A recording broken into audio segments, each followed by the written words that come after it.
do, I hand out a test of true-false questions to see how much they know. Every question is false. And then we go over it in class and talk about why they're false. But I don't tell them that before we go over it. I also have goodies on me. Look at that. We all got goodies. Yeah. Oh my god, some comparison programs like DNA, Very what? exciting. Infused with DNA. Look at that, there's more. I'm actually not a glitch artist, I'm just a postcard artist. Postcard artist. Poster. What are these from? Can I have one of those? I wonder what's on it. There's supposed to be something in there.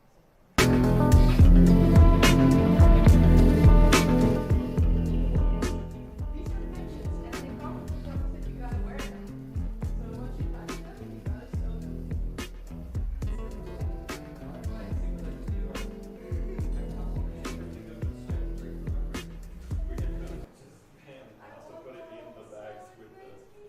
Look at how bad we were for doing plastic things at the time. And the fish.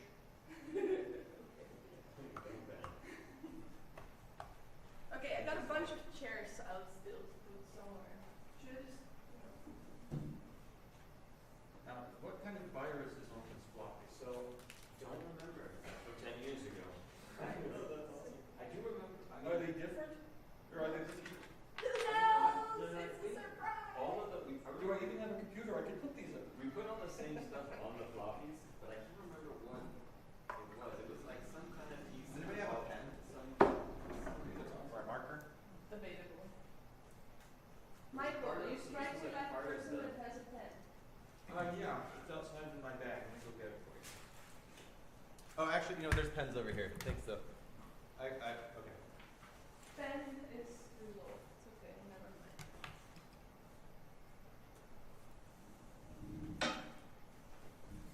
Here, it's from the back. Thank you. I just realized there's also like a pile of pens. This is a nice pen, Michael.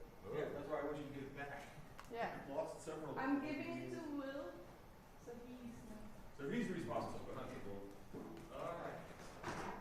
Was responsible for a lot of gear. yeah. And Actually, this one is a little too nice. Oh, this is even nicer. Look at this, a fountain pen style. I'm gonna challenge him. That was just there? Yeah.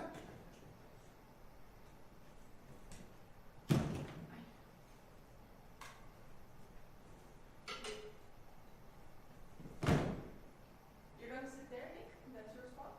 Not necessarily. I just wanted to move the food away from the heater. Yeah. Yeah, wow. It's like it's a fountain pen. It's nice. Will has like a little fountain pen on. Okay, I got audio coming from here. I got audio coming from there. I've got a camera stream. I got this stream. I got that stream. It's all streaming. You got 15 minutes to spare. I'm gonna. So what are we gonna do for the first 30 minutes? Oh, his pen kind of exploded on me.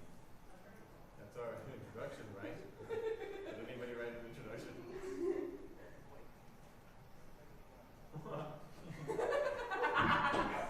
Panic! No panic! Where's my? I'm gonna call you panic. Just be like, Where's where's the- over here? We don't need a. Where's my burrito? We all know. Remember? It's in one of those things. Everybody read the very detailed description on the website. Yeah, Huh? there it is.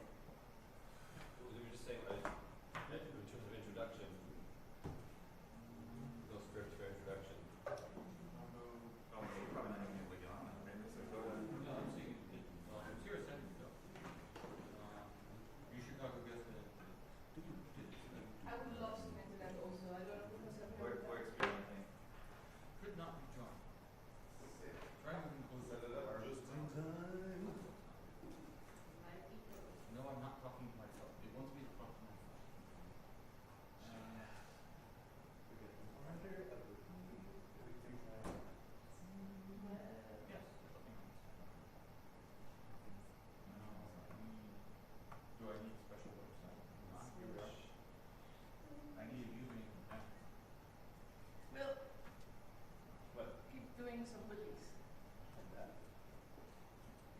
That's exactly what I want. And I knew what you were Keep going for. doing the wikis. I don't have you. I know, yeah. I'm looking at it. I was thinking if there's anything I'm not familiar with. That would be right now. Nick, do you want me to like log into those computers now? Oh wait, I just saw. Oh no, that's. Yeah.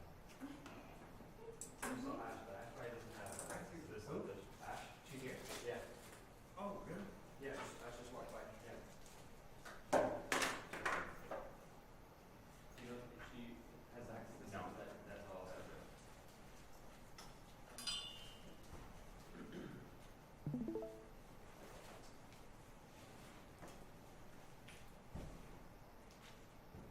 What to do? Will, you wouldn't happen to know how to get a line. What? You wouldn't happen to know how to get a line here. No, I just plugged into the wall.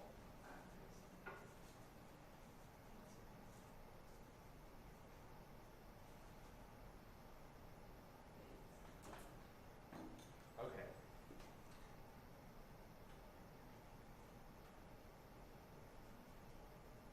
That's all slightly concerning. Was that the final cut? The final cut, like for the editing overlay on the keys? No, this isn't Final Cut, this is Adobe After Effects. Or After Effects? It's After Effects. I waited 2 years for them to come out with this, With with the After Effects one, updated for the new computer. Because they change, every time they do this, they change the damn keyboard. Alright. And so for the Silicon Macs, it took them 2 years to come out with these new. I like them because they keep the dust out of the keys. Well, The yeah. keyboard doesn't fail. That's also true. Yeah, those were really popular. When I was in film school, those were really popular. Like everybody had those Yeah. keyboards for like Premiere and editing. Well, this is how I keep my butterfly keyboards from failing. Nice. This. I did the switch to mechanical keyboards a couple of years ago. Well, I don't like typing on this because This HDMI the keys are too damn short. So I have a detached keyboard that I actually work with normally, but it still gets all dusty. Right. If Yeah. I go somewhere, like, I'm not gonna carry a keyboard around. Right. Yeah. I mean, we technically are character. You know what I mean. But yeah, separate one. Yeah. So like, why grapple with two? Because I hadn't realized just how much a habit it is for me with writing, because I recently decided that I've had it in Microsoft. I've been using Microsoft Word because all the publishers want Microsoft Word. And last year Microsoft did this big push for like perpetual licenses, so I bought one instead of having to pay them their monthly fee. As soon as my license came into effect, spell check is now a premium feature. Right. Yes.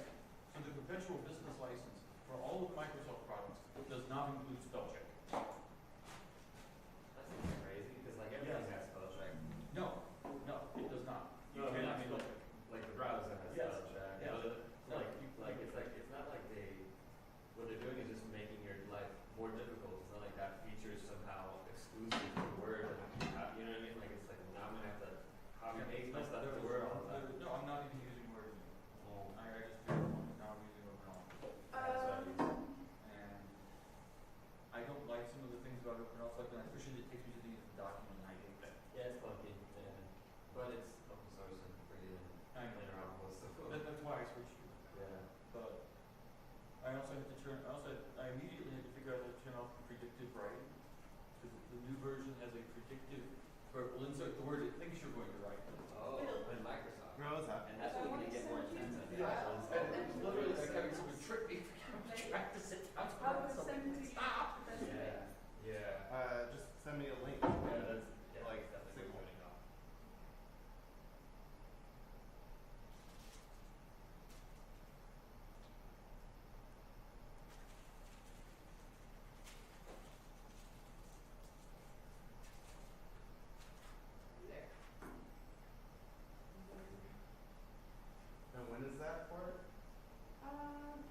like after Shay and Ant, Okay. I'm gonna wait. How much time do we have? we have 10 minutes. Okay. I'm gonna go outside for like 5 minutes. Yeah, sure. You know what you You know what you're doing.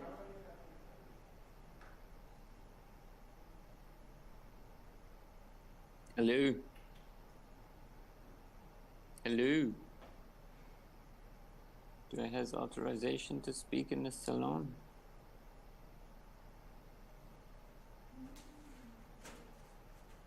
And I think in the last Fucking hell. more time fighting with software than I have in If you like what? fighting with my software than I have in like forever. I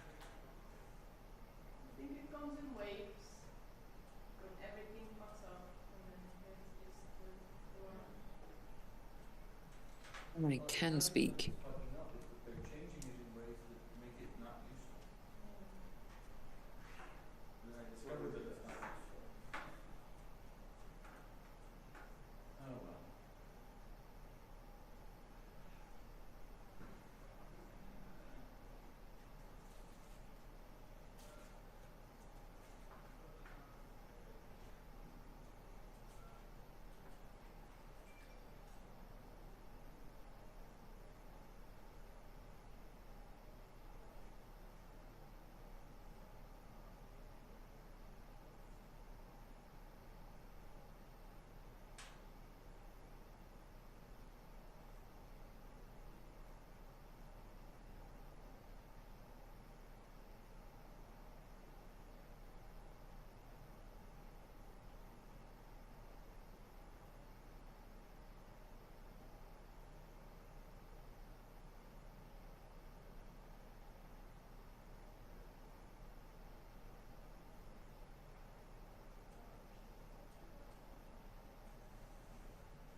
Hello.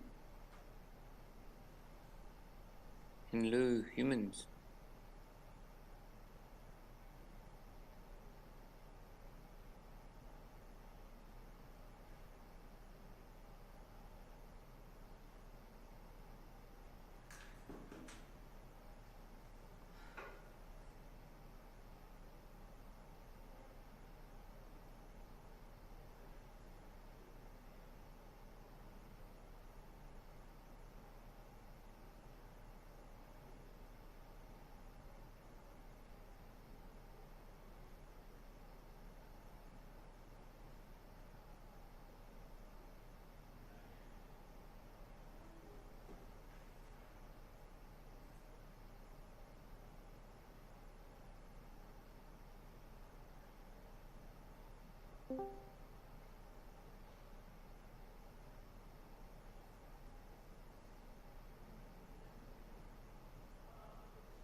Hello, humans.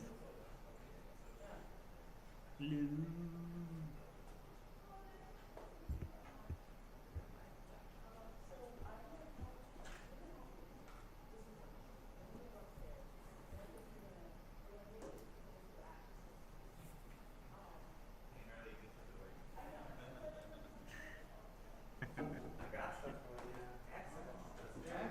Oh, we got access. Yes. So, let's go to the wireless that you were at, right?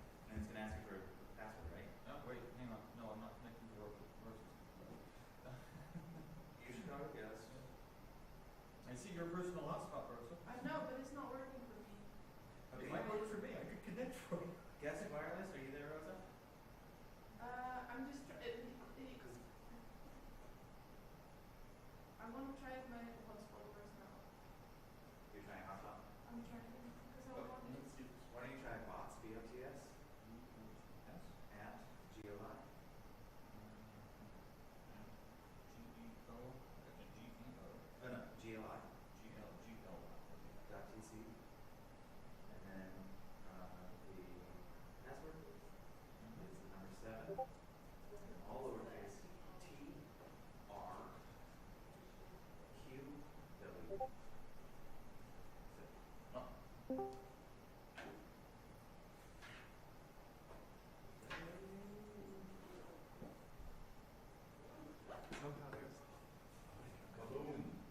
Mine doesn't work right. Guess what else?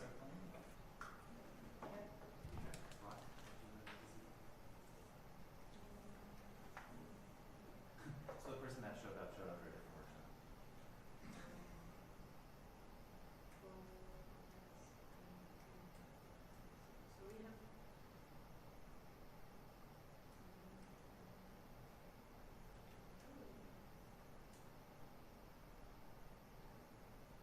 Okay, I'm just gonna write that so that everyone can see it. Yeah, write it on that screen. Why are you not going online? Go online. Try again. So you're good.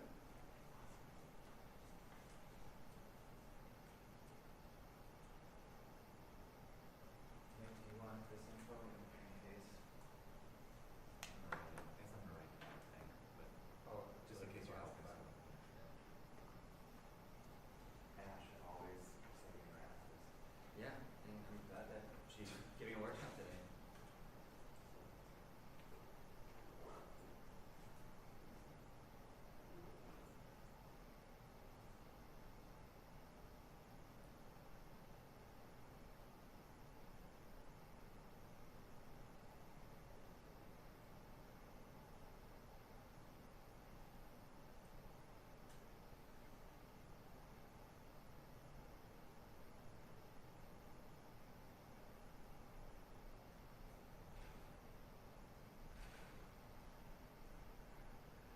When did you say giving a workshop today, Nick? How long ago? What? You said something like giving a workshop today. Ash, who's one of the like lab When directors. did you say that? Oh, like just 30 seconds ago. Yeah, I accidentally had this streaming with the bumper.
then we've got HDMI.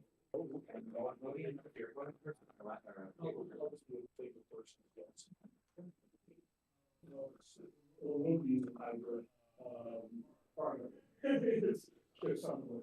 I want the complete idea of, oh, there's my kid. That's not it. Wow.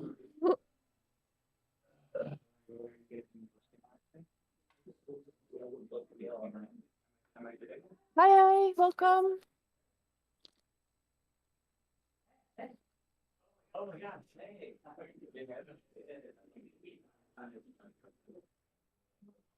I know. Wait, even before the country. When we on the bill. I was so. Well, how the fuck is the process of the routes? Over there. Oh, and very, very. And you guys were able to, was the front door on the right? Nick's there. Okay, that's what. Okay.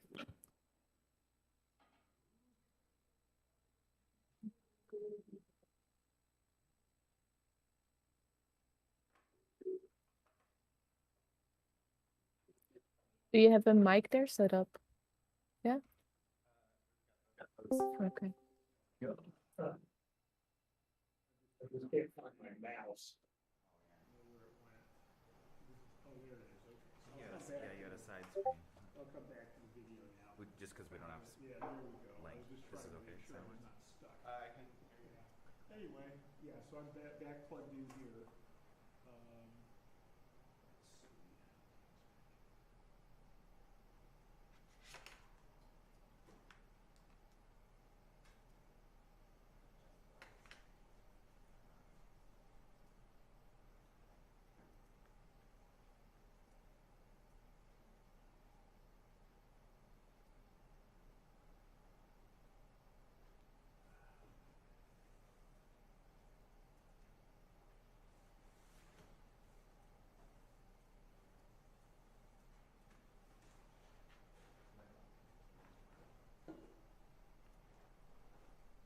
So while Jamie is setting up to speak, I think I will just do like the shortest introduction I have.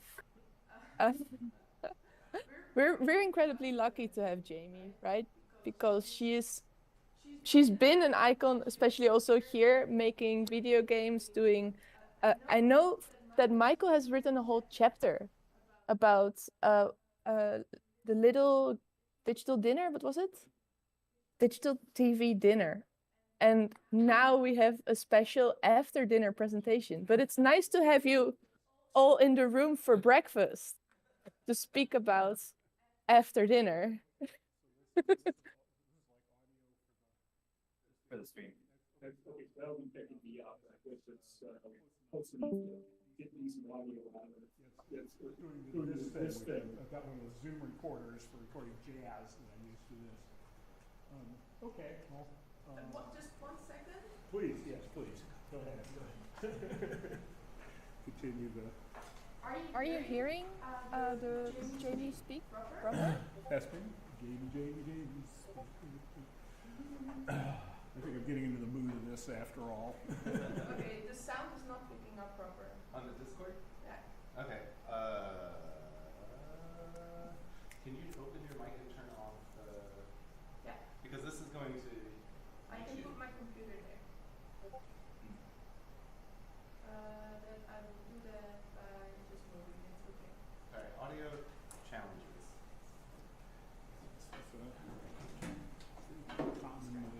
Hearing so much of you and I hear you talk. It's very strange.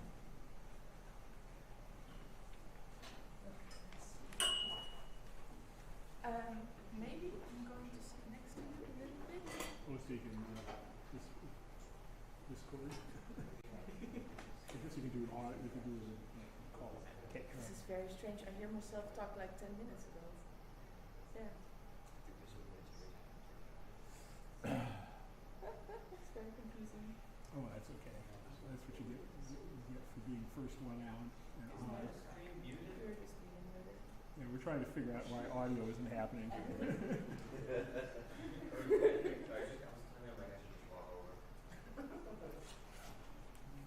We're going to try it via my computer.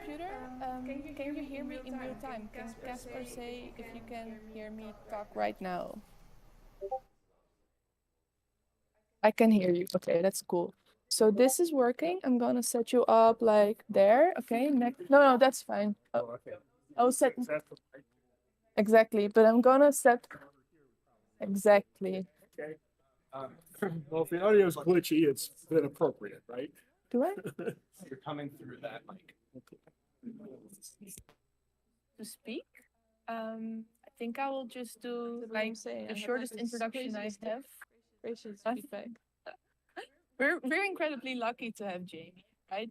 Because she's been an icon, especially also here making video games, doing. That's it. I know that Michael has written a whole chapter. Yeah, about. That's why I was getting a little bit crazy in my head.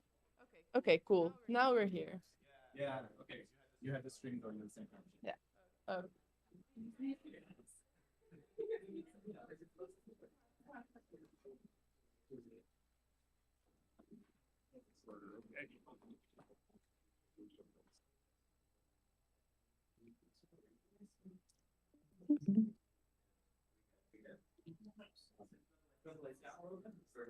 Yeah, let's see, if you can knock it down to half of what it is on this guy, it probably would help, yeah.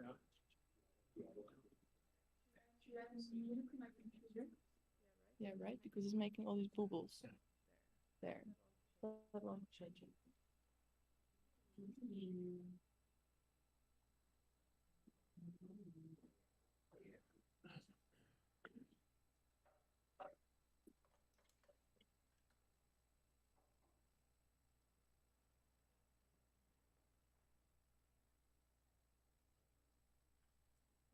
Okay, I'm on.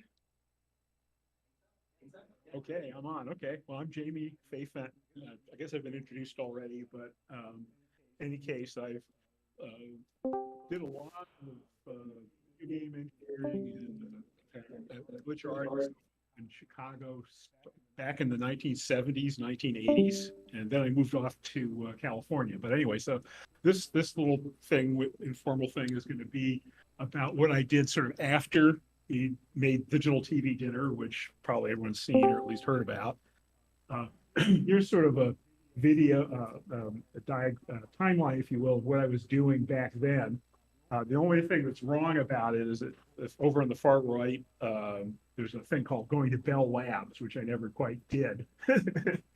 But in any case, so yes, I did Digital TV Dinners, a screenshot from it. Sort of famous. This was, I'm not going to demonstrate it now. After that, I went and did a game called Gorf, which is my biggest hit. And here's some pictures from that. And then here's some screenshots from Gorf for people who haven't seen it yet. You can actually run this on MAME. And I actually have a little 1/5 size arcade game that shall play Gorf and all these other games. And then, of course, after that, I did a game called Robbie Roto, which was probably the worst video game I ever created, but it winds up being popular because I made it free for people to copy and run on MAME. So a lot of people did it. So anyway, so I did a whole bunch of other things.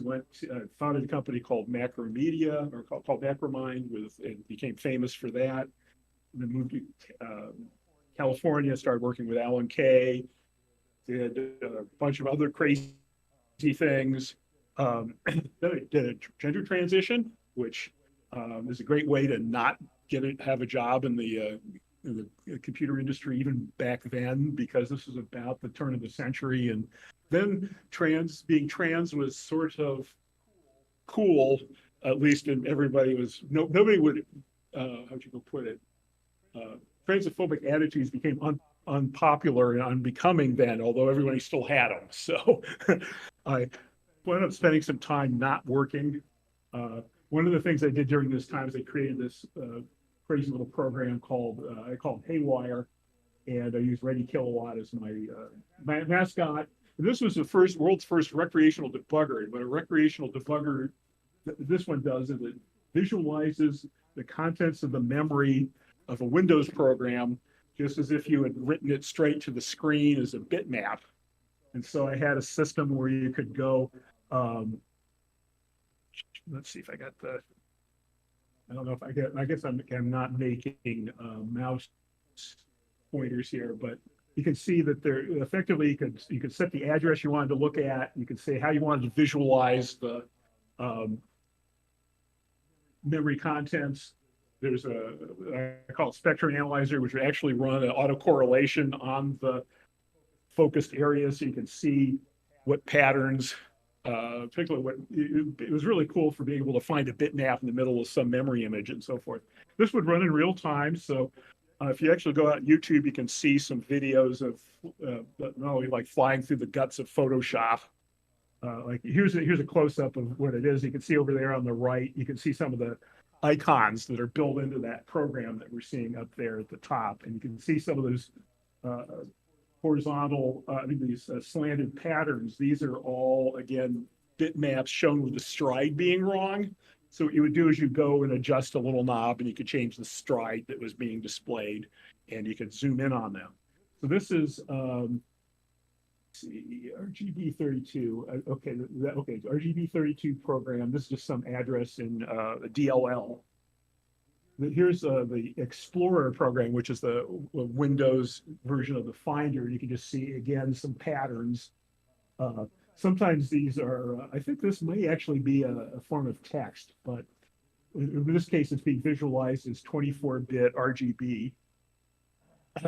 Here's, you can actually visualize at the byte level. What you're seeing here is each hexadecimal character shown along with the color that it represents as a 32-bit pixel, if you will. Again, over on the left, just to point out, okay, this is Firefox, which is a web browser. Over on the left is a memory map, virtual memory map, showing which class of memory it is. This is actually inside of Windows Explorer. This weird pattern is just there. I've never seen it anywhere, but it's there. Basically a big plus with a trail behind it. And so these are just some of the crazy things you can find inside, just inside the memory of the computer that you're using right now. Now here's one of the things I did is I made it so you can actually project the memory dump. In this case, it was sort of you could do a warp where you bend the aspect ratio from, so it's a little bit like what you get in the Star Wars when they show the thing. Anyway, so this is inside of Photoshop, and you can see some stuff. You can actually animate this thing. And so there's some video on the internet of you flying through various objects. Here's some more internals of Photoshop. This is what happens if you fly over your own display memory. You get this kind of cool feedback effect. Anyway, so I did that. That was kind of fun. Another thing I did, most recent stuff was Hydra, but there was something I sort of did in the middle, which is also kind of fun. I'm going to see if I can head over to that for a live demonstration of it. Let's see. Boop, boop, boop, boop. So I'm going to do is find my cursor again. Where are you, cursor? This thing might hide cursors. There we go.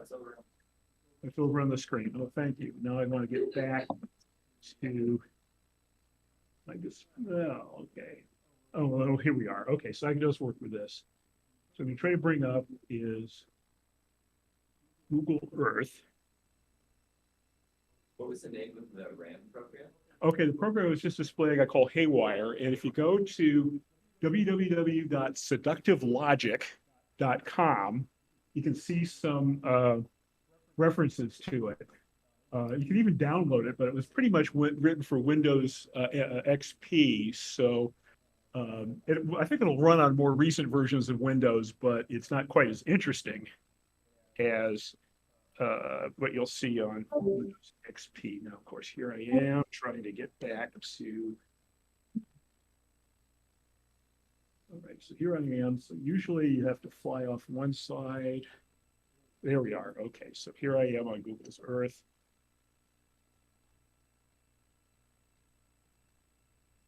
Yet. No.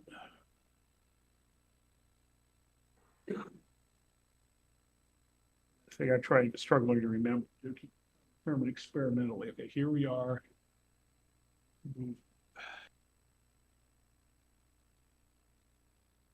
There we go. Okay, so there's Google Earth.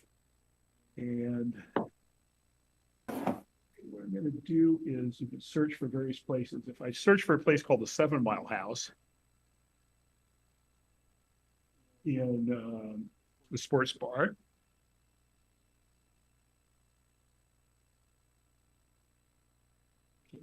okay, it's going to zoom in on that.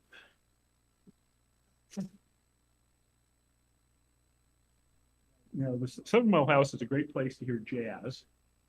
But if you're willing, if you go, it's right next to it is this switch yard, which is, of course, a place that the electrical utilities use to see all this equipment that's used there. If you've ever seen them, these are big metal frames which have large insulators, and they're used for routing electricity around. They, of course, are all off limits for any Google Street View. So what they do is instead of being able to show you what it really looks like, what they do is they try to guess. And so what you get is you get all these really weird looking surreal stuff. And so this actually usually it makes reasonably cool looking graphics, glitchy graphics. Like that was probably a transformer, and these are some, again, some wire frames with big switches, and they have like giant fuses and so forth. So most industrial areas are, of course, off limits to street view. So like here's looking around inside a steel mill. I think this is in Gary, Indiana. So just about any industrial place. So isn't that cool? So anyway, so you can now, there are actually people that just go find either weird places in Google Earth which render like this, or sometimes like I one place found a place where the railroad tracks were meeting up like this across a seam, or another place where a railroad bridge was melted. And so it's a great place to find crazy stuff. Anyway, so that's like the next thing I did, the glitch universe, after sort of working a lot on Haywire. And then let's see if I go back and get screen going again here, because now we want to talk about Hydra. So now Hydra, you can go run. You can run it locally or you can run it remotely. I'm going to pick locally just to be different here. JFF. And this is a version of this is the version of Hydra's server side that I can run locally. So I can run as a developer. So I'm going to get that going. Get rid of Google Earth. And I can pick this guy up and put him in a browser like Chrome. And okay, of course, Chrome is over here where it's not on the screen. So I'll have to again figure out how to get it back. Yeah, let's see. Okay, here we are. That's right, moving to this way. Okay, so what we've got here is probably everyone here has heard of Hydra already, and Olivia Jack, the wonderful system she created. Here's one of the things that happens with Hydra is they have a big database of all the Hydra sketches that people have already made. And so what I did is the first thing I sort of became famous for is I invented this thing called the dice. And what the dice does is it randomly picks a number in the sketch and changes it. So every time I click it, it'll go find a number, find a place. You see it modifying the thing every time I hit the button. Now, if I go pick some other sketches, I can go do the same thing here. Now, one of the things, so I did this because I had one of these jobs where I had to go do a demonstration project to show my skills as a programmer. And so they said, okay, I'll show how I can hack up Hydra. And I did that, and I didn't get the job, but I did get the feature into Hydra. Now, what I did, I think I got invited to do something by Olivia, so I had to go add another feature to Hydra. So what I did is I made it so you can record all the changes as you do them. So it would write them all off into a file, just one sketch after another with the time in the middle, so that you can play it back. And one of the kooky things I did is I decided, oh, okay, I will go make a little, these little icons here are like control a little projector. And I just loaded a whole bunch of Hydra sketches in, and I'm going to play them back. And what I did is I actually captured these things all as, cut, paste, cut, paste, cut, paste. At one point, I've actually downloaded every Hydra sketch ever made from Olivia. And so what I'm doing is these are all playing back, so I can stop the playback. And then I can go over here and find my control here. Start glitching those. And let's see, go play back a little bit more. And then stop that and then glitch that a little bit. And then what I'll do is I'll wait for it to make it so I can actually see what I'm doing again. Now there's actually, there's a button here, which is this down arrow. What it does is while I've been doing all this crazy stuff, it's been recording it all as my sequence of sketches. And if I press this button, it'll load that in instead of the other things. So I can go back here and hit play, and it should start playing back what I had done already, but with the glitches I already made. And then when I'm all done, I can save that off. And fortunately, this whole thing is crazy enough that what it will do, sometimes it'll get hung up and so forth. So anyway, so I've been doing this. I think the next glitchy stuff I'll do is will be to add to this an ability to show on one axis each syntactical element of the sketch, and on the other axis each mutation you make, so that you can see it and possibly even cut, copy, and paste between it. Now, so anyway, so I've been doing this for video, if you will, and however, I've been mostly making a living, or at least paying for my retirement, by doing audio. So I've now gotten a lot into audio. I've got a big Euro rack set up. I've got a couple of different Akai who I work for, helping enhance their stuff. So that's sort of what I've been doing lately. I would like to get back doing more visual stuff. And I think, like Mark Klink, who probably everyone here is, who's sort of had an incredible post-retirement career as an artist, I wouldn't mind becoming a little bit more like that. So anyway, so that's sort of what's all happened after Digital TV Dinner with me.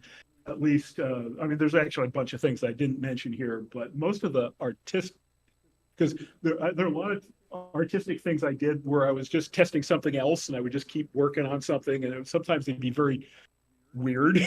But in any case, so that's sort of what I've been up to. I will, I suppose I could just go back here, load another set of saved glitches, and hit play. Okay, I guess they're already starting to play. Okay, just let this thing run for a while, and sometimes you have to tell it that you do not want to share a screen or scare a screen.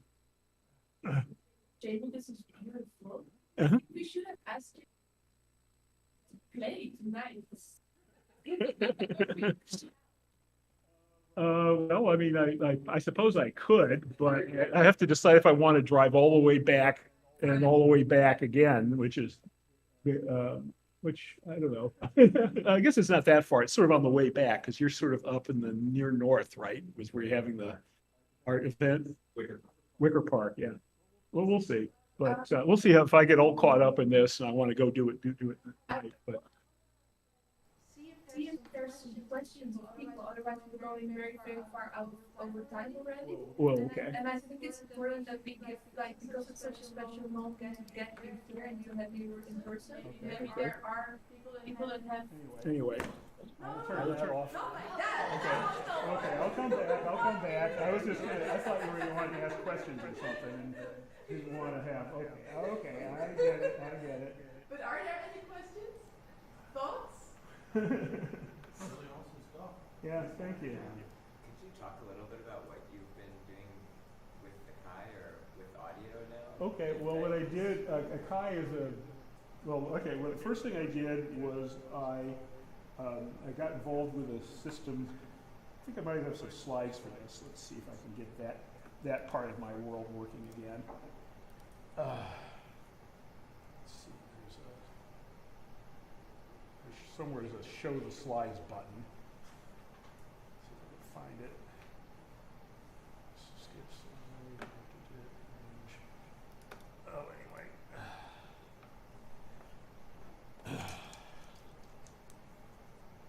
See them.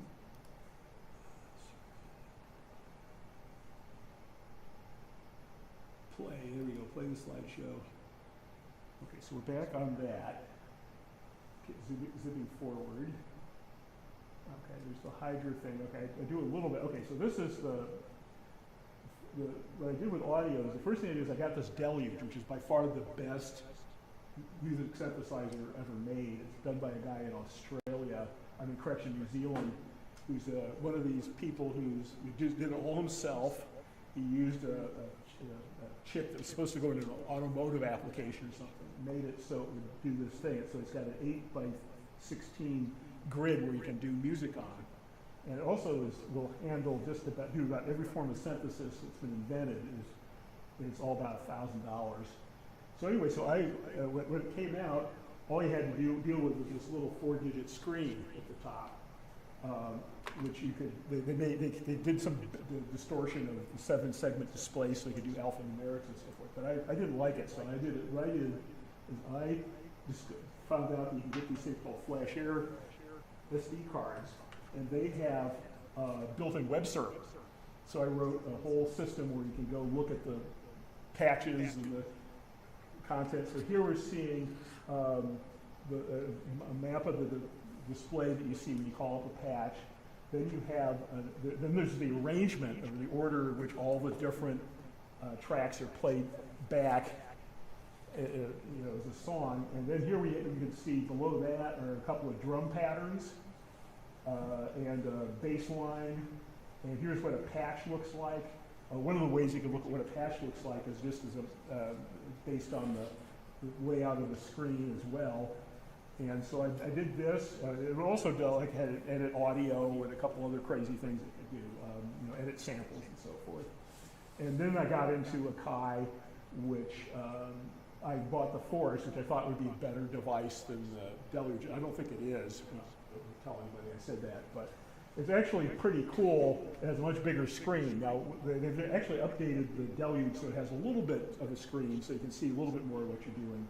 But I got involved, I did this, and the way I got the job was I actually figured out how to decode their file format and wrote a little web program that would let you look at their stuff. And they said, oh, that's pretty cool. And so the first thing I did for them is I wrote a converter that would read in Ableton, people know what that is, and convert it into Force stuff. And then they had me do a thing which would read in old Akai MPC files and convert it into Force. And so anyway, so this is the end of the thing. But if you have a few more questions, I guess we can. I've used the Ableton converter. I didn't realize that was you. Yeah. You're welcome. Okay. Well, anyway, I know I'm way over. Of course, we got started late, so. Yeah. So anyway. Is there one more tiny question, maybe, and then we can move over to the Discord and have end talk? Yeah, we're gonna add next. And also just maybe a reminder in this room, we're just saying, if we're asking questions, you can repeat the question up here. Is that the best thing to do? Just for folks that can hear the question on the interwebs. So we can hear the question in this room from the people on the Discord. Okay, got it backwards. Yeah. Okay. Well, is there more? We're moving on to the next thing. Is there one more question, or let's Play games? play a game? Do you still play games? I do have a Xbox X and Sim Racing Oh, set up, and I actually have done 2 racing games in my checkered past, so I've always been into that kind of thing, sports cars and stuff like that. I don't own one at the moment, but that's about the only that's about the only game I've been doing lately. Has been just playing that. Sometimes there's one game I wrote called Ms. Gorf, which is a lost game in the sense that it only exists as this 8-inch box of 8-inch floppy disks, and people have been after me for the last 40 years to drag it out and reactivate it, and I keep thinking that maybe I ought to just start over with Unity, or one of those things, or Unreal Engine, or one of those guys, which is probably get me most of the way there. The basic concept of that game hasn't actually, I've actually not seen anybody do it yet, so it might still have some validity, but one thing I found out is if you're a classic game designer, you apply for a job at a current gaming company, they won't give you the time of day. Nope. It's kind of annoying, but any case. Good. Yeah, I think we need to. Okay. Sorry for that. I'm very thankful. Oh, you're welcome. Yes, this went okay. I spend all these time get super nervous about this sort of stuff. Got me thinking this time. Okay, so Thank you, Jamie. Okay, we're going to move directly on to Ant. Ant is online. And you may unmute if you want.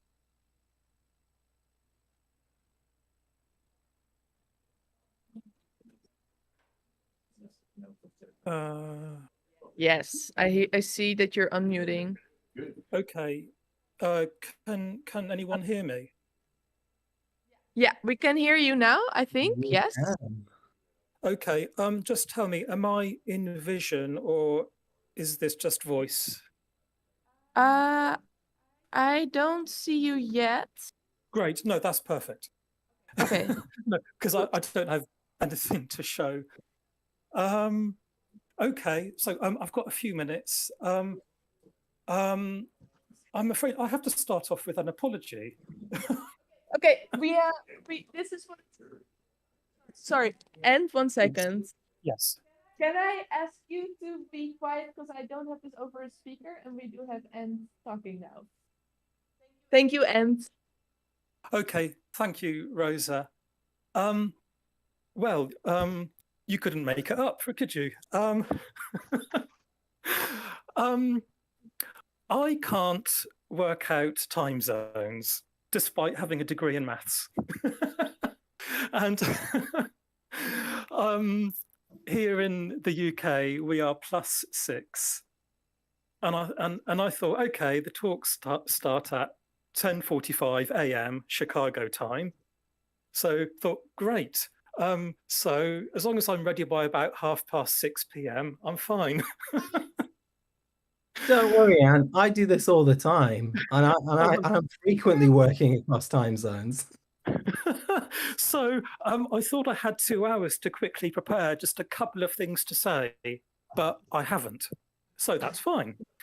And then the other thing is I thought, okay, I'm listening to Jamie talk. I thought, brilliant. I'll set up my laptop in the kitchen.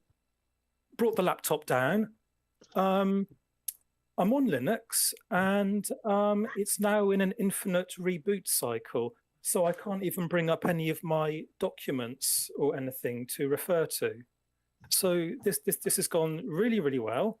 I guess you'd call it a real glitch or two. Is this a performance? Is this a performance? This is like the perfect imperfection right here.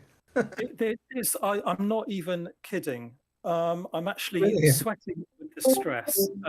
Oh man, I've messed up. We're all nah. This is great. We just want to hear you speak. Oh, hello. So okay. Okay. So just a couple of minutes. I think Rosa wanted me to talk about maybe from about the sort of 2001 era, before the sort of GLI.TC/H festival era. So I just thought I might say a few words about the Oslo Glitch Festival and Symposium, which was in January 2002. Yeah. And I think the word so this was put on by Per Plateau and Amanda Stegel in Oslo. Their sort of group is called Motherboard, or at least it was then. So they put this festival on, but it was like very fortunate timing, because I'd only set up my blog on my website barely 6 months earlier, and within about a few weeks of me starting this blog of just screenshots and bits of stream of consciousness gibberish to go alongside it, Per got in touch. So it was quite bizarre, really. And I was thinking about this last night. I thought, well, you know what? I thought it was actually really forward-thinking of Per and Amanda to create such a symposium at that time, because I think at that time, most connotations of the word glitch were to do with glitch music, of course. However, what I didn't realize until I got to that symposium was that there was actually quite several of the people talking there were involved in, I suppose, what we would call net art these days.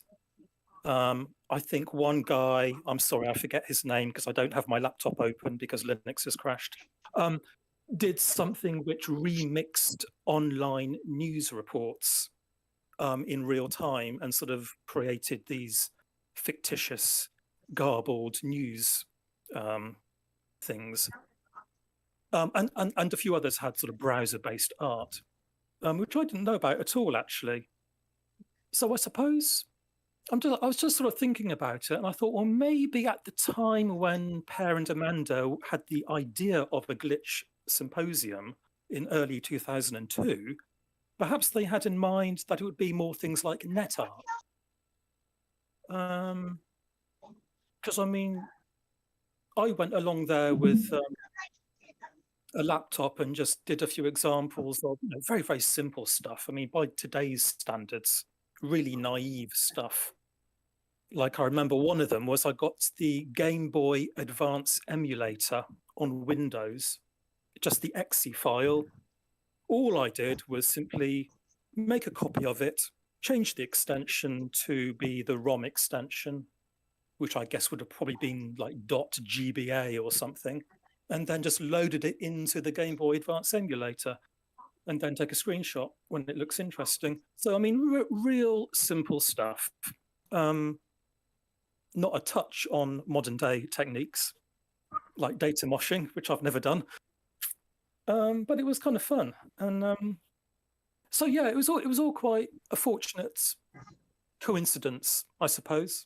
And I think that it was very forward thinking of them to have that symposium at that particular time. And I would never have guessed that this thing would still be going 20 years later, sort of conceptualized as glitch art and other offshoots from it. Okay, well, I mean, I just want to keep it real short. I think that will probably do. I mean, I don't know, because I don't have any notes. Great. And I remember this also very well because Per is actually a close friend of mine. So, contrary belief, he actually exists. We had yes. in the bar. I heard a story about the festival where someone was hidden in a box. Oh, yes, that is true. I reminded my memory about this just last night. His name is Stefan, some surname that I can't pronounce. And what I understand is that he posted himself in a box to the festival. And then when the festival started on the first morning, he started sort of playing music from the box, and gave instructions on how to unlock the box. The word festival was very well chosen because it really was a festival of all sorts of weird stuff. I mean, for the evening performances, they even had this young Japanese lady who went by the name of Toast Girl, who had a toaster glued to a hard hat, and she would get one of her dancers to put some bread in it, and then she would go, cooking, and then a minute later the toast would pop up and she would dance. Don't ask me what that's got to do with Glitch, but there we are. that was 20 odd years ago. I think this is a great story. I'm looking in the room if there are any questions at the moment about toasting or other stuff. Toasting. Just incidentally, I again, last night I looked her up, and she now goes by the name of Baguette Bardot.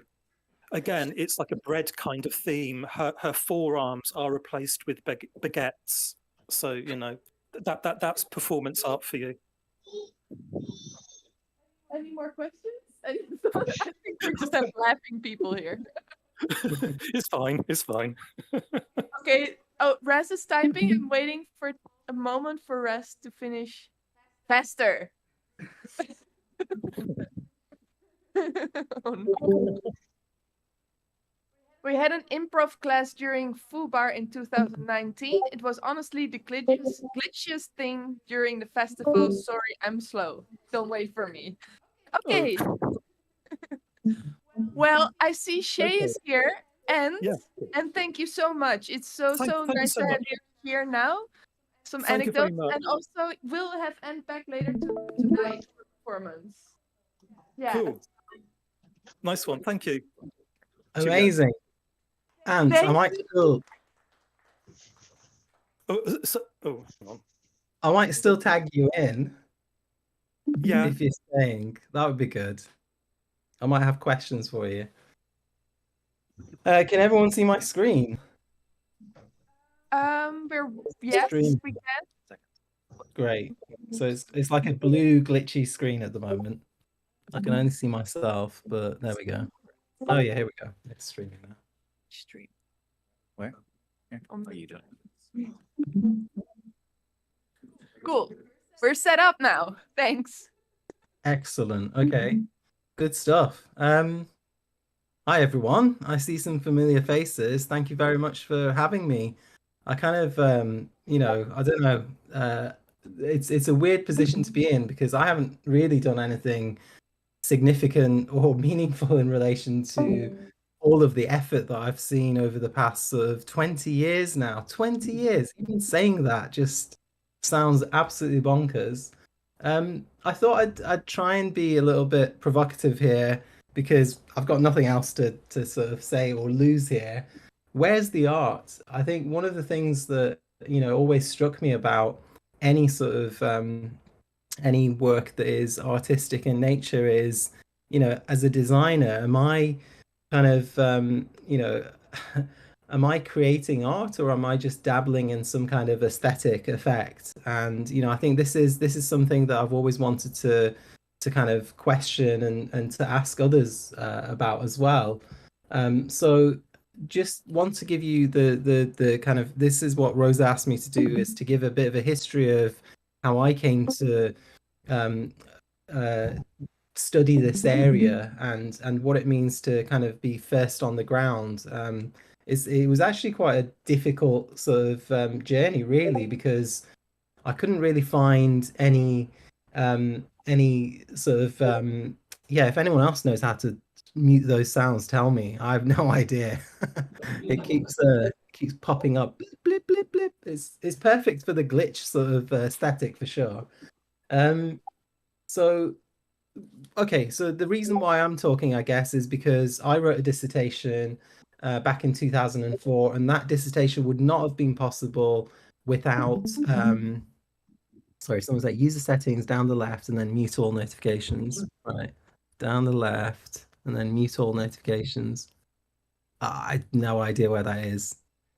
I'm just going to leave it. There we go. My work wouldn't have been possible without, Ant sort of trailblazing, really, without all the musicians who had looked at the sonic sort of aspects of the glitch, without a very kind of welcoming environment as soon as, I started looking at this area and seeing how friendly everyone is as well, and how open they are to exploring a new territory together. So there was never really any this is my thing, it was always look at all this cool stuff that everyone else is doing. There was a lot of pointing at things that I was sort of seeing. And so I'll run through some of the things that I think were key when I was sort of looking at this area, and I think they haven't really massively changed. There's been a lot of exploration of areas around, but I don't see is my just really curious, right? Is my screen on? Are you guys seeing the organized sort of screen? Because for me, it's like stuck on a thumbnail, the first page. Are you seeing like a page that says, it says personal background, right? Yeah, we see that. Okay, cool. Whatever reason is stuck on that first page. Okay, all right, that's good. At least, so, what is it really? I kind of, when I was looking at the area, I was obviously taken by the aesthetic. I think there's a huge sort of nostalgic aspect for me, growing up with glitchy technology, old TVs that displayed static. I was just fascinated, endlessly fascinated by how those things worked. And so for me, the glitch has always had this sort of aspect of, does it really uncover some aspect of how technology works? I think that's been a huge driver for me. And I think a lot of people who hack and tinker in this sort of area really get their kicks from, breaking technology in order to work out how it works. I was incredibly naive about a lot of these sort of different areas. And so, when I started looking at it in 2002, I was supposed to write a dissertation. There was already some stuff out there, but most of it was, VJ related image culture, I would say. And, to call it a glitch, it was almost by accident that I found Ant's work. I don't remember, going out and searching for glitch art. There wasn't, that term didn't, I may have even encountered, I think I probably encountered net art first and then somehow stumbled across Ant's work. We didn't know each other. I'd never heard of him through anything other than browsing the web. So it could have been on somebody's blog that had posted to his blog. I don't know, but I was so taken by the visuals that I thought this is a worthy area for me to look into, and I could sort of, study it and understand it to an extent. The distinction that really everyone kept asking me about was, if it's a glitch, how could it, how could you provoke it somehow? It's not a glitch anymore. And they all wanted to rub this in my face as though I haven't considered it. Of course. So quickly I had to come up with this weird faux distinction or taxonomy of these are real glitches, pure glitches, and these are glitch-alikes. I thought, oh, how cool. I can create my own word for it as well. Call it glitch-alike. It was just a nonsense, really. It was just a way for me to, now looking back 20 years, looking back at it, everything is really a hybrid. It's like, you create a system or you use a process to, I love that, feral versus domestic glitch. That sounds better. I should have used that. Oh, damn it. Now you tell me. I really love that. Incorporated. Brilliant. So within an artistic context or even in a design context, you're really using glitch-alikes, things that are, either picked and curated, whatever. There's very rarely would you come across a pure glitch. And even if you did, I mean, it's not in an artistic context, is it? So the other thing that I tried to do as a designer was to try and sort of come up with a visual taxonomy of it, right? So in order to understand it and categorize all these sort of interesting looking images, I thought it'd be really interesting to kind of come up with some really broad terms. And honestly, this was my first 5 to 10 minutes of thinking about it. Love that term, spectrum of glitch. 5 to 10 minutes with this visual concept, and I thought, well, they're all really fragmented. Everything looks a bit distorted in some way, but they're separated out. There's linearity in all of this. There's very, very little that's mushed together. Obviously now it's very different, but repetition seems to be a key theme as well. And then they're really complex images. If you were to design those by hand, it would actually take you a very long time to do. And I thought these are intrinsics for the visual glitches that I see. And honestly, the best catalog of the glitches that I was coming across was Ant's work. Other than the kind of glitches that would occur when you'd FTP something and you wouldn't sort of choose the correct mode and you'd send something in ASCII. It was very much. Whoop, we're getting 10 plus plus. What's that? I don't know, Rosa. Shay, you're almost sorry. I'm being a back channel friend. No worries. I'm saying we can slowly wrap it up. Yeah. Okay. I'm gonna try and sort of move on a little bit then. So this to me was something to kind of bear in mind, which is the glitch itself has a lot of niche appeal. We're part of this little club that experiments in this area, and we are experiencing it, and there are so many different ways of sort of studying it. You can look at it through the lens of the past and see where this appreciation actually comes from. How are we sort of appreciating the sort of intrinsic qualities of the glitch? Is it because we've seen it before? Is it is it a nostalgic reminder? Ant's mentioned the Glitch Symposium again. There was another event that I went to in Nottingham that mentioned the glitch. That was 2003. That was the first time I met Ant very briefly.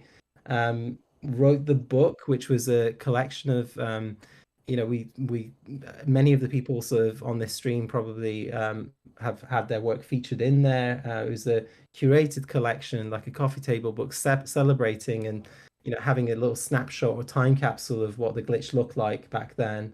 And I think for the most part, the intellectual discourse around it is what has given it some kind of legitimacy and validity in terms of embedding it in other areas. And right now I'm seeing so many new sort of avenues where it's being explored that I don't really sort of have as much acquaintance with. But I love the fact that it's gone into other sort of areas. It's not even the thing that the visual isn't the important thing anymore. And I think I was really adamant that I would, want to explore this area, but other people have explored it so competently and so beautifully in making physical things. Again, Ant's work as well, moving towards from screen to analog has been really beautiful. And, I've seen some great examples of, almost like architectural sort of interventions and artworks. So I'm going to leave it on this. I asked GPT-4, the pros and cons of the glitch. And if anyone wants this, I'll sort of discuss it with them and share some of my thoughts in relation to it. But, if we were to kind of make a really crazy list of things that have been said about the glitch, and this is why I asked it, out of all the things that you've got on the glitch, all the writing that you have on the glitch, can you just put it into two sort of binary sort of areas of positive and negative, and I thought it was quite interesting. There's already, the fact that a large language model has the glitch within it is a real testament to how amazing the community is to have moved it from, the status of just an aesthetic to actually art, so 23 years on, I don't have the answers, and I think it's going to carry on going like this. Many times has it been mentioned that it's dead, but it's actually alive and kicking, and really genuinely quite an exciting space to be within the realms of diffusion models, within the realms of new display technologies and new art forms. I think the glitch is very much one of those multidisciplinary sort of tentacle-like forms that can, infiltrate any sort of aspect of that culture. So yes, I'm just still pointing to things, and I'm happy to keep pointing to things. Thank you very much. Cheers for having me.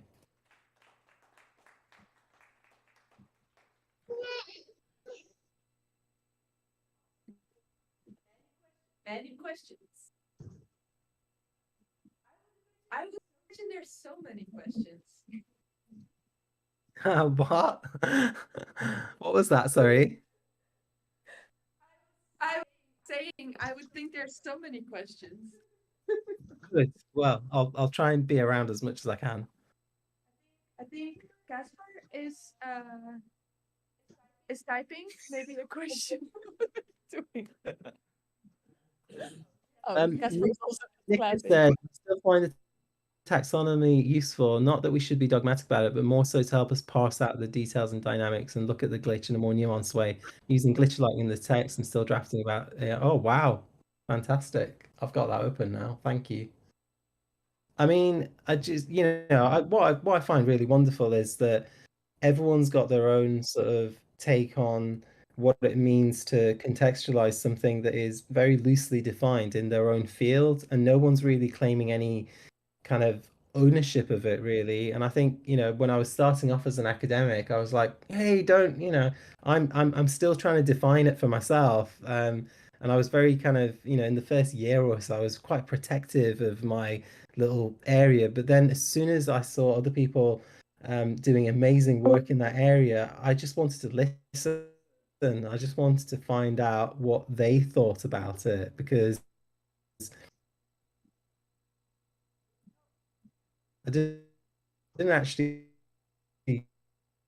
think, I had like an artistic area that, I think has been my own personal sort of contribution. Everyone else has like this massive depth to what they do with it.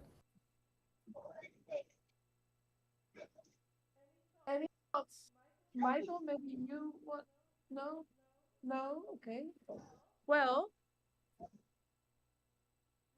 I don't know. I don't have any questions like ready.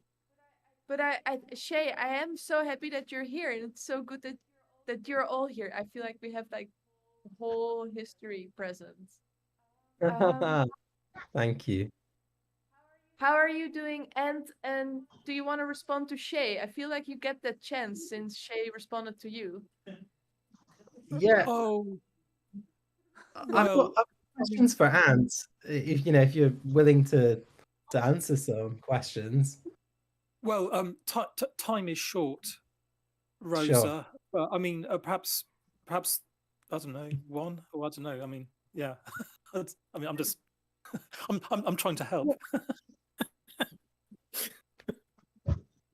All right, I'm just going to go ahead and ask my question, and if it can be answered, great. If not, what were you thinking when you were collecting the kind of glitch imagery, or producing some glitch imagery yourself, Ant? Were you kind of thinking, this is really cool, I just want to put more of this stuff out there, or I think other people are going to find this interesting, so I feel like it should be curated and collected and displayed? Which one overrode the other? Okay. I can give you a very clear answer. It's neither of those. It's something I've never really mentioned before.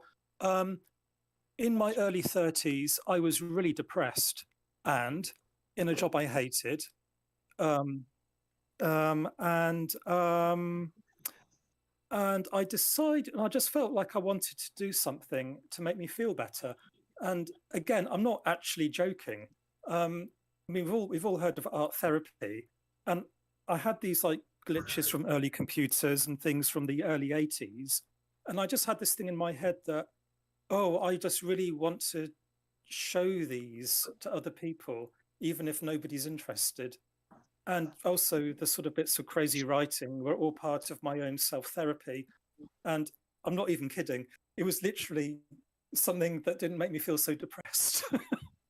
Seriously. So it's kind of that. That's great. Thank you. I didn't know that. But we have pills now. But no, seriously, it was just like something. I just one evening I came home from work, had half a bottle of wine and started putting glitches up. that's it. That's how it goes. Thank you. Yeah, thank you. Oh, great talk. Thank you. Great. Well, it's now 11:15, and we also have like 15 minutes to kind of like bring back all the conversations. Also, Jamie. And I'm actually really curious about that because that's like what happens when Ant was doing the collection of SB flicks online. I'm sure that some of you are aware of B-flicks. Okay, well, Shay is the publisher of, or the person behind Designing Imperfection, the book, pink book with all the history of glitch. One of the oldest references in there, I think, is Ant B-flicks work, which is what he's talking about when he's speaking to being depressed in his 30s, drinking wine and collecting these things. And I think what we already understood from the talks of Shay and Ant is that like back in the days when you were doing this type of work, you can imagine because I was later, but I felt still very alone. Like I had no clue what I was doing. Yeah, Jamie, I'm pretty sure that I didn't realize there was a glitch article in 2014. Yeah. So it's being alone. No, that's exactly what I'm after. Like, I'm curious how it was. Did you have any people that while you were doing it could like kind of recognize this type of work? How was it feeling somehow? When I did the TV dinner, it was people that appreciated it. They thought it was kind of interesting, but sort of then I sort of went on to many other things. Didn't think about it much. Yeah. And then, as I said earlier, I did do a couple of things like the Haywire project, and a couple of little things, but I didn't really find out about the movement, if you will, until 2014. Yeah. So it was delighted to see all the great other things people have done. Yeah. And how would you then get your work out into the world? Well, I'd probably set the record for the artist that has made most objects that only I have ever seen. Well, the good story, I don't know if it got published or not yet, but it was all the models, all these models that we used in Star Wars and stuff, Death Star. And I actually made a model railroad out of them. With industrial scale track, it made a whole model railroad around it. Of course, the purpose would be not damage anything. Do I have enough sense to take any pictures? Of course not. No. No, but you had only analog cameras back in the days. Yeah. So even the camera was a good idea for documenting it. But no, I've done a couple of software programs that have a year or two long that nobody's ever seen. Not, except willing to do things just for myself. yeah. I'm curious then, are the stories getting out now? Like, I mean, I already referenced Michael's chapter, but are there people interviewing you, doing research? I've got a fair amount of interviews. Yeah. Glitch art demonstration of it. We're going to have a setup so I can bring a Galley astrocade out. Big glitches, primordial glitches for everybody with real time. What do you bring out? It's a Galley astrocade, which is a cartridge machine made in 1977, I think it was. It was when Tim Winter was done with, so I can at least make that in live if I want to. So I do that sometime.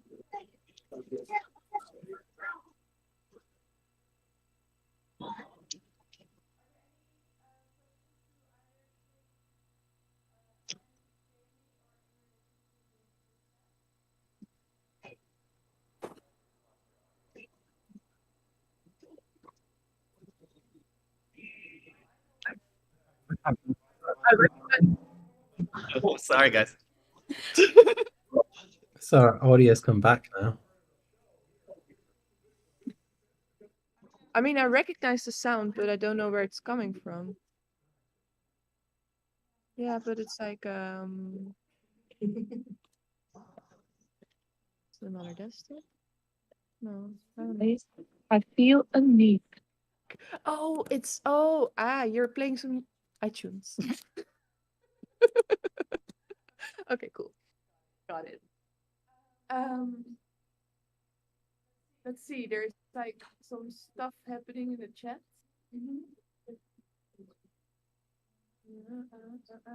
Was there? I heard something and then I heard my iTunes and then I like got panic mode. Are there any other thoughts? I think I just wanted the haywire idea.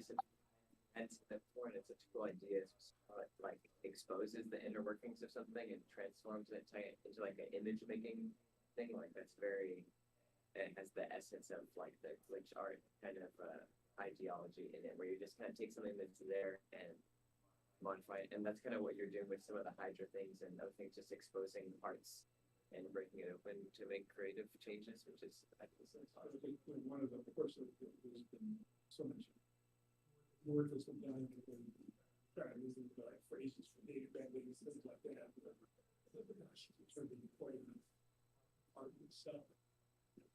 I have one of the things I like is I'm still learning how we can do things. I at one point made Mark Clint taught how to do and blunder. A lot of fun.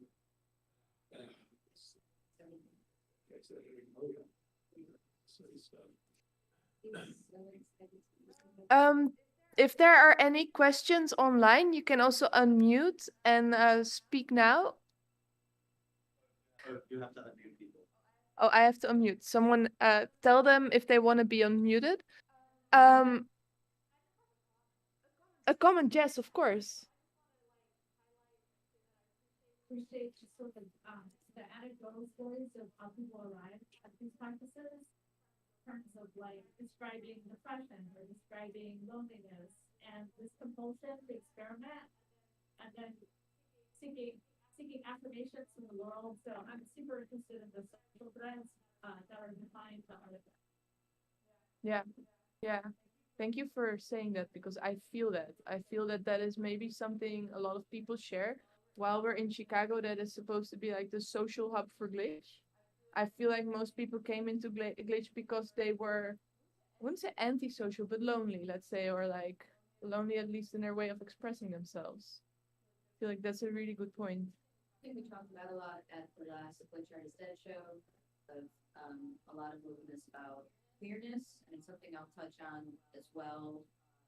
The personification that happens to glitch and kind of really influence the wave that came after Rosa and Nick Breeze and jonCates, and how the identifying nature that people started having with glitch, particularly as it related to emotions, really started influencing the scene. I would mean trans people. I think probably a key thread in all of this is vulnerability. Because Yeah. it manifests in the first manifest. So a request from the Discord. If people are comfortable, we're kind of limited on the mics that we can have going into both the Discord and the YouTube stream at the same time. If people are comfortable with it, it would probably be better if you want to like walk up to Rosa's laptop and like treat that like the mic. I think people would be able to hear it better that way. Is there anything capturing subtitles? No, that would be me, but then I'm like, The Discord, there's a setting you can have 200%. you may do that. Please.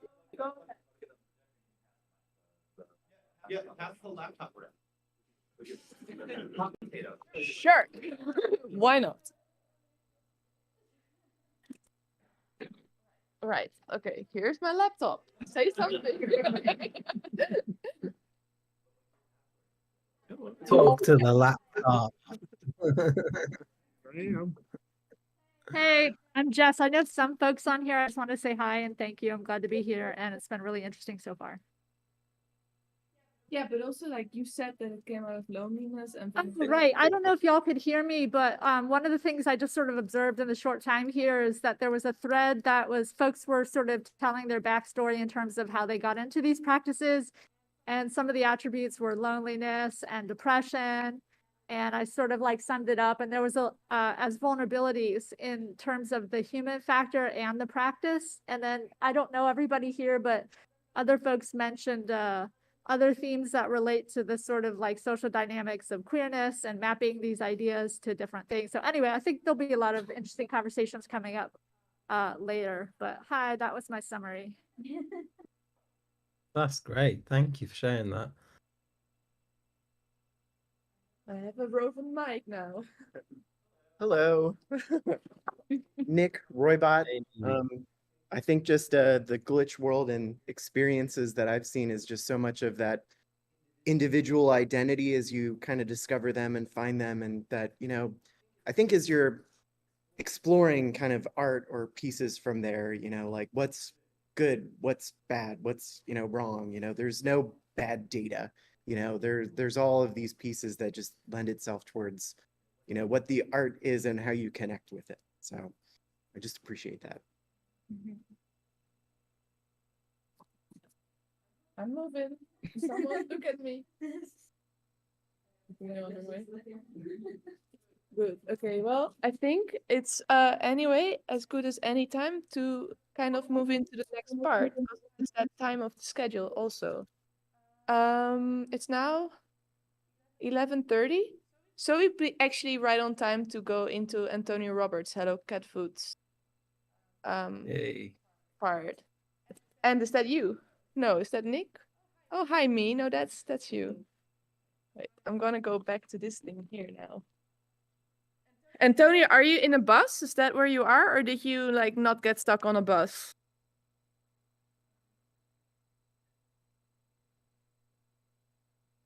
Antonio prepared a pre-recorded talk for us, so that makes it much easier. Typing. Yeah, please just put your camera on. We will play your video in a second when Will's got it.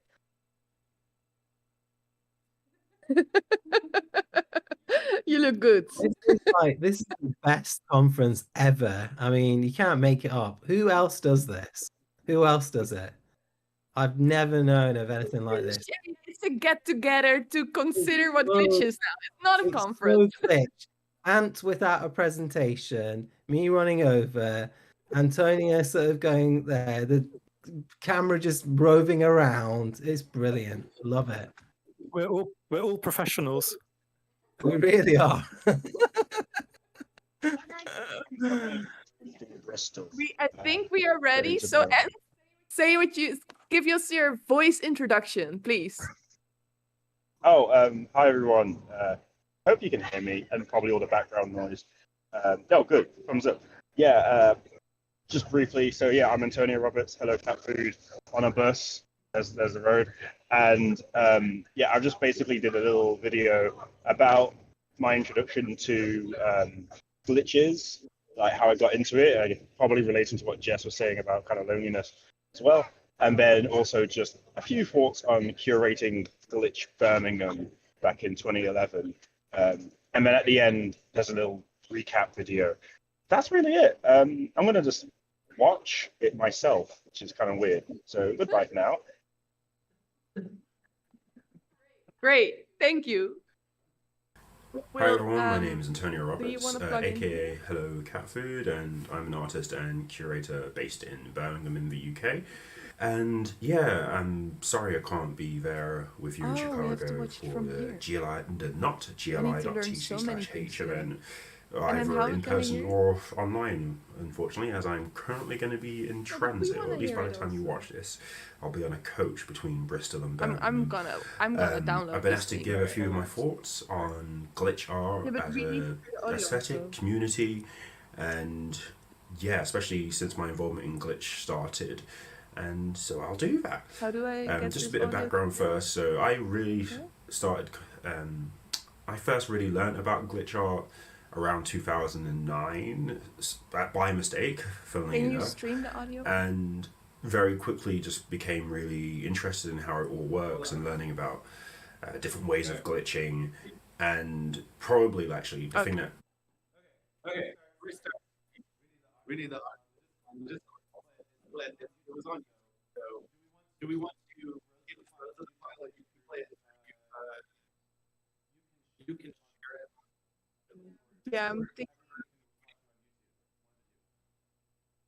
I'm just trying to think where this file came from, where and send it to me.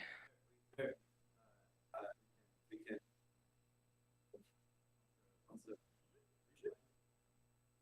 also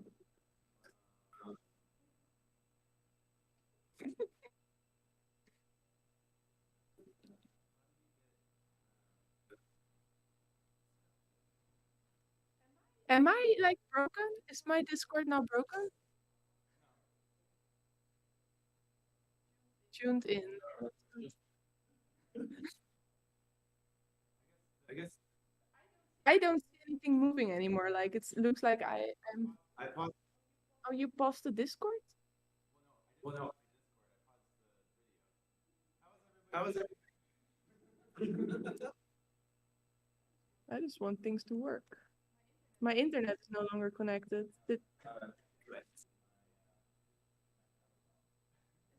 Is that happening? Like, is my internet just off?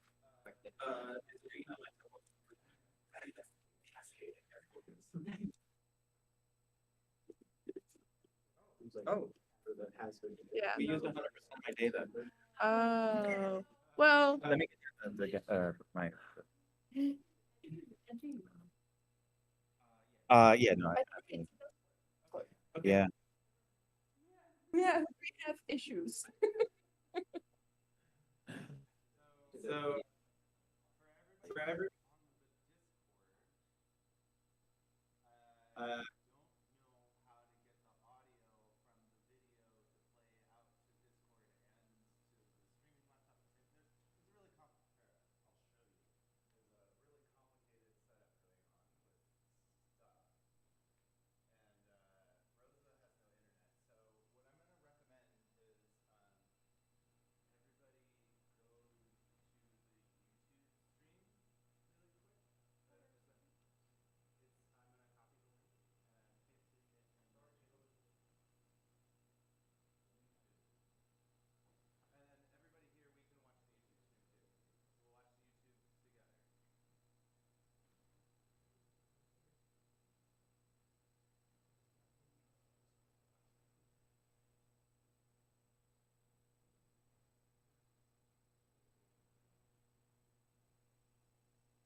All right, we're back.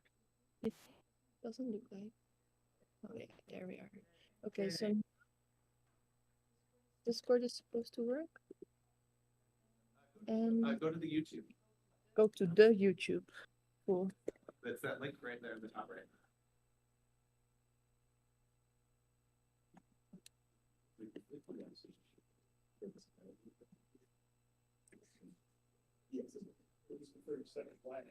Yeah, I can look at myself from the back. This is great. And Go to the YouTube. go to the YouTube. Cool. That's that link right there in the top right. How do I get this over the Discord? No, this is just not possible. Cool. Yeah, I can look at myself from the back. This is great. And Go to the YouTube. go to the YouTube. Cool. That's that link right. Right. Now, how do I get this over the Discord?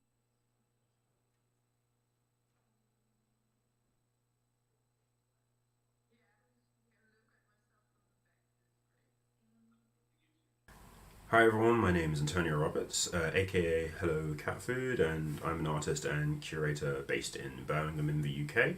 And yeah, I'm sorry I can't be there with you in Chicago for the NOT.GLI.TC/H event, either in person or online, unfortunately, as I'm currently going to be in transit, or at least by the time you watch this, I'll be on a coach between Bristol and Birmingham. I've been asked to give a few of my thoughts on glitch art as a aesthetic community, and yeah, especially since my involvement in glitch started, and so I'll do that. Just a bit of background first. So I first really learned about glitch art around 2009 by mistake, funnily enough, and very quickly just became really interested in how it all works and learning about different ways of glitching.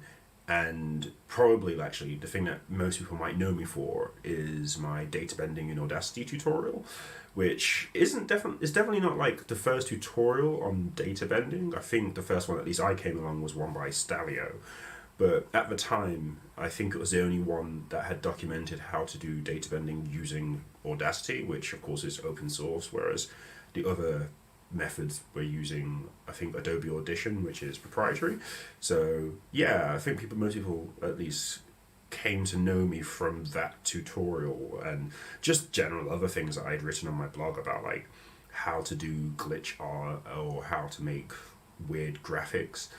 So yeah, and then I was lucky enough to go to the GLI.TC/H event, the first one in Chicago in 2010. And that really was like the turning point for me. That was like the thing that changed my whole art career and really basically gave me a sense of community. And I kind of gushed about all of like glitch art and how the Chicago event, what it did for me. I wrote a long blog post about like how it affected my career, which you can go read on my website. And it really is true. Like, I think the thing for me about the glitch art community is that it's a community of people who are very open and about sharing their techniques. Yeah, in my short time of being like a live VJ, doing visuals for bands in like 2008 to 2010, what struck me is that like there's still like, I guess, a lot of secretiveness and a lot of guardedness about like sharing techniques and video clips or sources. Everyone was really like holding on to it as it's like, it's mine, don't you dare use it. Which, you know, I can kind of see an argument for it, but in terms of fostering community, it doesn't really do that if everyone's being very secretive and like guarding everything. Whereas at least in glitch art, there's so much openness. Everyone just really like seems proud of everything that they've been doing and just want to share it with the world. Like, hey, I've made this new codec, or I've figured out how to break this codec, and you know, everyone was just really buzzed. I think buzzed is the word. I think everyone's just, whenever anything was discovered, I think everyone was just really buzzed and wanted to share with everyone. So that's what really struck me about glitch and glitched community, is that it's just very open.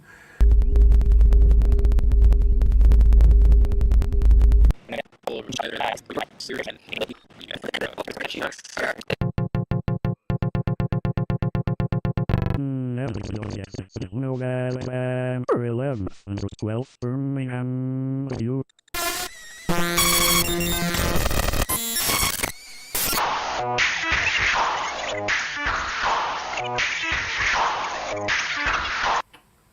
I was very happy that I was able to curate the glitch in Birmingham in 2011, and that was part of the 3-stop tour that happened for the Glitch Festival. First one being in Chicago, then it went to Amsterdam, then it went to Birmingham. And from my recollection, I think the Chicago event was 3 days, the Amsterdam was 2 days, and Birmingham one was just 1 day. And unlike the other two events, which had a more like an open submission policy, like you could submit work for it to be selected to be shown, in the one in Birmingham, I essentially acted as like a curator in that sense, and I picked everything that was being shown and I guess heavily curated it. The reason I heavily curated it is perhaps naively, because I was still very much fresh out of university, I felt that there wasn't that much of a scene in like glitches or experimental media. Like definitely there was, like there were groups like Modulate who had existed for a long time, but in terms of like I guess circuit bending, data moshing and so on, it still really felt like there wasn't that many people doing it. So the reason I curated this so heavily is that I wanted to essentially, you know, create a guidebook, or I wanted to create something. I wanted to curate an exhibition which served as a good example of this is what glitch art, at least at the time, is. This is what it is, everyone. And hopefully by having such a, I guess, well-curated exhibition which showed some really good and varied examples of glitch art, it would inspire people to take it on themselves and, you know, make glitch art and do their own things, definitely. And for sure, I'm sure like there was already a scene in London, like London being the capital, of course there is a lot going on there, but it just didn't feel like there was in Birmingham. And especially like even if you consider, for example, that the universities there in Birmingham didn't have a digital art course, you know, just fine art in the very traditional sense, or video or photography, whereas down in London there were digital media courses. So I felt like by curating this, it filled a gap. It started something. So since then, what's happened? Well, I'd say that there has been a lot more room for experimentation. I'm not going to say I started that. I'm sure I was part of that movement, but like I do feel like there's more openness to people doing, I guess, weird art, weird video art, performance art. Certainly, you know, I hope I've played a part in that. So I used to be a curator at Vivid Projects, a gallery which hosted actually the Glitch event in 2011. And with that gallery, I put on a couple more glitch art events. I did a few Bring Your Own Beamer events, and I did I don't know, several of like workshops in glitch art, Blender and data bending and all of those things. So I've done. Hopefully, I've played a part in it. But I would say that still, it is interesting that there hasn't been, I guess, a critical mass. And sure, I'm comparing it to Chicago, which, you know, is a brilliant city, and like lecturers like Nick Breeze and John Satchram and jonCates, who do have essentially digital media, experimental media courses, and there isn't. It still feels like this is starting up in Birmingham and the West Midlands. Hello everyone, me from the future here. I actually kind of want to backtrack on a little bit of what I just said there. Whilst I do think it has taken a very long time for institutions to at least have the facilities and resources to help students and people who want to explore things like glitch art, yeah, it's taken a very long time for them to have that. But maybe this institutional support isn't the kind of validation that this practice really needs. Communities can be built outside and outside of these places. And now that I do think about it, yes, there are definitely a lot of artists who are interested in this sort of things within, again, the local area of Birmingham. But we're lacking a lot of independent venues and spaces to enable us to do this outside of institutions and the large festivals like Supersonic Festival, the Flat Pack Film Festival. I guess we're still lucky that Vivid Project still does exist, but it feels like still the new media arts, digital arts is still not as well serviced in terms of dedicated venues or dedicated galleries, which I still think is a shame, and is still, it's a shame that it's still well served in other places. And still, comparison as well, maybe comparing what's happening here in Birmingham to places like Chicago is a bit unfair on what's happening here. There is a scene, but still, to reiterate, I do think there still needs to be more support in terms of venues. It might happen one day, hopefully. Yes, I have talked a lot at length. It's what I do best. So I think I'll leave you now, and I'll leave you with a video, a YTP style video overview that I made of the festival. Hope you enjoy it, and if not, then you don't need to let me know. Hope you enjoy it, and hopefully speak to you all in person or online soon. Bye bye. Run them through all the different players. That becomes a more sort of personal thing, like you sort of keep an inventory. Perspective, so programming isn't necessarily my forte, though I do it sometimes for money. These words with which are like data marching. So if you push that down, that should. These words with which are like data marching. An organizer, Chicago, and say that Chicago.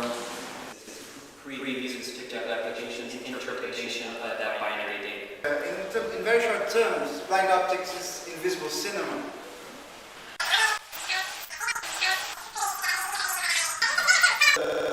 Every form is relative to all the others.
I'll turn the microphone volume.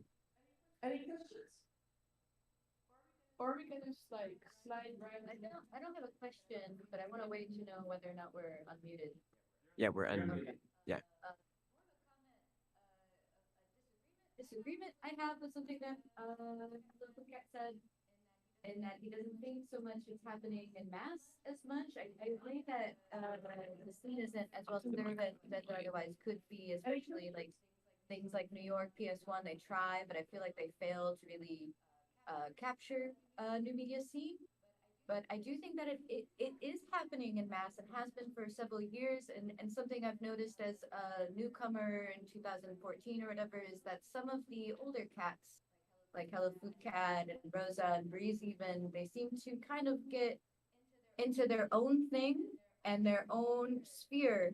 And there was still an emerging mass sphere, especially in glitch art, that was occurring that they weren't necessarily as involved in. And it does appear that there isn't as much in knowledge that they have of what's been happening since social media. And I might be maybe a little aggressive with this opinion, but it is something that I have observed. Do you know, I love the fact that you've in your own stuff. I cannot hear you, Ooh. and it does appear that there isn't as much in knowledge that they have of what's been happening since social media. And I might be maybe a little aggressive with this opinion, but it is something I observe. Do you know, I love the fact that you've Your own stuff. Yeah, I we are cannot- doing the stream twice. I think we're good. Okay. I asked, there was a question if I have a response to that. Oh God, can you hear me? It looks like you can't hear me at all, can you? Oh, you can. Okay. So just to go to your question about like being aware of what's happening. Forgive me, I didn't get to hear completely all of what you were saying, but I think I've got the gist of it. Just about being aware of what's happening, being involved in my own world. In a way, I kind of understand what you're saying there, because I see new people doing things with glitch art, which, that I'm not aware of, and that's okay. I don't want to try and insert myself into like the newer communities of glitch art, because I don't want to be the granddaddy or reassert my quote unquote dominance here. Like, just because I've been doing glitch art for a while doesn't mean I guess I have any sort of right to be in these newer communities. So yeah, in my opinion, when I see these new communities, I like to step back and just let them get on with it. If they have new interpretations of what glitches are and what the community and tools that should be using, great. I'm all for it, all for development, all for new things. But that doesn't mean I'm not aware of what's happening. I'm definitely watching, looking, listening. And for example, people like Ras and Kaspar doing amazing things. But again, I don't want to try and assert myself and make it look like I'm the king of glitches, at least in any way, because I was in a certain time period, the 2010 to 2015 period. And if that's my time, and it's sort of now time for newer people, great. So yeah, I hope I answered the question. Yeah, cool. Do you know, if I could just add something there as well. There's this sense of FOMO sometimes where you think, there's some cool stuff happening. Someone's created a glitch OS, someone's created a new app. That app is amazing. I'm going to play with it. I'm going to try and put some stuff out there. And you could not keep up with everything that's going on. There are hundreds of people. What me and Ants were really surprised about was how many submissions we got through the email address of the glitch book, and it became really difficult for us to try and curate that. And I felt so bad. I wanted this massive book of all sorts in there with very little curation. And what we quickly realized is that we couldn't even design that into the pages. It would have become a very different sort of piece. And I still to this day, I would have included many other sort of pieces in there. And I don't know if Ant is still on the stream, but you know, when you put yourself in a position to curate something or to put an opinion out there, inevitably you have to be discerning about certain things that you like or you don't like, but that's still your opinion. But this Nick has said very beautifully, put out there, that there are multiple waves, each one getting bigger and more interesting, because I guess we're building on top of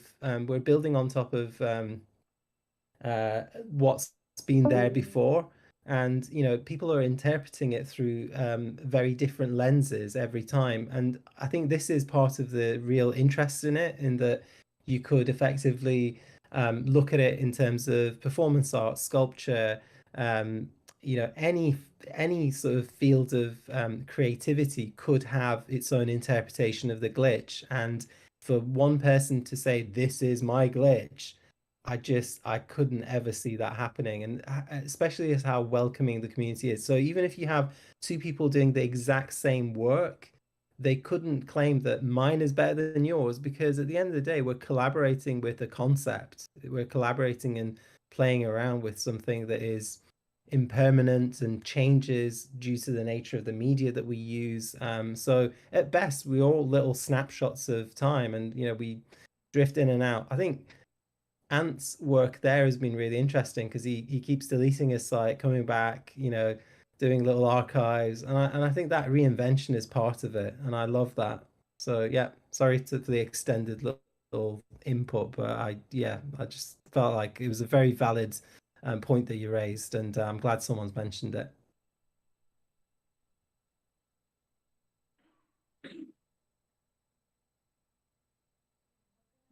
I unmuted Paul here. It is? What? Oh, where I lost him. Paul, we're trying. Right click. No. So you can. I think he actually needs to click the mic button on his end. Usually we can give him the permissions, but. I can mute.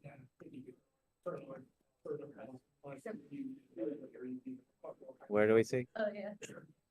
Yeah, he needs to click his microphone button. Can Paul unclick his microphone?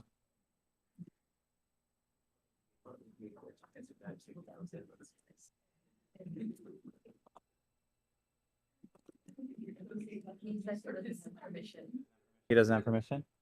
Okay. I like that Rose and I have changed places in the chat now.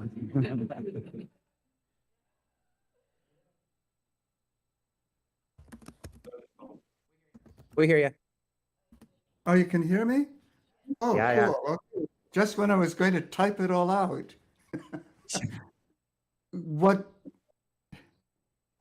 Antonio says about community and invention and trading ideas and this notion of enthusiasm, for me, well, I'm going to reveal my age. This was like what I experienced in the early days of algorithmic art in SIGGRAPH and other symposia, the notion that everybody was hanging together. And in this case, it was people in industry and people in academia, but above all, the artists and scientists, everybody exchanging ideas.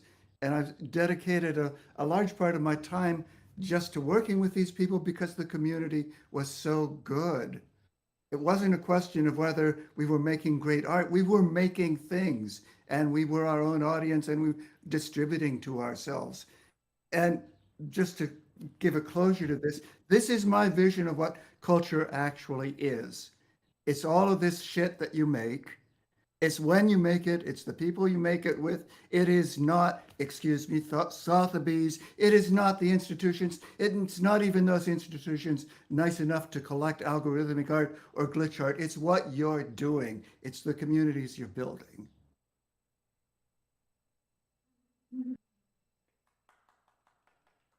And that's it. Okay.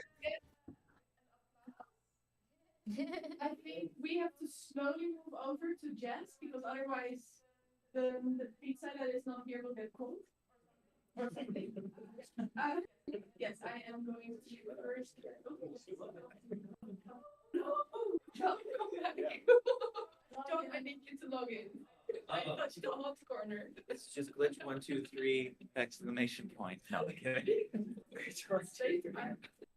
It's fun.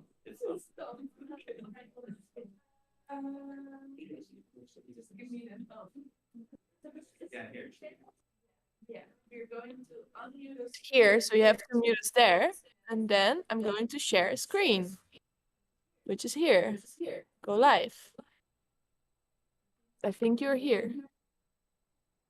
All right, so can folks over there see it? Yeah, I'm doing that now. All right, got it.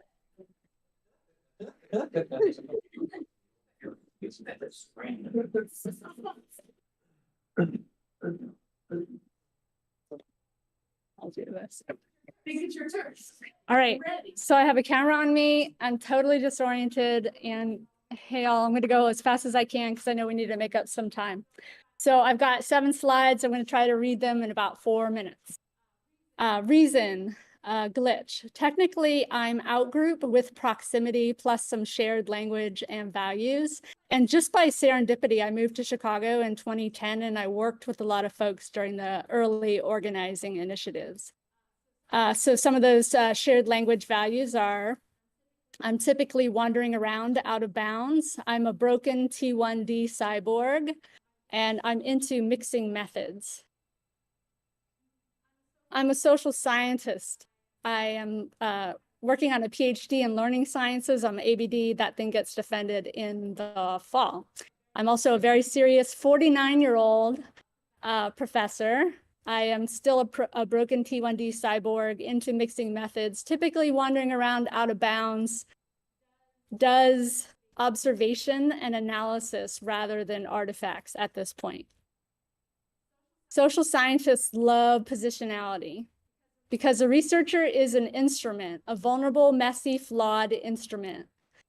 And not an artist statement. A positionality statement is authored by a researcher as a mechanism for both self-reflection and disclosure. While a positionality statement, like a person, is not necessarily a static entity, it captures and describes biases, preferences, perceptions, inclinations, and tendencies, as well as identifies advantages and disadvantages a researcher may have in a given situation. Every researcher will have a unique lived experience and therefore a unique positionality, whether it is written and shared or not. So my positionality has much bias and backstory relevant to today's activities. I used to be a new media artist. I made things for screens. I also participated and collaborated for about 25 years in that space. So for reference today, 2010, I did a performance at SAIC. One time I performed hyperglycemia with my broken body. This is a classic. In 2011, I did some design. I met Nick and John for tea somewhere, I think on State Street. Then I stayed awake for 3 days to make a book happen. In 2012, there was some discourse. One time I did a working group with Beth C. and Paige T et al. There was several other people involved as thread leaders, and we focused on glitch XXX cultures. So we talked about basically primordial diversity, equity, inclusion, belonging, and justice themes before we had these words for them. Positionality, much bias and backstory still, RIP Channel 2. Some of you all know that I was collaborating with Channel 2 for about 20 years. Then we had complexities, then we had pandemic, reset, total pivot, social, and then I moved into social scientificalism and my next adventures. So my positionality, this is just a snippet because queerness, because queer mess. I rarely sit in chairs. I mean, I have trouble sitting in chairs. I mean, I can't sit in chairs as they are intended. If I have to sit in a chair, I'll probably ignore the boundaries and deform the experience. I'll find an alternative way of interacting with the existing structure, even when affordances are clearly asserting themselves. When these interactions begin to fail, I will find a way to be on the floor where I can squat, sit on my feet, move around, and stretch. I am not worried about my relationship with chairs and my tendencies to reject, resist, or subvert them. It simply is what it is. So I am a social scientist. I study people, social systems, and behavior in context. Specifically, I study creativity, leaky sensory gates, neurodivergence, time travel, and folks who exist in the margins, outliers, and queerness. And this is why glitch is relevant to my interests and why I was glad to be invited back here today so I can do a next level observation. I also prototype and test models and frameworks. Thank y'all.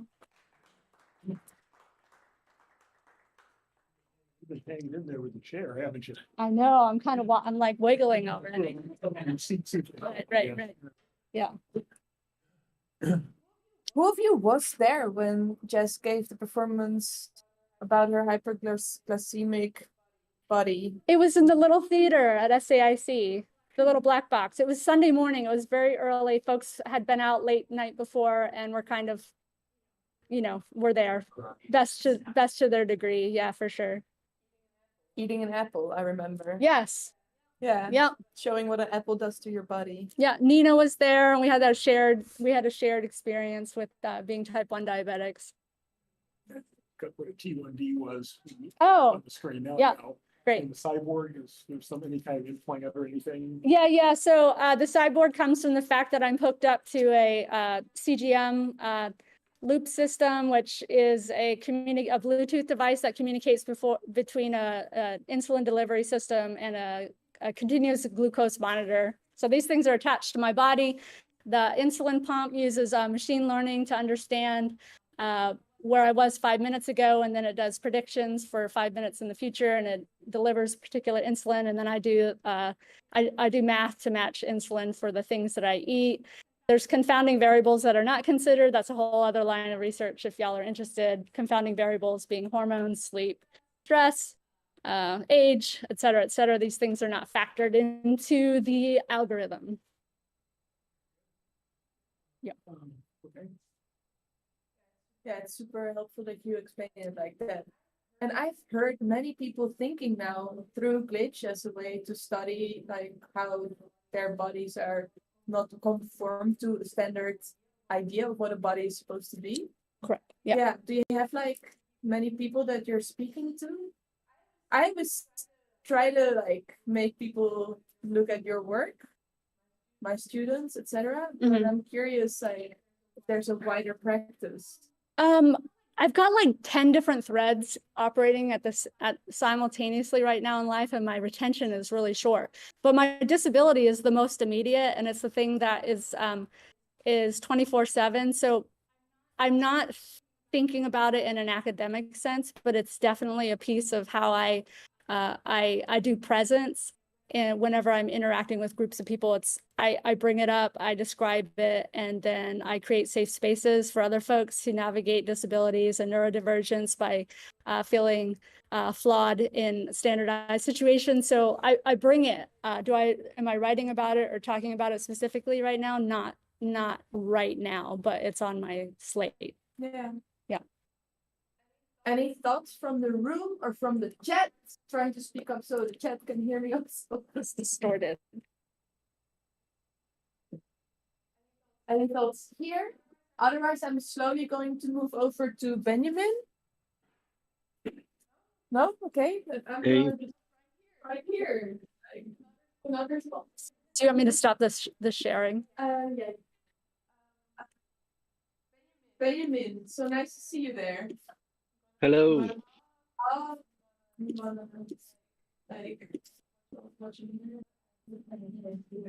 Can you hear me okay? Benjamin, can you hear us? Yes. I think I did. Can you hear me now? Don't worry. Ah, okay, great.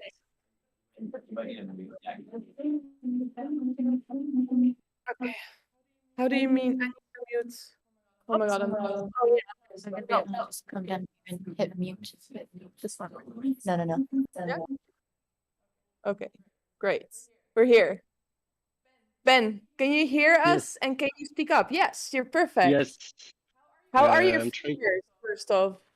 I'm good. I was trying to share I don't know if you're seeing my screen. Are we seeing your screen? I think we are almost seeing your screen. Okay, yeah, it's like it's trying. Yeah, it's trying. The stream you're viewing currently is reduced. This may be due to network conditions. I don't know what it means. Okay, wait. Maybe I'll try again. Where is it? Preview. Here we go. Benjamin is based in Paris. Yes. France, which is the country that is burning at the moment, rightfully. And so we're happy that people stand up for their rights, but we're sad that Benjamin has to suffer some of those consequences by having the injuries. Yeah, okay, here we are. Yeah, I was trying to share my screen, but I guess it's part of the style of the day. And maybe it's okay. I don't need to show you anything. So thank you very much. And I'm really sad that I'm not here with you because I really would have loved to. So yeah, I'm Ben. I'm based in Paris. Like many people before me, I've been kind of exploring glitch in different ways. And I kind of started around kind of the start of 2000, and I think the whole Y2K and this idea of like we were going to lose everything with this bug of the 2000 year 2000, I think was really an influence on this idea of like, you know, preserving or composting the digital. And I think I was also really interested in a kind of a political side of glitch, and the term that I used at the time was corruption or data corruption. So I think this idea of glitch, or the term, came a little bit after when I heard about it, because it wasn't really a term that was kind of present. I hope you can all hear me okay. Yes, okay, cool. And I think so I think involved in the 2011 event in Birmingham, not in person, but my work, and I was able to come to Chicago in 2012 to lead a track on hardware, and I kind of brought this project for obsolete technology and how, you know, this idea of glitch and obsolescence and technological decay, as I mentioned, was really important to me.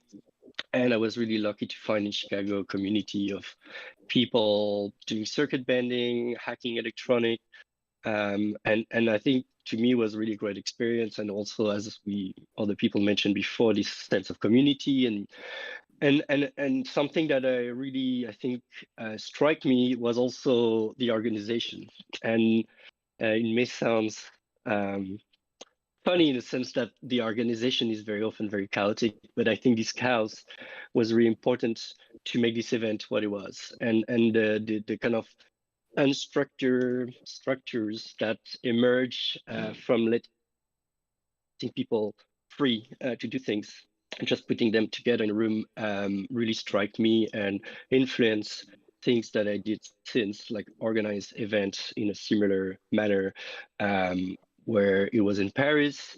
A few years after, I'm gonna try to share this if I can. Let's see.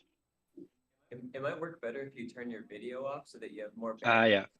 Okay, yeah. Let me. I'm trying to share just a quick time video, but I'm not sure if it's gonna work.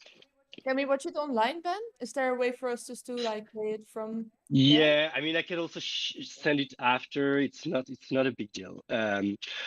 So basically, in Paris, I organized a little event called Refrag that was also exploring the idea of glitch for the first event, and we had some people from Chicago and other people from the community coming over in Paris. And since then, I've kind of tried to explore this in different ways, whether it's through you know, like organizing different type of events. And the last thing that I've been really involved with, that I feel is very much connected to the Glitch Festival, or in terms of the nature of it is called No School, and basically it's a summer program for artists doing, I guess, what we discuss a bit of the misfits of the arts and academia, people working with at the fringe of their and glitch. I think is really a very important part of that culture, in a very critical way also, and not necessarily always looking at the latest hype, but also trying to question, how we use those tools and technology, and also this idea of community and sharing and building tools and making this available to others is really part of this project. So yeah, No School is this summer camp every summer now for the 4 year, where we I can, it's a summer camp for grown up, to be clear, where we do a bit of code, we do electronic, we discuss, there's a lot of presentation, we have more theoretical discourse, and really it's about spending time together in a physical context, which unfortunately is not the case today. But I really, to me, believe that what was really meaningful in this festival was actually the physical exchange and being present and being together in a room and meeting people live. And I think, after the COVID experience, it's something that is more and more important and meaningful. And I think another part that also I liked is that we were not in these classical academic spaces or kind of classical type of events of gallery. The part that I organized when I was at Chicago in 2012, we made an installation using a lot of electronic waste and devices, and the room we were in was above a furniture store, if I remember, and there was like a hole in the floor pretty much where you could fall. So this kind of precarious space, I think, was kind of relevant to the precarious work we kind of explored and made in a very short amount of time. So yeah, this is kind of my experience, I guess, reflecting a little bit on the event itself and how I think it had impacted me personally in my kind of practice of organizing things since. And I think, and a lot of the people we met at the time were still kind of somehow connected and interacting and sometimes collaborating. And I think that's what's very important is in this kind of event is the community building through actually meeting people and spending time together. And I think, yeah, this is my take. And if you have any question regarding, I'm sorry I didn't show stuff, but it's okay. I mean, I can send you my website and I can discuss it also if people have more question in person. That's no problem. But my studio internet box is today.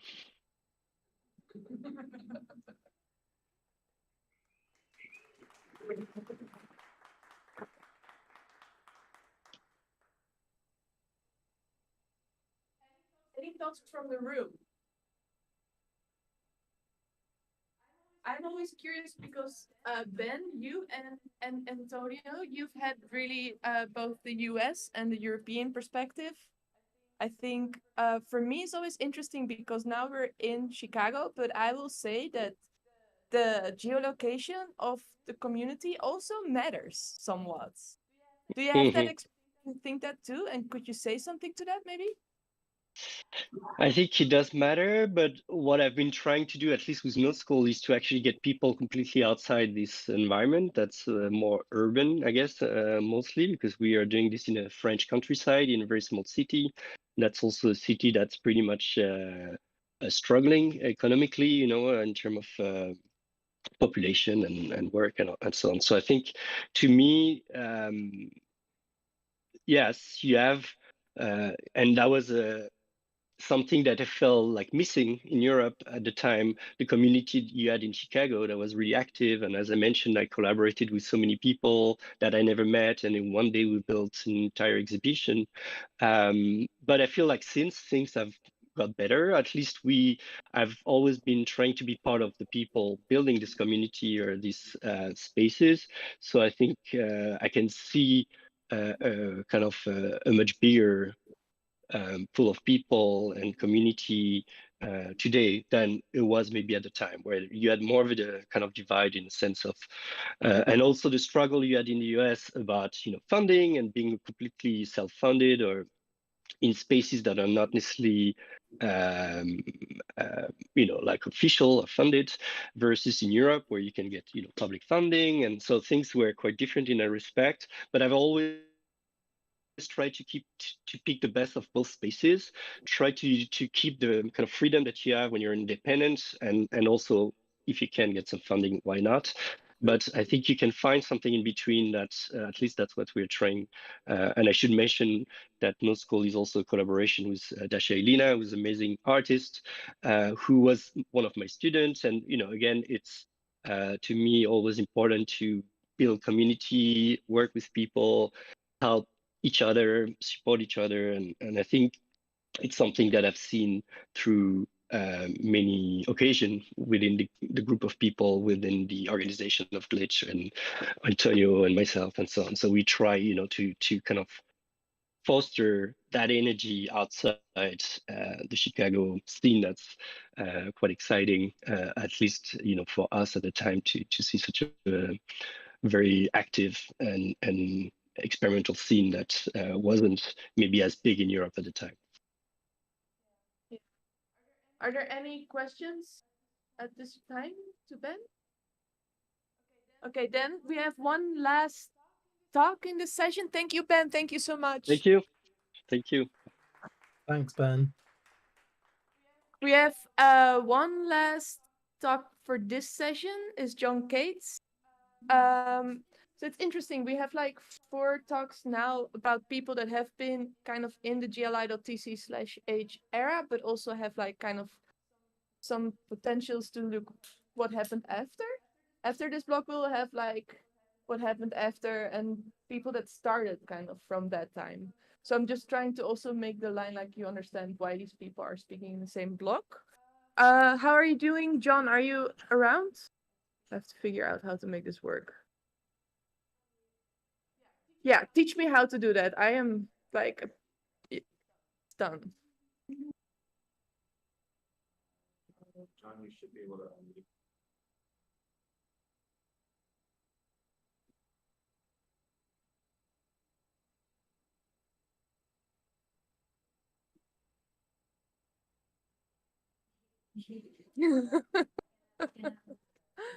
How do I do this? Someone did it before. Who did it before? Okay. You're here, John? Give us your voice.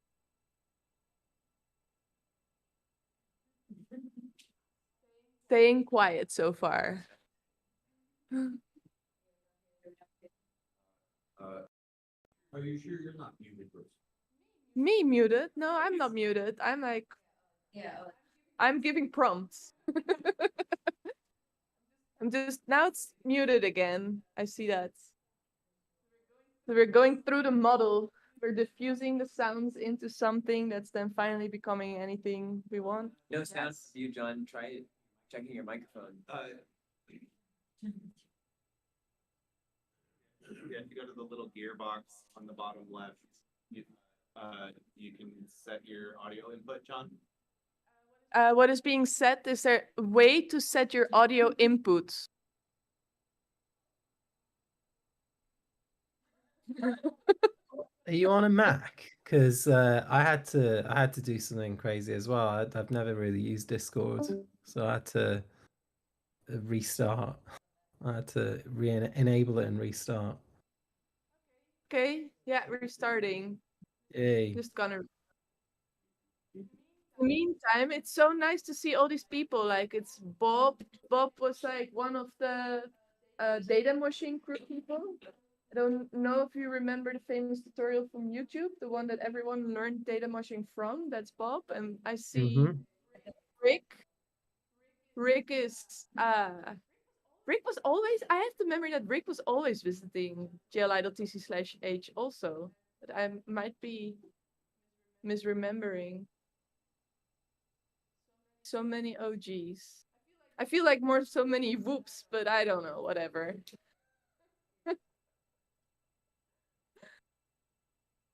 Are there any thoughts at this moment?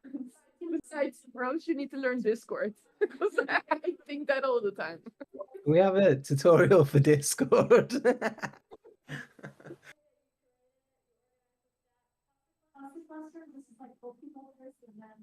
Okay, so this event was supposed to be just a touch base on what glitch is, if it's dead, if it's alive, what's happening to glitch. Over We here. felt there was a lot happening within the realms of glitch in the world, and so we felt the need to address that maybe and see if there was like a wish we could like maybe hand over the community in a sense that we could like set up what infrastructure GLI.TC/H has built, maybe over to another generation, etc. So what we did is an open call. This is not necessarily curated, but what I realized was that it's mostly men that actually submit, and that I don't like so much. So I started to invite also people to have like a little bit more diversity, but actually it is an open call. Anything that comes in is allowed to be on stage. That's just a... It's so interesting. It's Okay, also... what about this one? What about this microphone? Yeah, you sound good, John. I can hear you. All right, Welcome, well, you- voiceover, John. Cool. Thanks. I'm going to reset things a little bit since this works this way, which means just a slight change to my setup. Hey, y'all. Hi. We can hear you. We can't see you. If you wanna, I mean, No, just saying. No, listen, we got this far. Let's be good where we are. I feel great about it. Yeah. Good. Tell me, what time is it there? 1:30 in the morning. Great. Good Yep, night. great. Good morning. Yeah. Good morning. Okay, then. Taipei. No, Taipei, Taiwan. Taipei, Taiwan. So, Take it yeah, obviously let me know if you know, something should go wrong, let me know somehow. We'll try. Oh, that'll be moving. I'll be moved. Okay, so we're good, right? We're waiting for you. You're taking it away. Every glitch art is a time machine. Every time we capture the effervescent moment of glitch, a rare glitch has appeared. Like a Pokemon, we catch and collect a moment to share with futures, to become glitch histories. Since this stream is flowing into those futures, I will say some statements that many of y'all have heard before. Glitch artists code, capture, and create glitch affects, their feelings, and aesthetics. Hello, I'm jonCates, and I'm speaking to you from the nation state of Taiwan, the capital city of Taipei, the lands of the indigenous Atayal Nation. Here in the nation state of Taiwan, I'm learning the language of traditional Mandarin. Thousands of years of culture are encoded in traditional Mandarin. Mayhaps 5,000, mayhaps even 7,000 years of culture. In this language, we say that the past is in front of us, Qianmian. The future is behind us, Homian. The past is ahead of us because it has already happened. And we can see it. The future is behind us, and we have to turn to look at it. This reminds me, Rosa, of Angels of History. So say thanks to NOT.GLI.TC organizers, Rosa, John, and Nick, for inviting me to quickly address future glitch histories. As y'all know, I've been making glitch art since before it had this name, many, many glitch art eras ago. Since the mid-late 1990s, I've taught, curated, collected, and archived this art that we now call glitch. For over 20 years in art academia, I create original research and primary sources for glitch histories, with my work being published and recognized by well-known institutions with names y'all have heard before: Harvard, Oxford, MIT, University of Chicago, where you are now, and others. My views on glitch histories are optimistic, inclusive, and in-depth, given the fortunate ability I've had to be involved at this level for this long.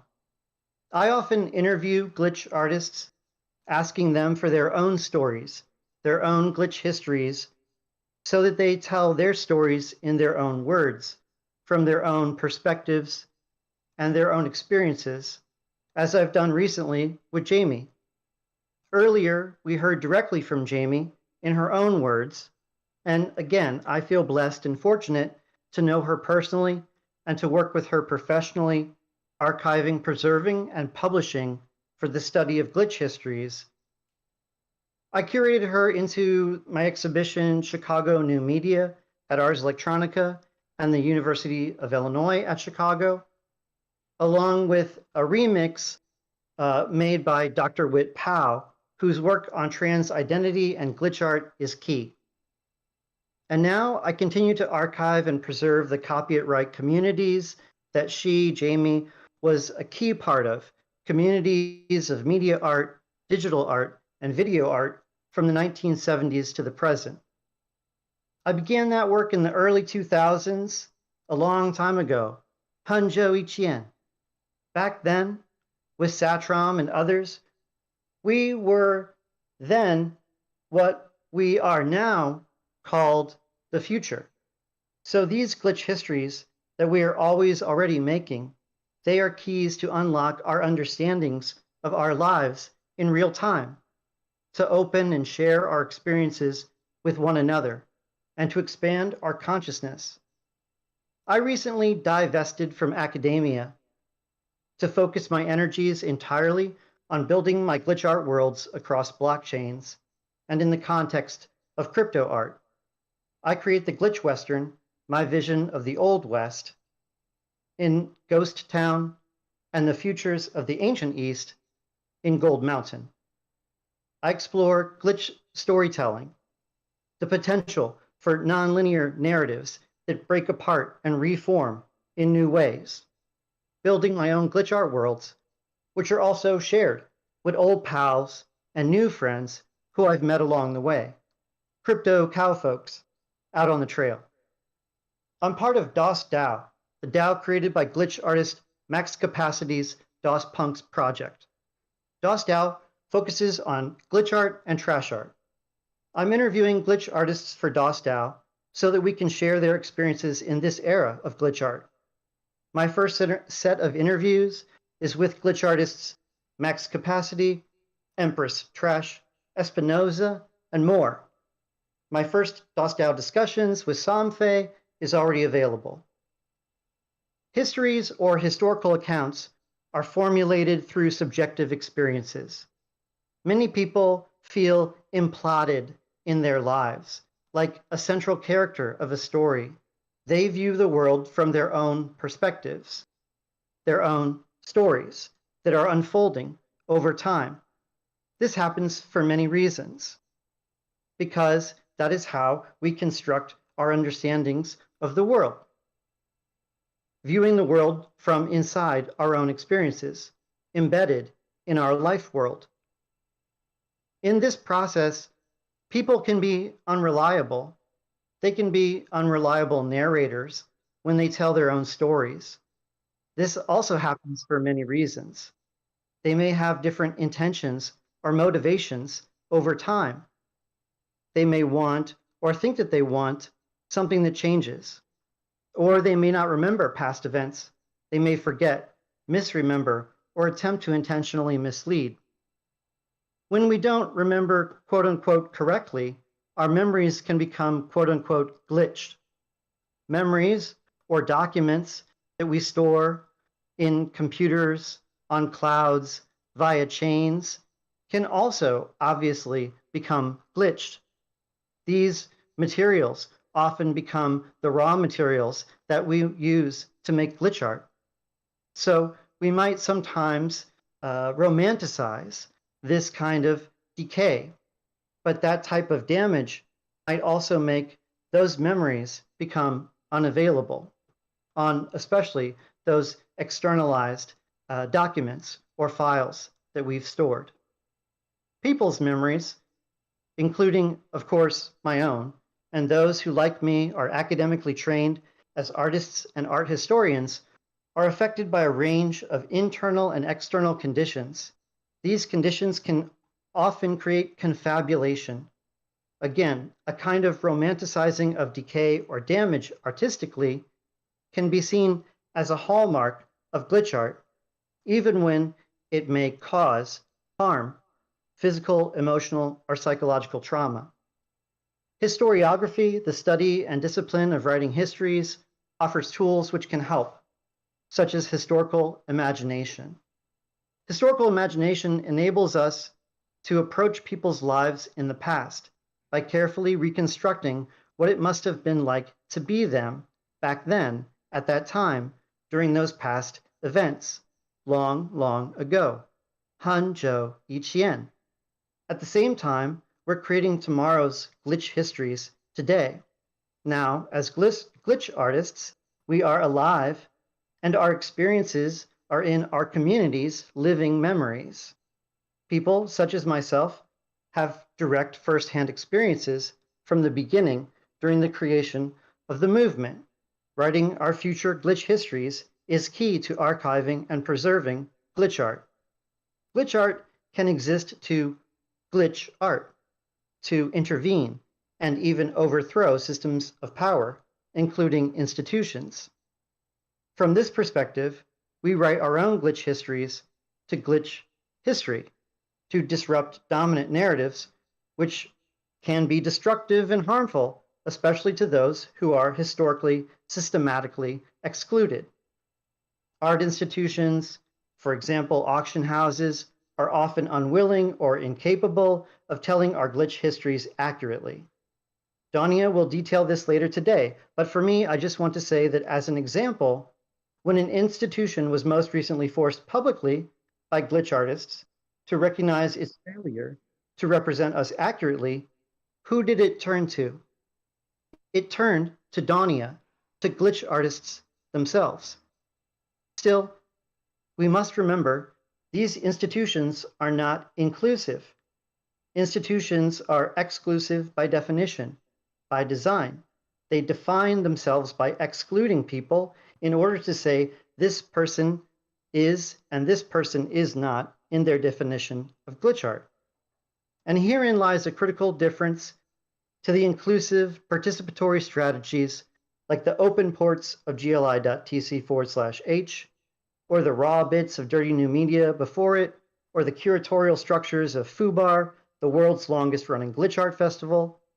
All of these approaches are intentionally designed to build communities by being open and inclusive to all who self-select as glitch art.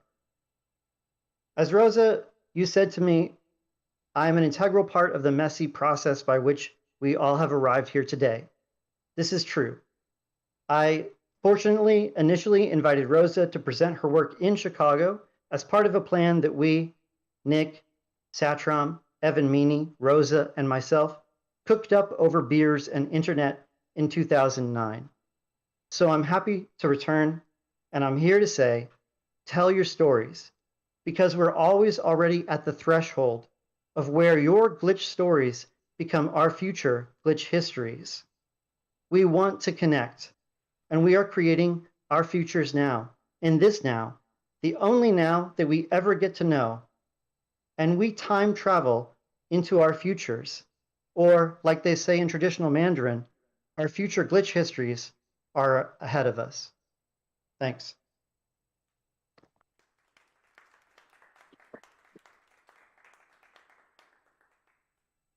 Beautiful, John. There was a lot of sidebar in there. Kaspar, yay. Looking at the room first. That was beautiful and inspiring. Thank you for sharing. That's Kaspar. Are there any thoughts, remarks? Yes, Michael. Maybe you. I need to bring you the roving mark. Oh yeah, come. Please come. This is just something that occurred to me. Closer. There. Seat in front of the computer, square myself up to it. Now speak clearly to the machine.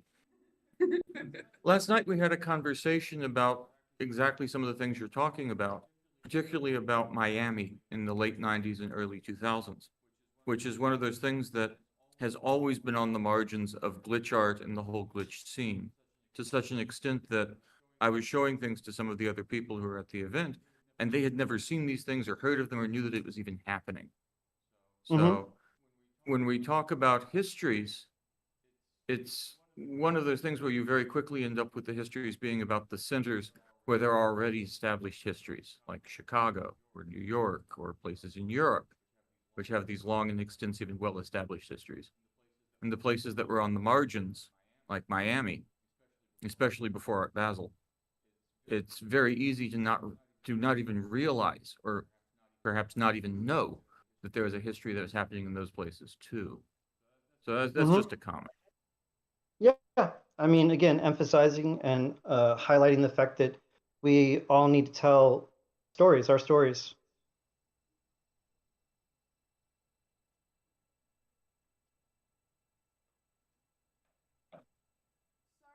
Sorry, John, you're cutting out. I don't know. Is John still there? Yeah, I'm still here. I'm just saying we just need to tell our stories.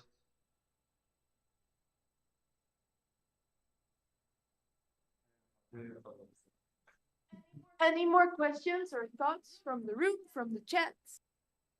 I read, it's important to remember that people are working of stuff everywhere in the rural middle of nowhere. Does network culture make it easier to bring the peripheries into the center? I don't know if that's true. I find that interesting. Yeah, John? Yeah, I mean, I certainly think so. And I think this is also one of the increased changes in different eras. So B spoke earlier about social media, and Ras and Kaspar will talk soon about some of those changes in the movement and era, and then also what happens now in the context of crypto art in general, or on blockchains.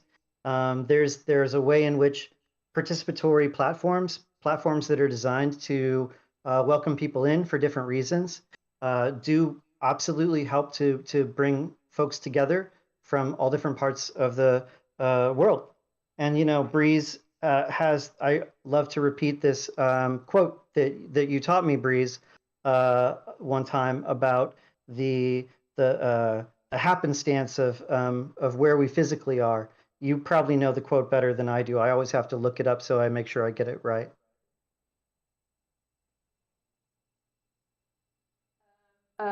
Nick is oh yeah, there. Okay, the JCR Lick Leader quote. Yep, that's the one. Yep, that's the one.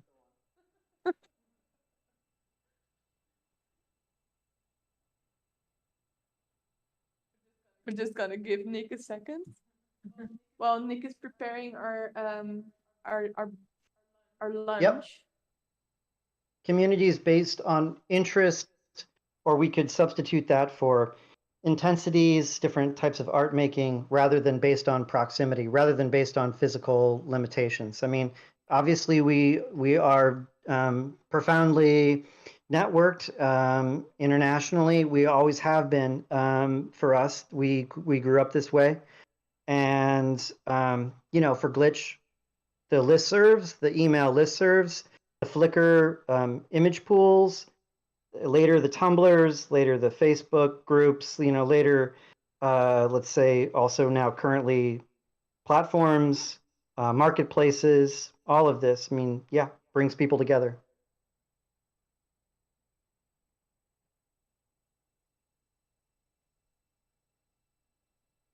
Any other thoughts? Memories, yes, in the back. I see two things. Yes, come by. Are you okay if I turn on the Absolutely. Yeah, I don't know where the camera is, but it's right here. Hi, my name is Crystal Byers-Durfer. I'm a new educator, and I had a quick question about just like thinking about generations in Glitch. I'm teaching sections of a similar class that Satram is also teaching, and right now we're teaching students how to glitch, and just kind of the intrigue and interest of the fact that like no longer file extensions are shown, right? You have to go in and add an option. And then like also the idea of filters as opposed to actually doing the data, right? This idea of surface versus actually like changing the integrity of the file. And I was just kind of curious if you had any suggestions on ways to kind of help the future generation, or, you know, also just kind of comments or thoughts on that. Thanks. Yeah, thanks. I'm gonna split that into two sections. One section talk about curriculum real quick, and another section to just say that as an intro to a talk about or a response about curriculum, I do want to emphasize that I have divested myself from academia. I want to be extremely clear about that. I've divested myself from academia in order to focus on my work and to continue my work, pursue that in full. So with that in mind, I think that it's important to share as much as we can, as well as to in terms of curriculum. So I'm going to be doing more of that online. Yeah, I did tons of that actually in the past. Basically, like everything I ever taught, I was always sharing all of it. So I'd like to just kind of make all that historical material available to people. And I do maintain, also today when I was speaking, I was saying the word glitcHystories as one word, GLI.TC HYSTORIES. And that's only maybe perceivable if you're reading, so you might not have heard that, but in my voice. But if you go to GLI.TC HYSTORIES, glitcHystories, only one H and with a Y.org. I'm going to start, I already do that site, but I'm going to start maintaining that with a bunch of the curriculum that I was talking about. So maybe that'll be helpful for folks. As we actually have ordered pizza that is getting colder and colder, I'm gonna give the last word to Jess. If you want to come up to the. Hey everybody, just something I observed. So I've heard the phrase community come up a bunch of times. And then just like comparing and contrasting that to something that Rosa mentioned a little while ago was that there's this exclusive thread that runs through this particular community. And I think it's interesting that I've heard the attributes applied to this community are open, sharing, learning. And I just have a big question about if those features are enough to declare something a community. I've seen a lot of other technology-based communities working extra hard to be inclusive, to disrupt patterns. And I just want to put it out there that I just have a big question about, is this a community? I have thoughts about that. I think yes, but I mean, is this a question you're asking John, or are you asking? No, I'm not asking John specifically. Yeah. It's just. Okay, have a good pizza party, y'all. I'll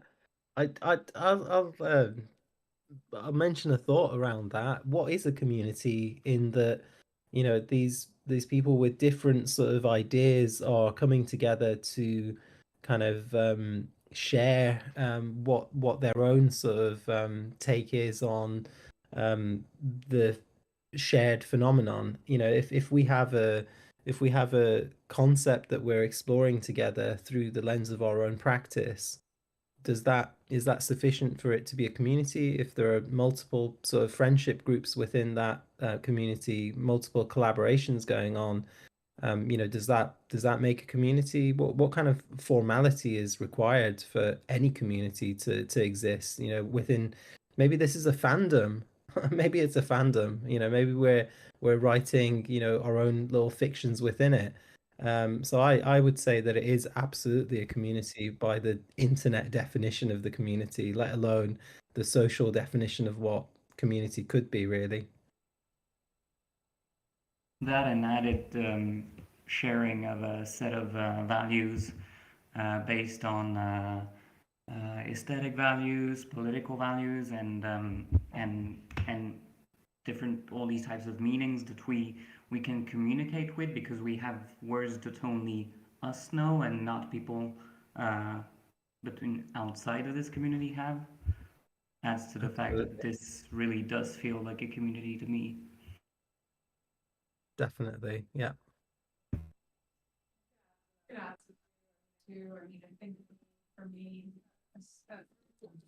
for me, a sense of community is also something like we live in a world that I think at its base level is sort of chaotic, and there's a lot of chaos, and community, when you have it, even though it can be fluid, gives a feeling of continuity and stability.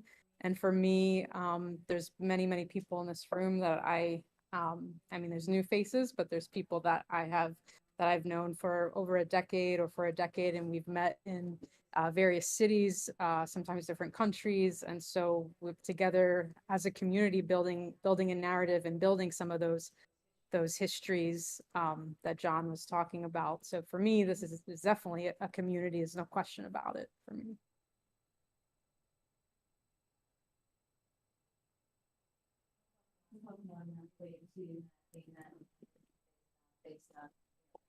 Patterns of an online community, which I've also been part of for the better part of a decade, but I'll have a lot more to say on this, which will just definitely support the fact, which I would say the undeniable fact of not only is this a community, but it is a community that continues to reinvent itself, to grow, and being glitch in itself makes it unique in its ability to adapt to the ever-changing world of technology and social media and social constructs in which we, create for ourselves. Oh, hi. Hi. Also, what's interesting, I don't know, communities have reinvented themselves like for like a decade plus, and then they have like more and more fragmented branches. I mean, that's pretty special. Any final thoughts? I don't know, I'm just parking somewhere. Okay, well then we go and have some pizza for a second. What think we're flavor of running pizza do you have? What kind of pizzas have you got there? I have no idea. I think it's called a pizza party with open ports side. Open side of open ports. Cold pizza with an Amazing. open ports show. Thank you for hanging in there with all our chaos. Amazing. Thanks for showing us, Nick. Coming I'm back drool in here. a second. Hey. Oh, Nick is showing us the people. We will see that in a second. Yeah, we're Awesome. coming back in like, I think half an hour, if I remember correctly. Okie dokies. See ya. See ya.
I won't be presenting anything. I just thought I'd turn the camera on just to have this sort of connection with y'all, but you don't have to look at my face if you don't want to. I don't blame you. I have to deal with this my whole life, so I understand. But yeah, mostly the sound is what matters.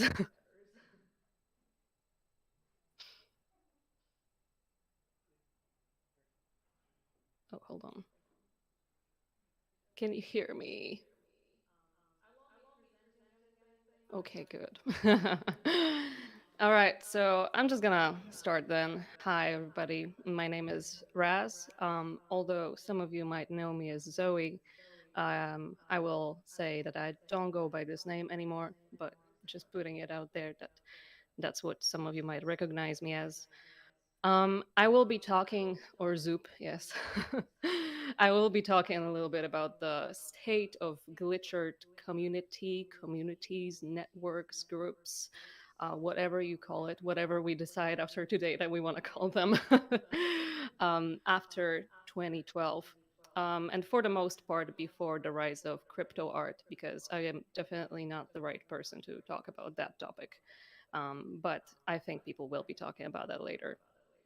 And I would like to point out that all of the events that I'll be focusing on today are merely a part of the vast world of glitch art.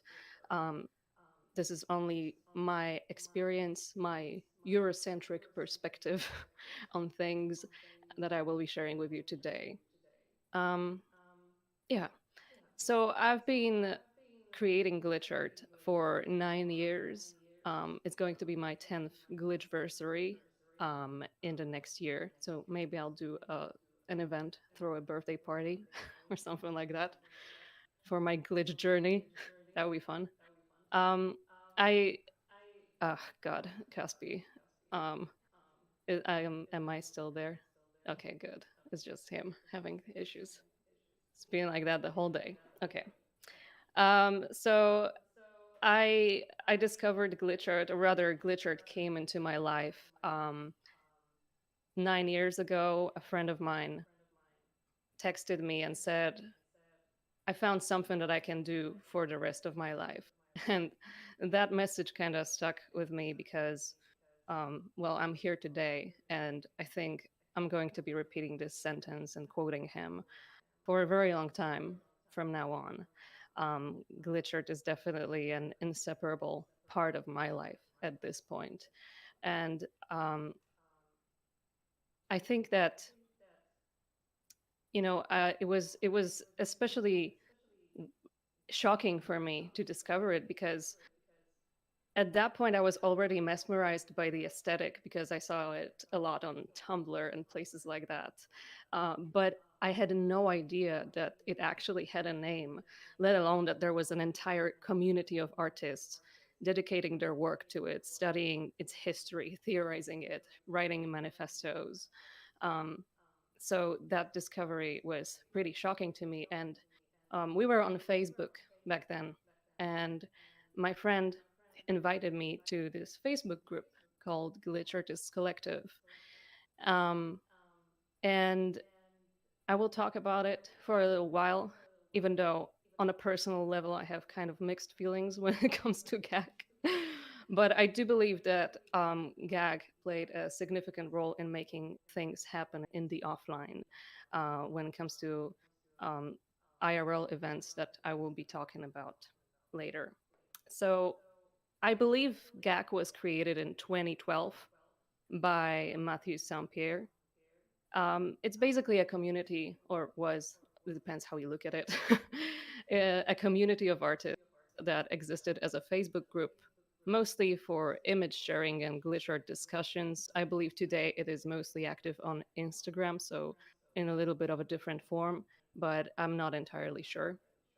I will read out the description of GAG to you because there is something that I want to touch upon.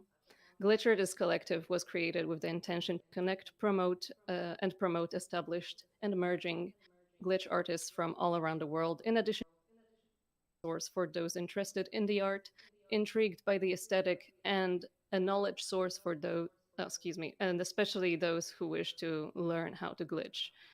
By the way, I am reading some of it, and some of it is improvisation, so bear with me. Not every piece needs a description, but we would rather you elaborate on your if requested. The sharing of information and this knowledge is how movements grow. That last sentence is what really hooked me in, and it's also something that a lot of you have already mentioned throughout this event, that the openness and the accessibility of this community was what was kind of shocking, but in a very positive way, and what made you stay and create glitch art. And that was also the case with me. And I immediately became very involved with the group. And from year 2014 to 2021, I was the main admin and what I guess can be considered the main curator for the group. I will explain what curator meant in that setting a little later. But first, I want to say that I don't know if it was a good idea for me to be an admin. At the time, I had a very small understanding of what glitch art was, and um, it was mostly the aesthetic that I loved, and I really didn't have much understanding of all the technicalities or the philosophy of glitch. I really thought at the time that it was just a tool for art creation, a medium. Right now, I see it a little differently, of course, but I feel like I was thrown into very, very deep waters and became very, very engaged way too soon. um, that being said, while I was active as an admin, I believe when I joined, the group had 15,000 members. I remember celebrating 1,000. And I think when I left the admin team, it was at 80,000. So just just these numbers kind of give you the idea of how big of a phenomenon glitch art was, um, especially for people who were chronically online, for millennials, for um, people interested in the popular culture as well, because around that time, especially glitch art became very popular in the mainstream media. Um, and since GAG grew so much over time, in order to organize our little online community, oh yeah, 80,000 subscribers now. So maybe it was less than that, but yeah, something around that number, because like it has not been growing that much anymore.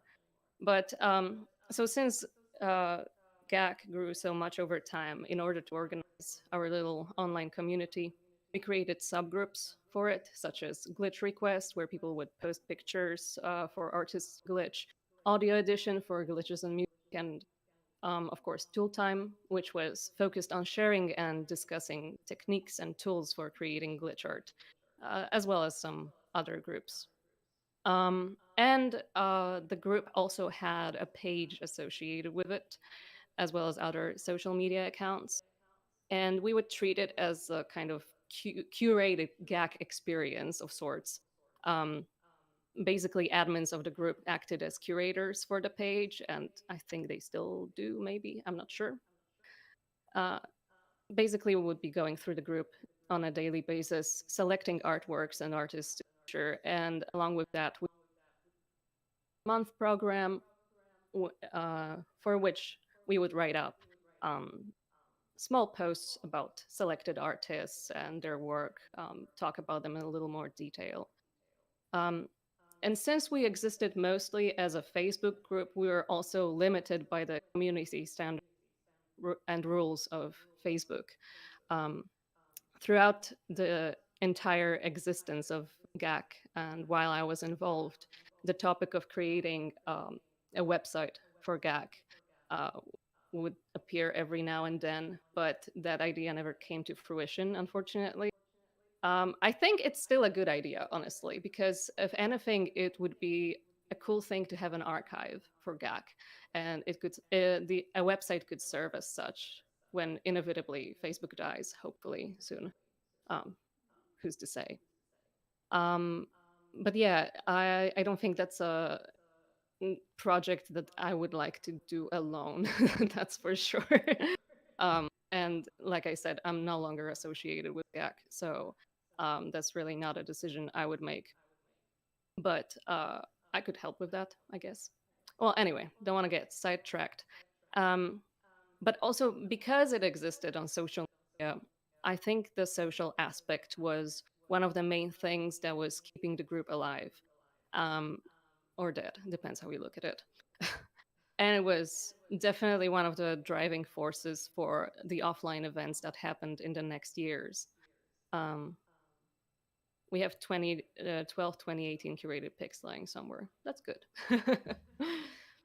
So very briefly, I want to touch upon an event that happened in 2014 in, by the way, am I out of time already? Because my God, I think I am spending way too much time on it.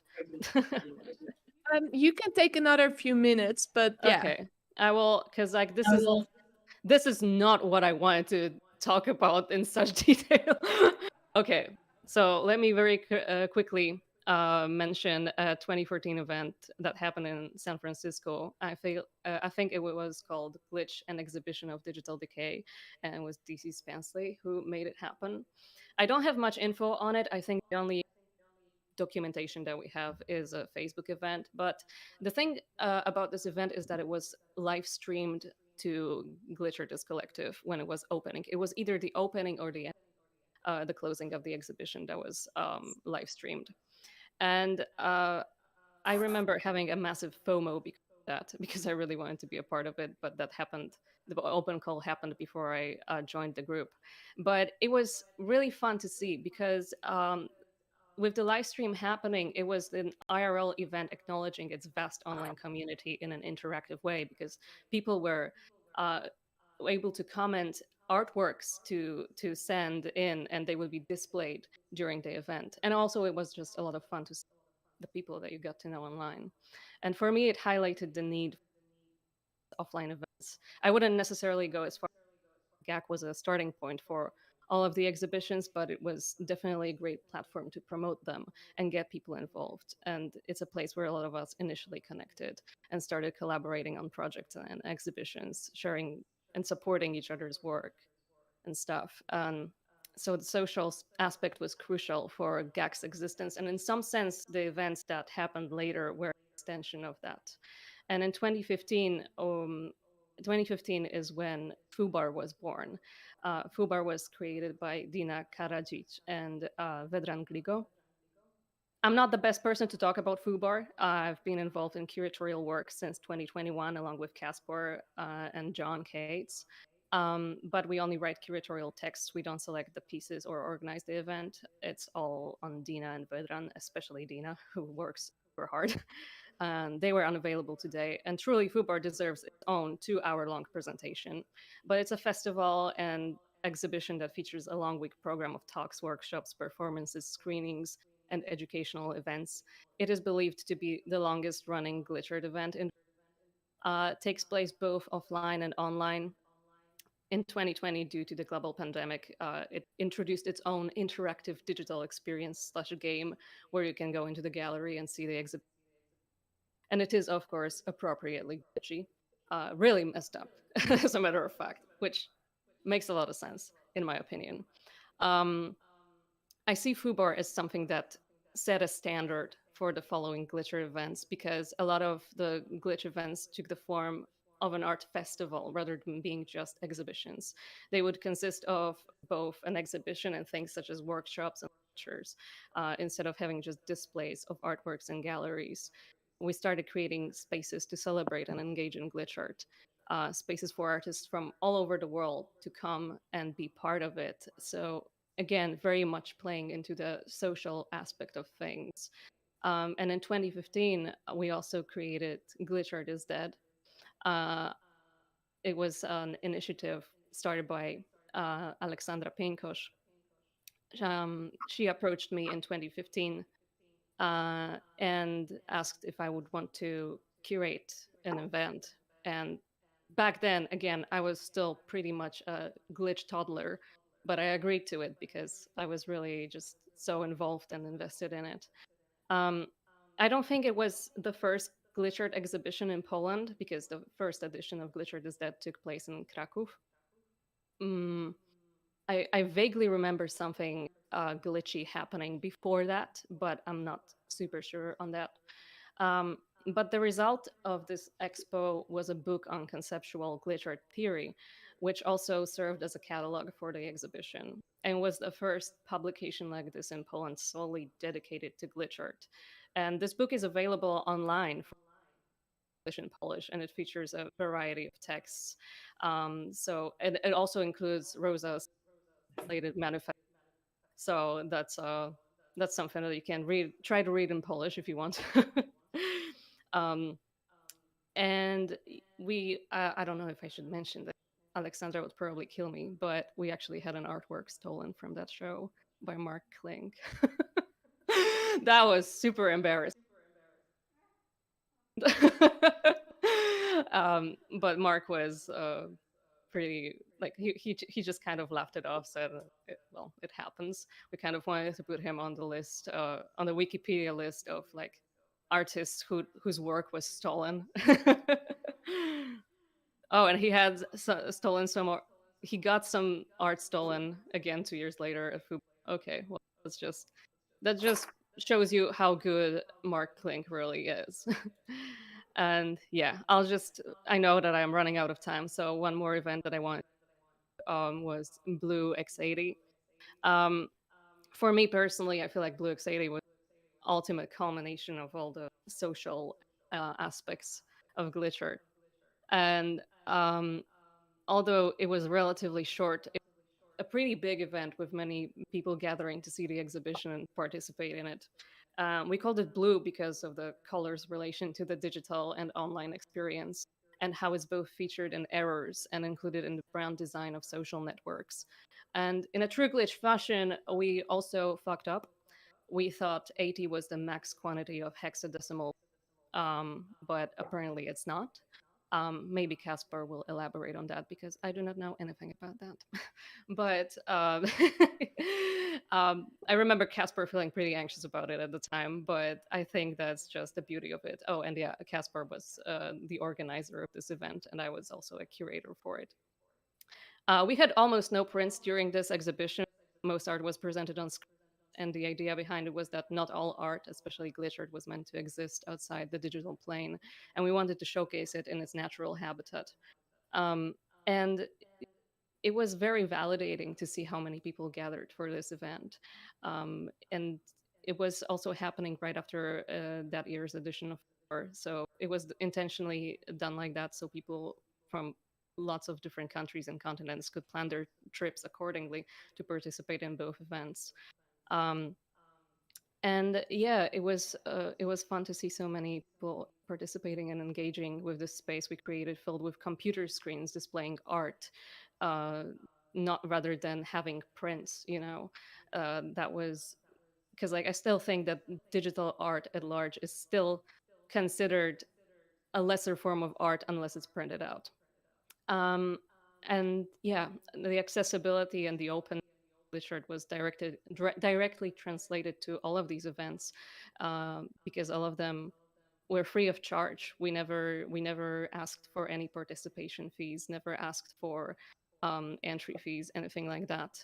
Money, although necessary to create such events, never really played a massive role in their existence. It was never the goal for these exhibitions to sell art. We wanted to display it, discuss it, connect through it, and of course create it during the events.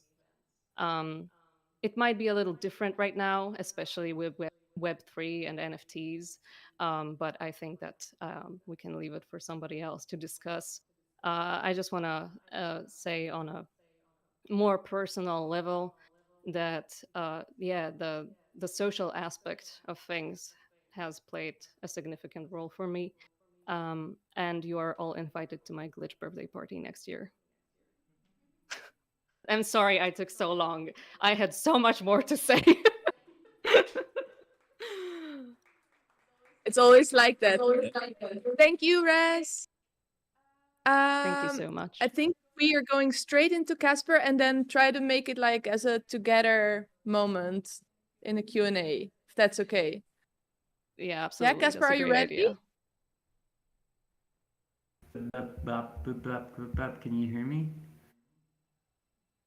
Hello? Hello, I'm talking with words. Yeah, now we can hear you. Okay, awesome. I'm so sorry, and also, oh no, I'm not the one who's sorry. I'm just reading somebody who's saying that they're sorry. I see that we are late on agenda, so I'm gonna get right into it. I joined GAC a little bit after Zoe. Always felt like I was a little bit right after Ras. Really sorry, thinking about the past. I always felt like I was a bit late to the party, and that always made me feel a bit like this thing I was telling to be last time, but I feel often like an echo of earlier generations of glitch art. So what I'm going to be presenting today is not exactly the future of effective artifacts, is mostly actually the past revisited of effective artifacts. So effective artifacts is a notion that I've been developing right now in my artistic residency. It's a way to generalize glitch art to not only the digital medium, but also to more physical mediums. So I won't explain the word effective because that's just the reason that we're all here is because these artifacts are effective. But there, I will describe why I talk about artifacts. And the first reason is because we have a tradition of calling these tiny things visual artifacts, whether we talk about medical imagery or whether we talk about video compression. There's often these little faults, these little failures which happen on an image which we call visual artifacts. Now I also mean artifact for its artificiality, in a sense that it's linked to a certain type of medium. And the third reason I use the word artifact is often because it's also, these effective artifacts are used as tools. They can be used as FXs, they can be used to induce nostalgia for many different reasons, which I won't elaborate too much upon. So considering mediums as not only digital, an example of medium that I really like is often just taking a piece of paper. So the effective artifact in a piece of paper is literally the fold in this piece of paper, which you can see right here.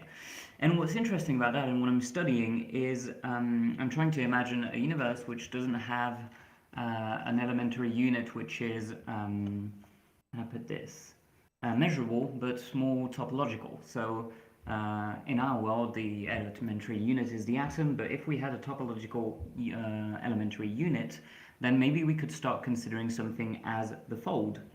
Now, the fold is very obvious for a piece of paper, and if we were to invent an art form out of sol fold for the piece of paper, then there's actually one that already exists, which is the art of the origami.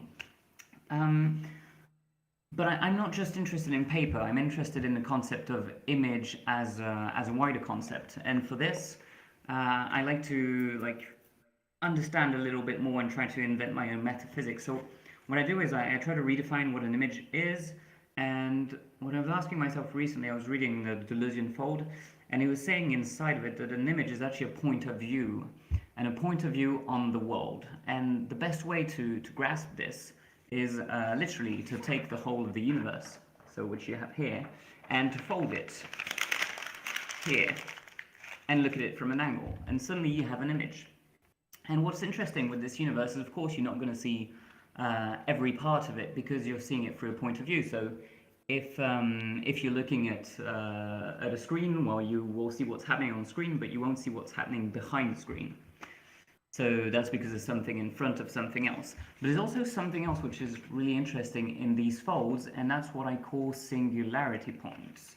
Now, if you have been not only to art school, because I haven't, but if you've done art classes when you were a kid, you probably studied a tiny bit about perspective. And in French, we call the points where everything escapes point de fuite. But I think in English we call them not escape points. I don't remember how we call them in English, but it's basically these points in which vanishing points, exactly. And what's really interesting about these vanishing points is that when you look at them, it actually looks like there's nothing inside of them, but it actually, the whole world is folded within them. So it's really funny. It's a concept which actually I really like illustrating with a French artist. Am I streaming right now? Am I streaming video? Are people seeing my screen or not? No. Shit. Okay. Well, there's an artist which is called Marc-Antoine Mathieu who did a tiny comic, which is basically called 3 Seconds, and it's the life of a photon for 3 seconds. And it's how this photon traverses the whole of the universe and bounces through every mirror, every glass, and every element that he finds. So starting from one point of view, you can actually see the whole world being unfolded. Anyways, I'm spending a lot of time on this, and maybe I should be a lot faster than what I am. So, what am I going on to next? Have singularity points, inside vanishing points, there's the whole world. I can throw this one away. And so these folds alone, they can take on meaning. So I've done a tiny bit of exercise, which is a little bit outside of the scope of glitch. But I've been trying to reinvent electricity, weirdly. So, you know, coils, resistances, and so I got this like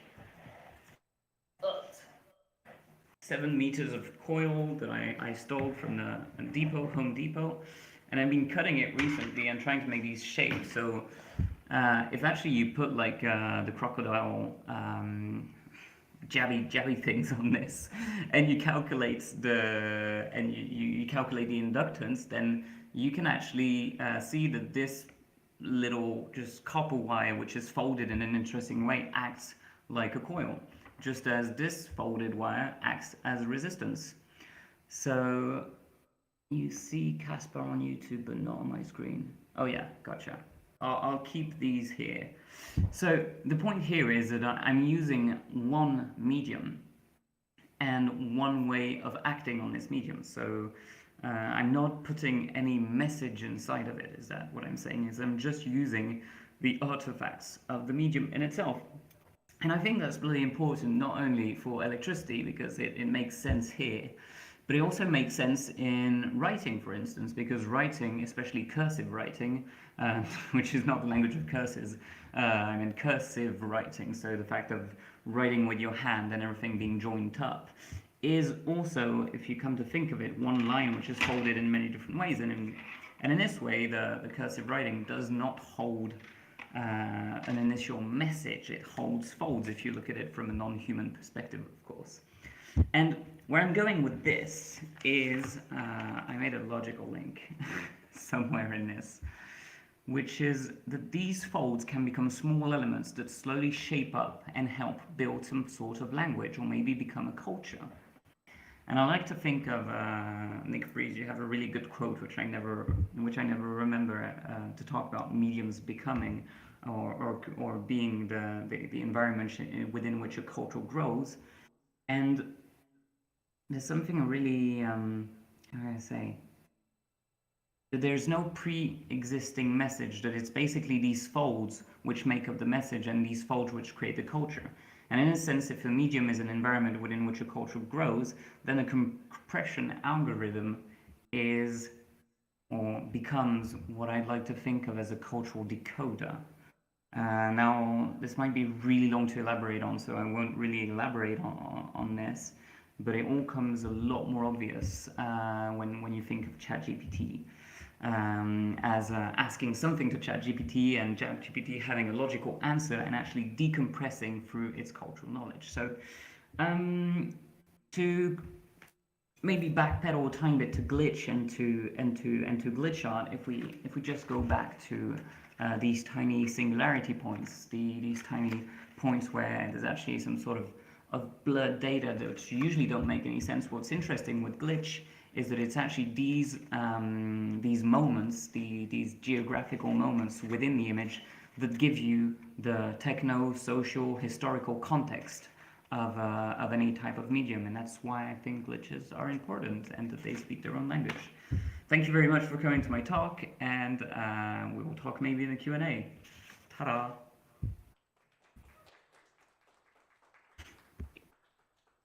Thank you, Kaspar. Okay, I think we have one more talk. Michael, you want to set up? Okay, any questions for Kaspar at this point? Some folds that need to crack open? Whoa, that was a weird question. I don't know. Like, delete that. That was not going on the record. What's that? I hear somebody. What was it? Jamie, did you say something?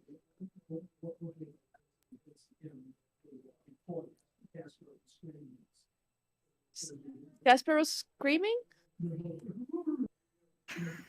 was thinking a little earlier about one of the earliest sources of bullfighting.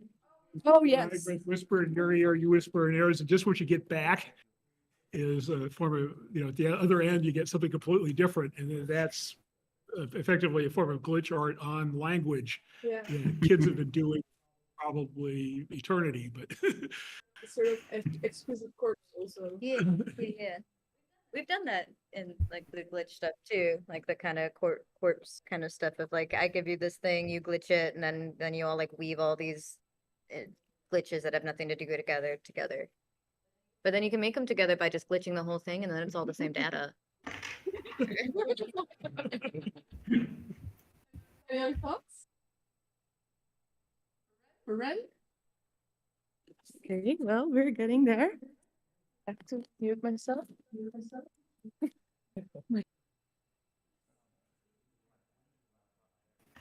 So my mic.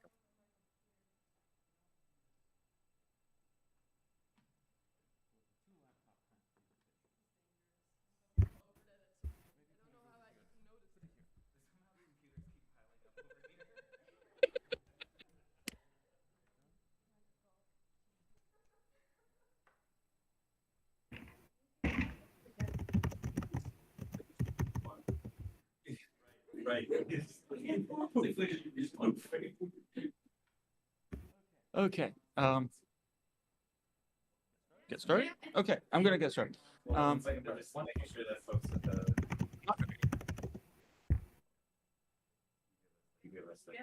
Tell me when.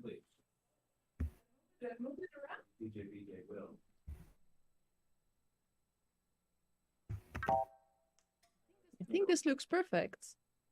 Yes. It looks fine. Well, when I'm looking at it, it looks great. They're gonna be looking at my ears instead.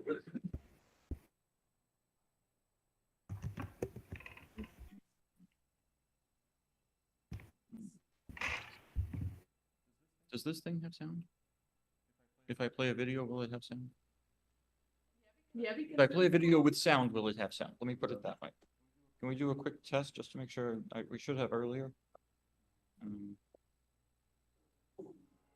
I hear it. Yeah, we hear it. I think it will be a strange part of events, but it's okay. Okay, cool. Yeah, I think it's gonna be like.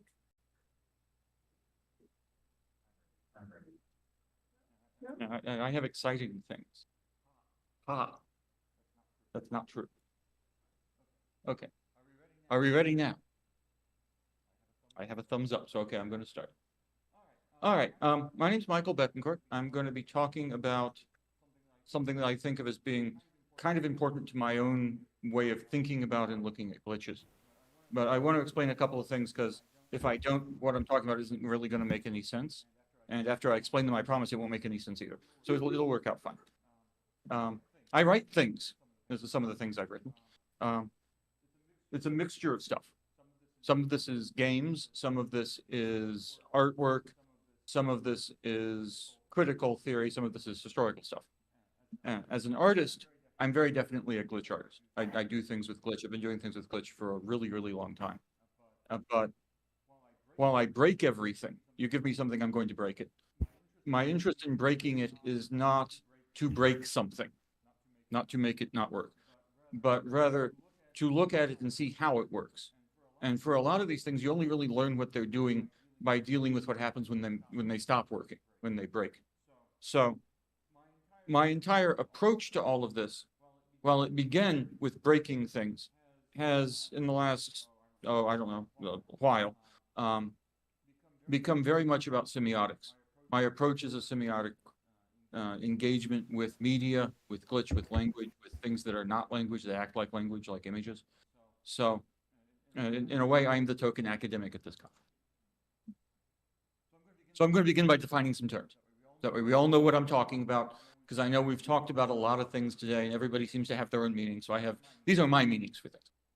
Now, first of all, the most important thing, because I'm talking about materiality, is the idea of materiality. Now, to me, looking at it semiotically, materiality is not the medium. It's not the physical stuff of the medium. It's the way in which the audience acknowledges the things that they encounter as being a reference to the medium. So in other words, materiality is a kind of semiotic expression that the audience has when they encounter a work, when they look at it, and so on. Now, most of the time, when we talk about things being broken, we talk about them breaking down. Even when we break them ourselves, we get nothing. Because a real breakdown doesn't show us anything. The machine stops. It's broken. It won't run.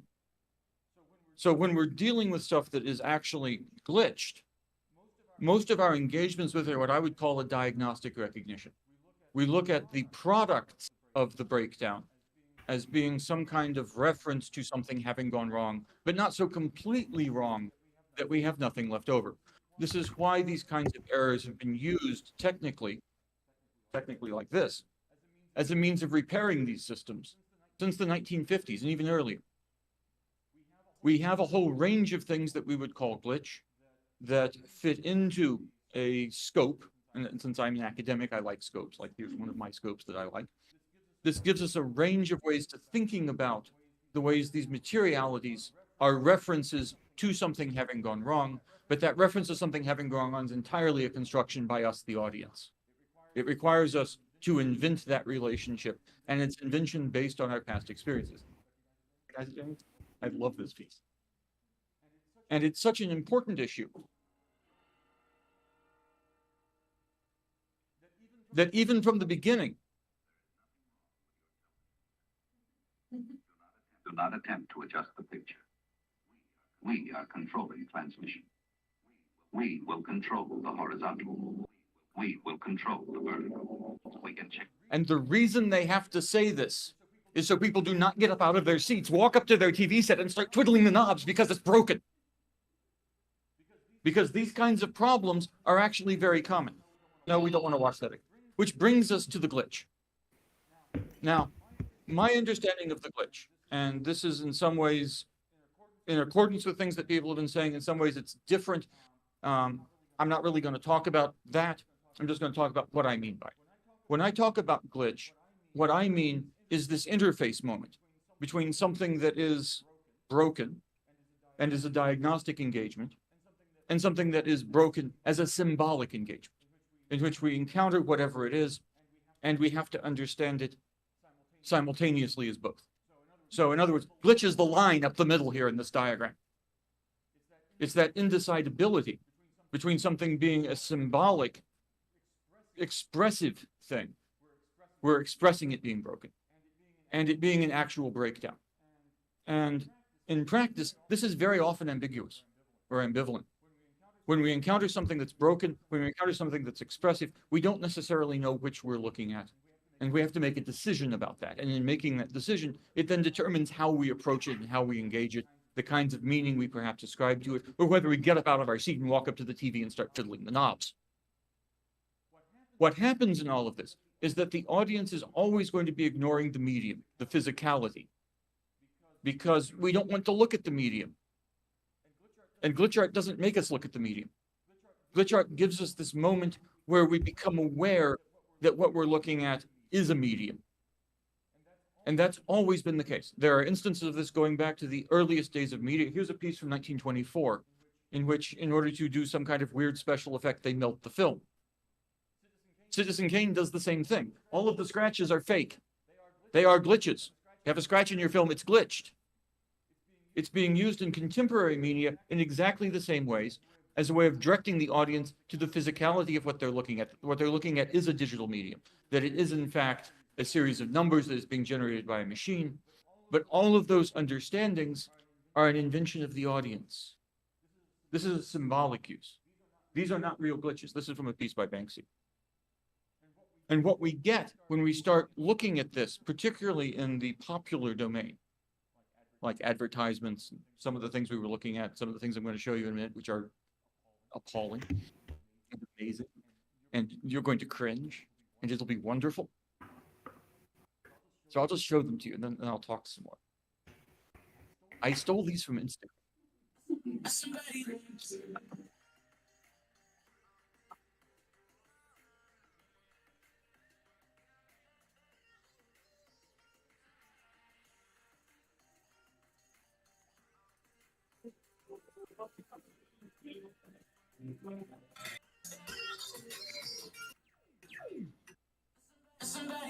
Oh, no, we don't want to watch that. We want to watch this one. It's even worse.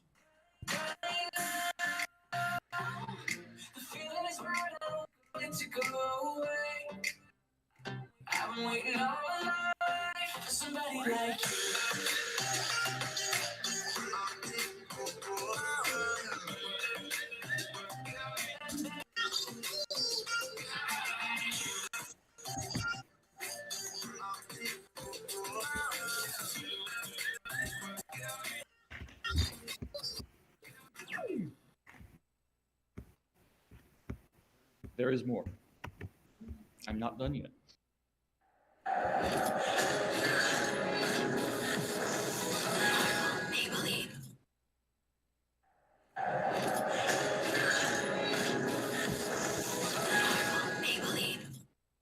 They make you want to scream, don't they? But these are in some ways the purest example of a semiotic use of the glitch, because we know looking at them that this cannot possibly be a breakdown. We know it's not a breakdown. At the same time, we know it's referencing a breakdown. We know it's telling us we're looking at something that's broken. And it's not about the reality of whether it is glitched or not, because you could very easily glitch these things and then do this with them.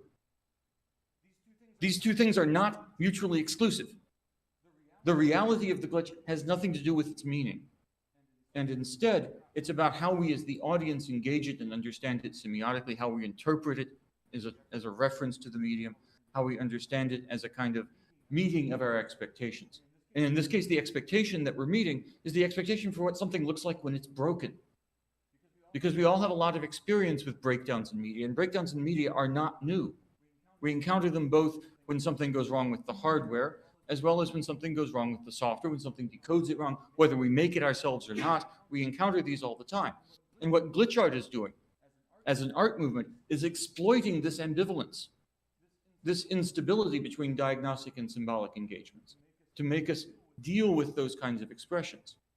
But what I think is intensely starting to happen is not just things like these commercial advertisements, but we're now starting to build software specifically to simulate those same kinds of effects.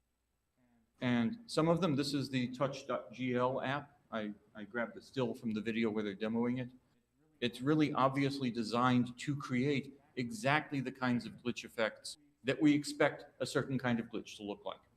And so the software is built to produce those for us. And Nick gave me this earlier today, because we were talking about it yesterday. This is one of his AI glitches, where he asked an AI to draw a piece of glitch art.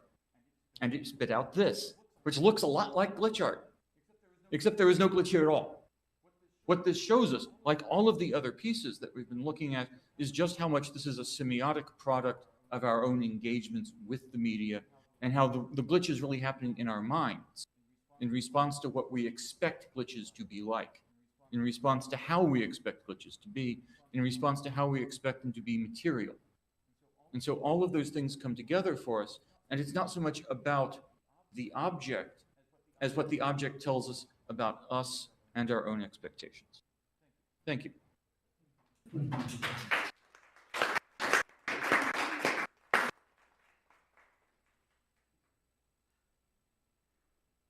I got pretty close to 10 minutes.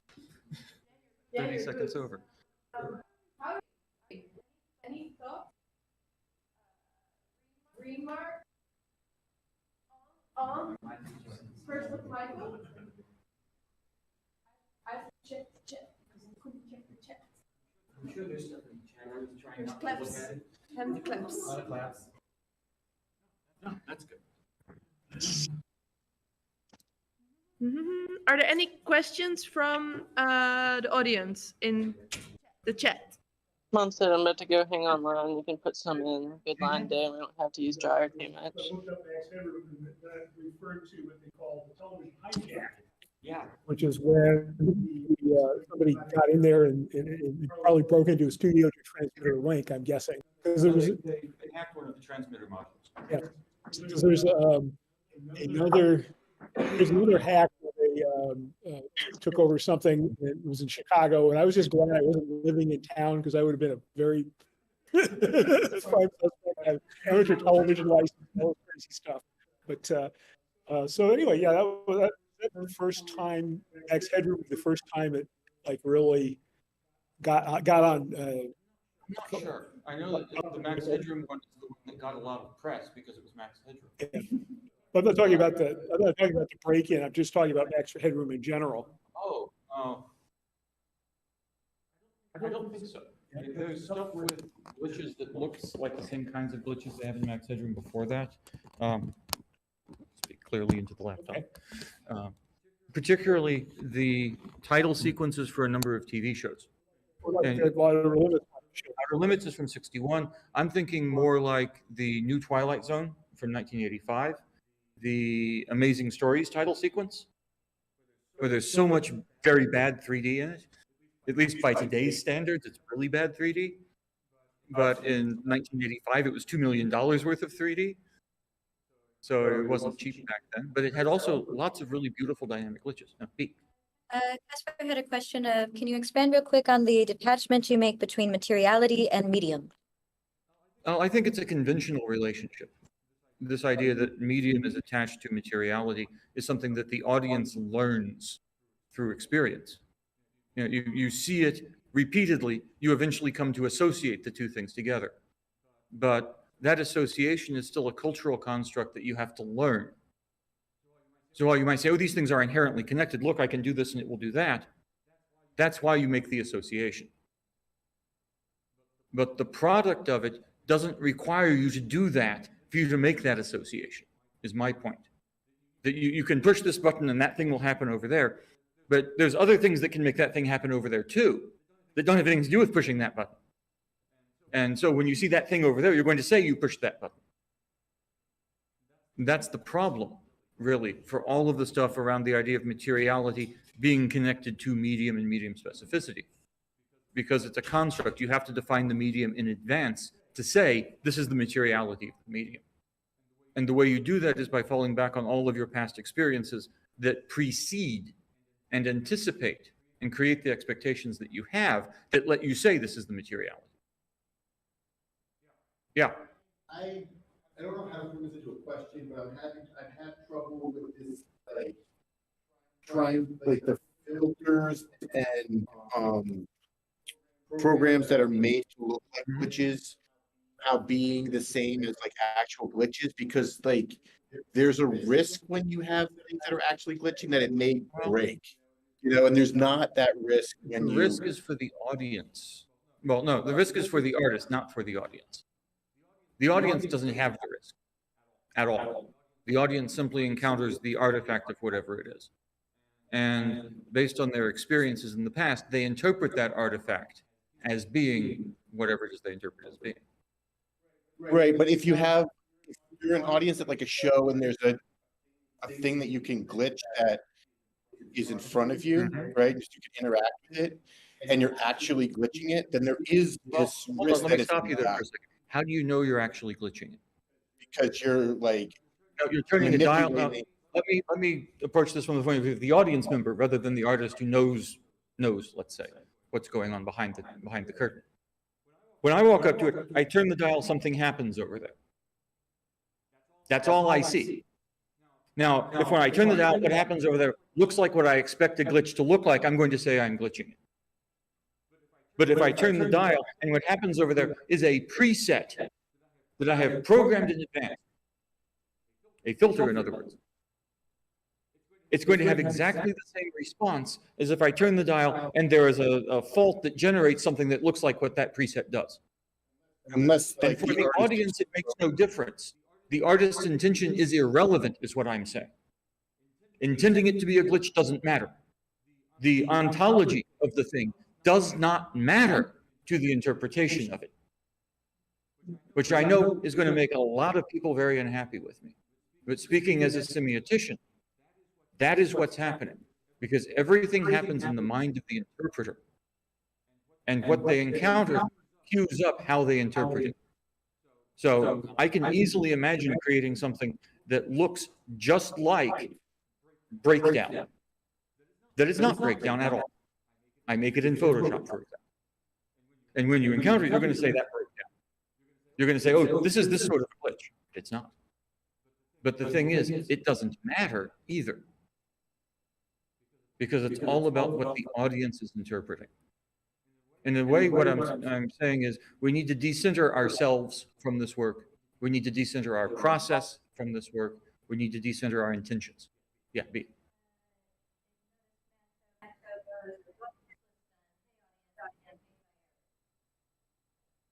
Yep. Did you get that? Oh, just waiting. You can put those on anything.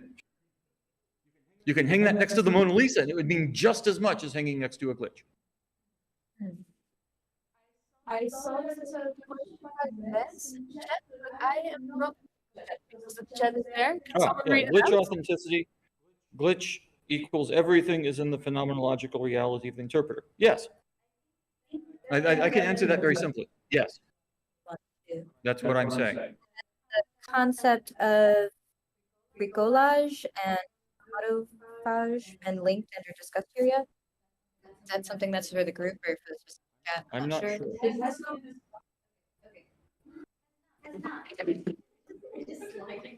Yes. No, we haven't talked about that. No, we haven't spoken to bricolage yet, Mess. Okay, thanks. Do you want to say something to that? I think you can also open your mic. Oh, I am video.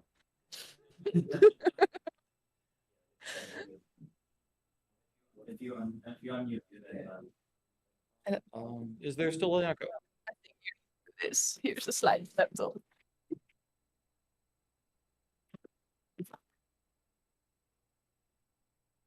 No, I'm glad it's not annoying. That's always exciting. I don't mind having an echo. It's great. I'm loud. I'm loud. See?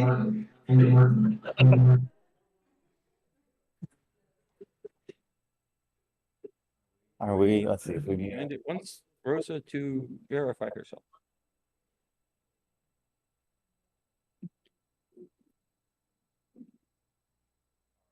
All right.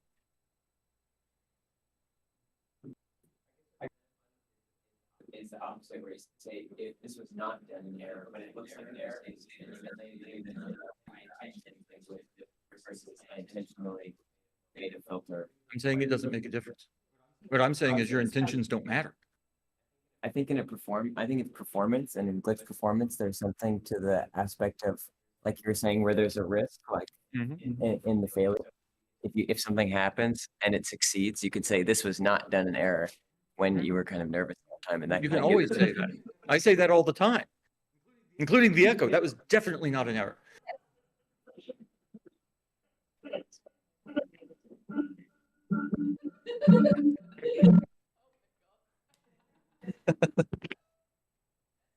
So if your intentions don't matter, how come like when I've done performances, people are so obsessed, they come up to me all the time and say, what is your process? How is it really working? It's Can you because kind of help me with it's because we as a society still think in those terms. And when it comes to art classes, when it comes to just elementary education classes, really education as a whole, we're constantly talking to people about what they intended. But that's because the intentions that people have when they're trying to do something and you're teaching them how to do something matter because you want them to actually do what they're trying to do. But when it comes to engaging with what they've done, when it comes to interpreting it, like you might interpret an art object, I don't care what their intentions were. If they're showing it to me, they're showing it to me. Period. End of story.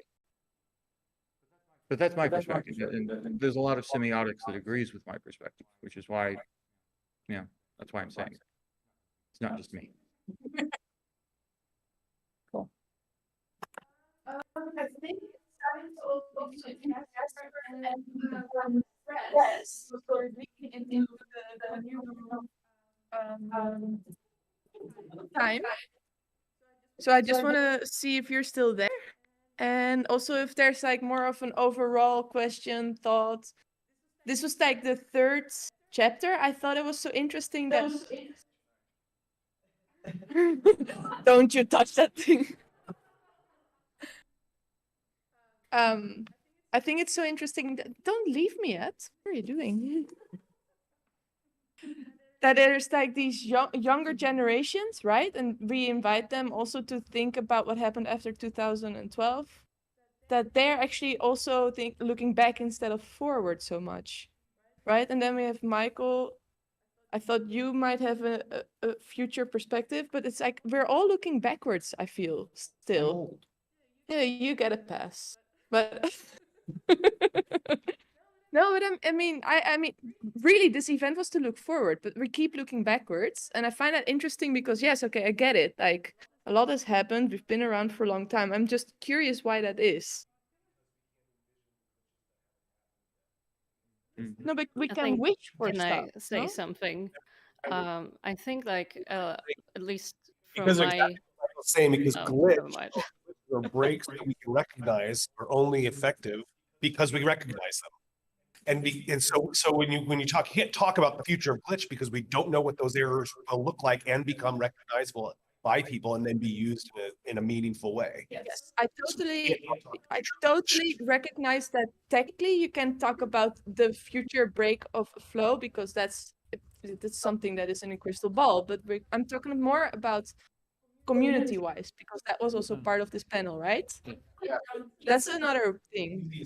Around the semiotics of the concept of glitch, how can we know what the community is going to look like? We don't know what the image and What I'm saying is the semiotics don't change. Well, Rosa, what I'm saying is the semiotics don't change. The semiotics are constant. They've been constant the entire time. And then while we, as a community, I know there have been big debates about glitch and glitch-like, real glitches versus fake glitches, all of that stuff. But looking at it as a semiotician, there's no debate here. Because we're not talking about something that actually makes any sense in terms of semiotics. And to be fair, it's never made any sense in terms of semiotics for literally several generations.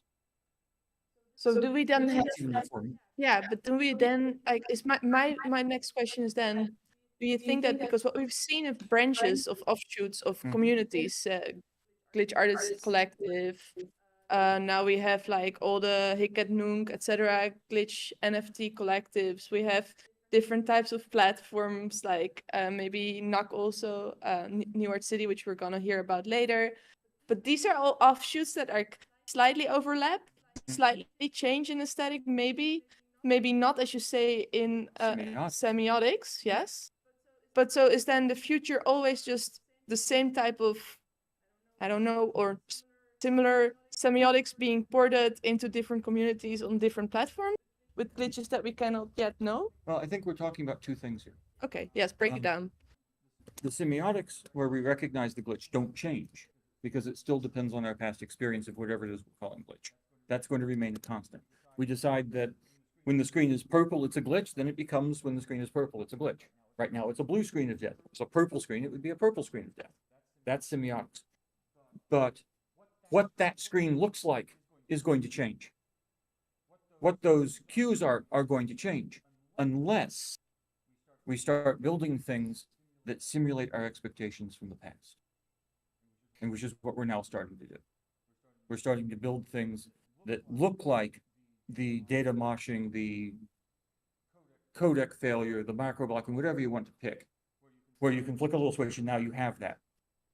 And when you do that, we stop getting new glitches and they become exclusively a kind of semiotic expression rather than the diagnostic. And in 10 or 15 years, when we have codecs that no longer do these things at all, and there are codecs that are now being worked on that will not do these things at all, and the kinds of video glitch codecs are not going to glitch the way anything glitches the way we expect it to now. We're not going to have glitches that look like that anymore. And these will become kind of like the floppy disk that's the icon for saving when you're in an application. Now, I love floppy disks. I picked up one today from the last Glitch Art exhibition. I was thinking about, do I still have a drive to stick this in when I get home?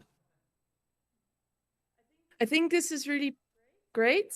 I think I have one caveat, and I don't know if it's fair, but I'm gonna throw it in and then kind of like move on to the next thing. So I don't know if I'm gonna, or you can try. I think what's interesting, what's happening now with semiotics and AI is that maybe semiotics is becoming something else because it's not necessary. Yeah, I see your face. You want to say something. I know. I can answer you in like 1 sentence. Okay, but then I first have to make my sentence. That's fine. Say your sentence. No, I am of the I am like on 2 steps that I think what we're having now is maybe a new way of forming sentences and also a new way of forming knowledge and expectations. And I think that's where it interests, and that's why I'm kind of like proning towards who's not in the room, Nick, and his what he just posted before. Nick posted again. This new thinking about what AI does to glitch and if that changes maybe puts a ripple in both the time and no, he's gonna say no. I put you an NFT on it. No, that's not what I'm going to say. What I'm going to say is that the stuff that AI is doing that Nick is talking about actually demonstrates the semiotic stuff. It doesn't challenge it. It shows us that it's more accurate than perhaps we thought it was. Interesting. And it's actually a demonstration of the semiotic basis. It says that glitch is so baked in as a word that defines a particular aesthetic. Yeah. The result because of the breaks that we've made. That's so prolific that all the data looks like this. To the machine, which is an AI system, is really an automation of past precedent.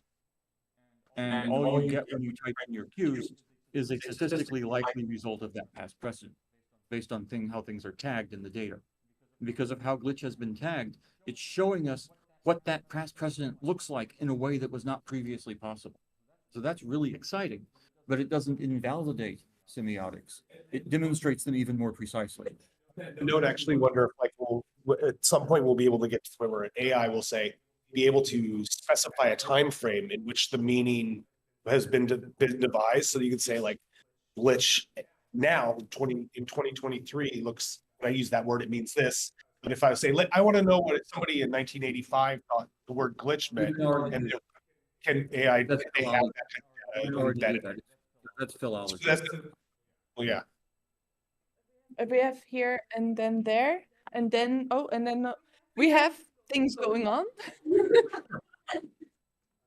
Yeah, so I've been thinking about this the concept of like exploit versus glitching, and my Twitter feed is just filled with people like, oh, you can try this prompt with GPT and it will reveal the inner workings, or say this and it will behave in a way that is in line with the way the technology behaves. It's just out of line with what OpenAI wants, I guess. Like we can get behind that, but I'm sort of wondering, or like earlier example, the racist Tay bot that Microsoft put out, and the 4chan people trained it to be racist in like 6 hours and stuff. And that's not like it's a social glitch, but it's not like the technological glitch or something.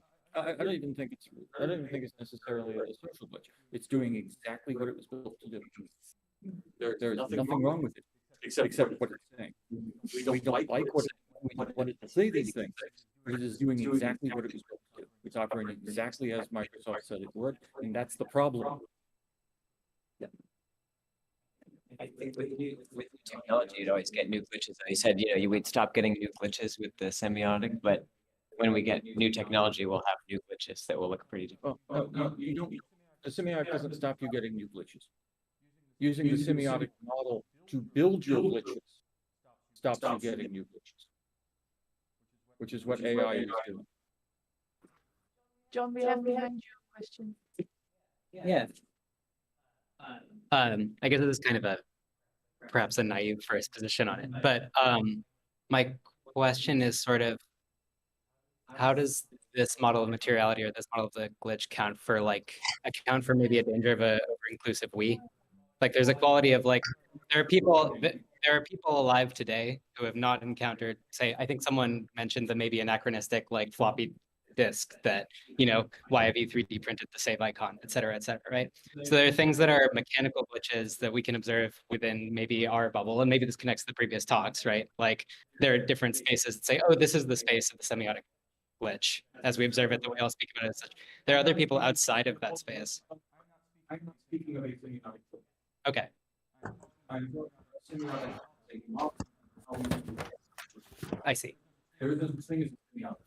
Fair enough. I guess what we're seeing is that semiotic training. AI allows us to see what the training looks like. In a sense, AI lets us see what we anticipate, and only what we anticipate, and nothing more than our anticipation. And these are the expectations that we are now using to guide the kind of glitches we're building machines to make for us, rather than making glitches.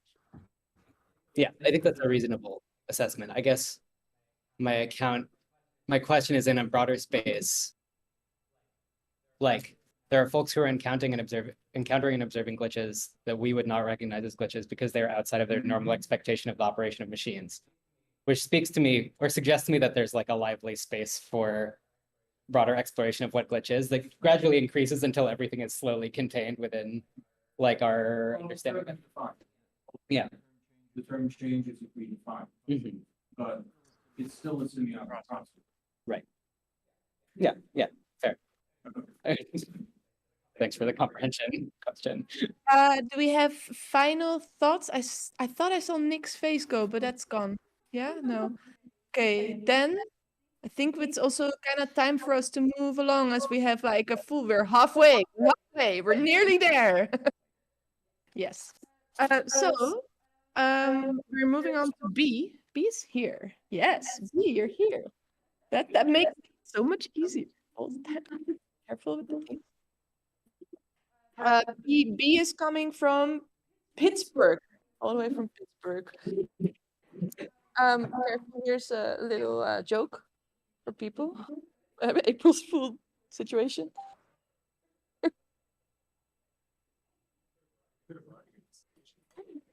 You don't think that we brought everything we could ever bring and still know that there's stuff missing? Jeez. How's your setup? Is it working with Discord? No, I need to do this. You mean like you need my computer? You just attach to the HDMI. This thing? Do you have this thing? I do not. I have HDMI. Am I allowed to unplug it? Yes. We'll just put your laptop here for the audio. Much longer than that.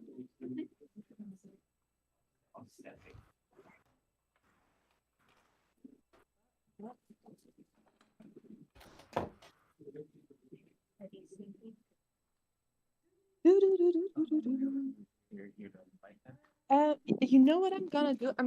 Oh no, wait. Yeah, okay, I'm gonna do the mic.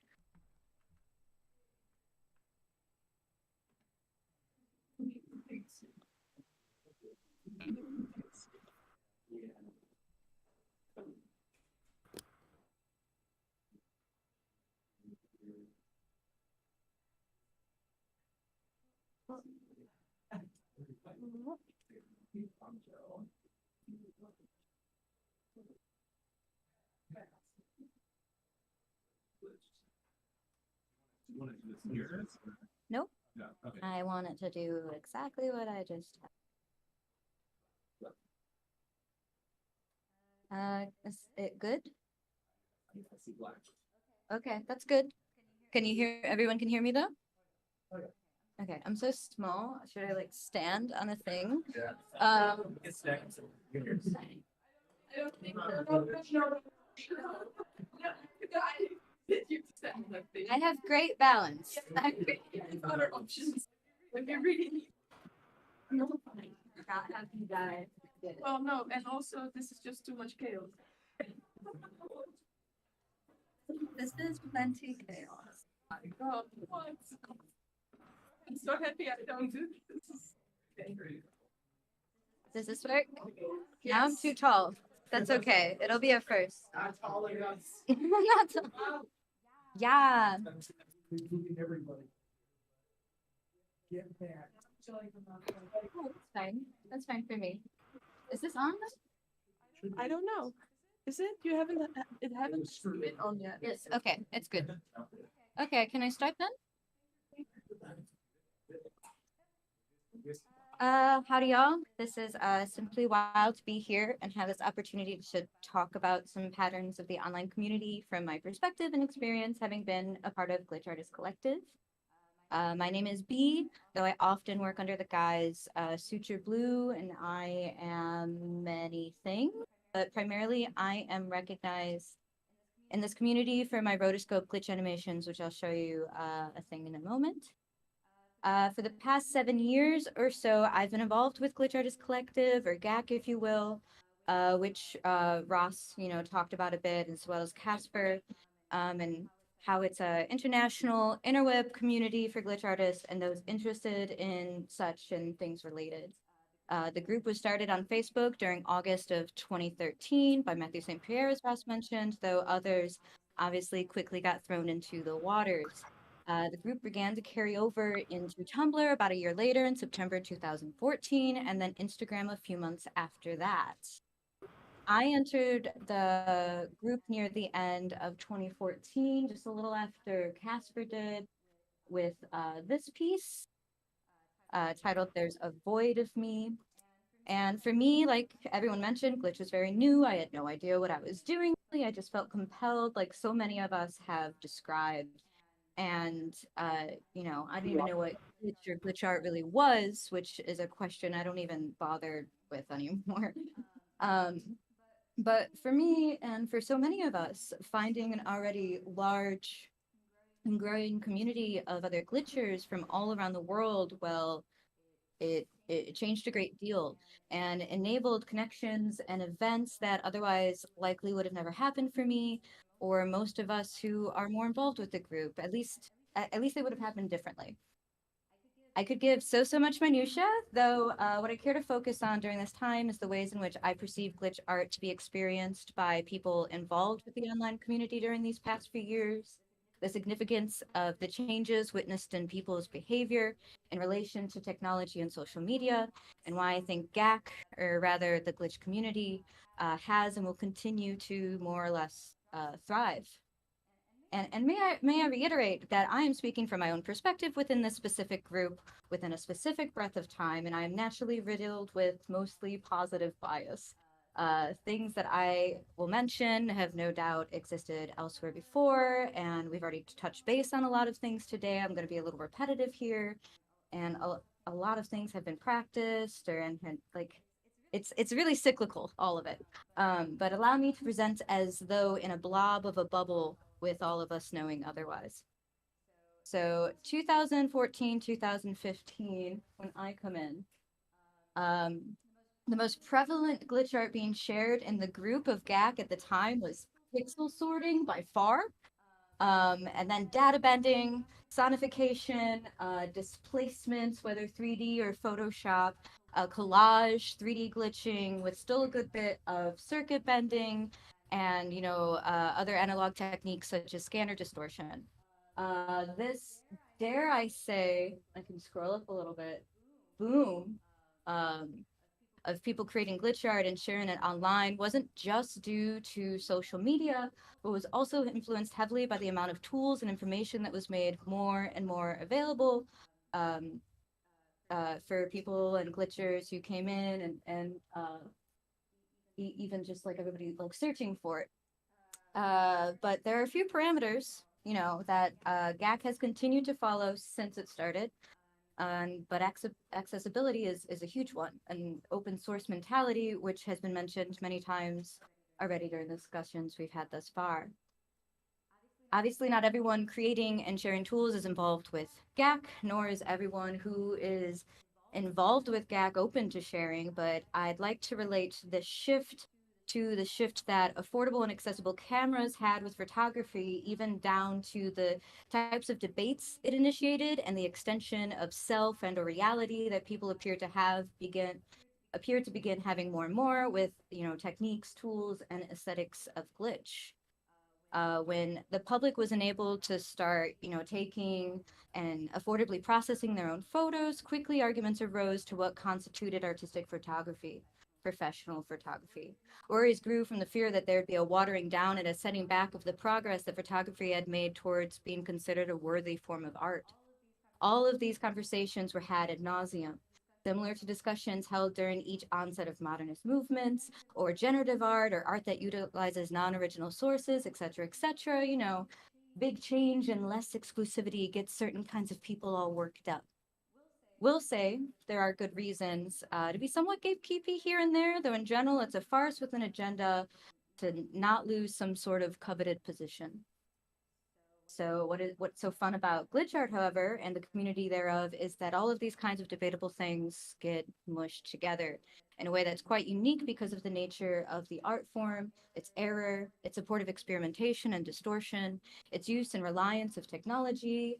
There are so many avenues that lead people to glitch art, none of them invalid, and perhaps endless mediums in which glitch art is applicable and able to be created within. This thing I'm scrolling through also is the archive of GAC's Tumblr page.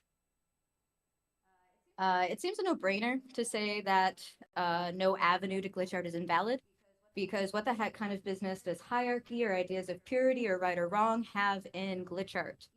Even said and understood, the most prevalent question on GAC, especially for those just entering and others who might care to put up some more firm boundaries, remains, is this glitch art? Or where's the glitch? Followed immediately by what's the difference between glitch and glitch art? How did you make this? And a favorite of mine, where's the sauce?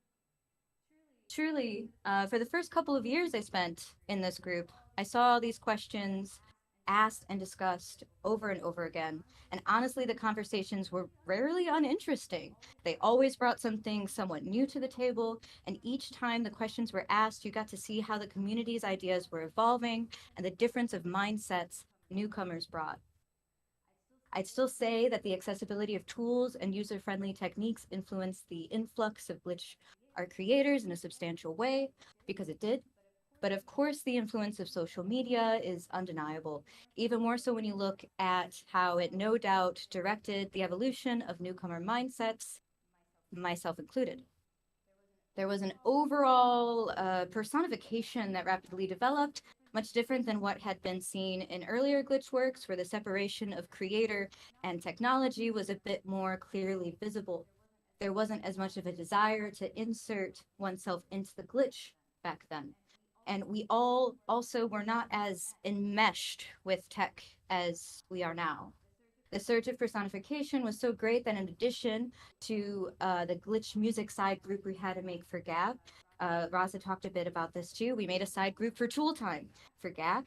We also made a video circuit side for GAP, but what I'm getting at is that we also had to make a selfie request side group because of how often people were posting pictures of themselves in the main forum asking to have their photos glitched. It was no surprise that as glitch apps became more prevalent on the scene, there were far more glitch selfies posted to the main page than before, and far more debates of whether or not the generated glitch selfies should even be considered glitch or glitch art.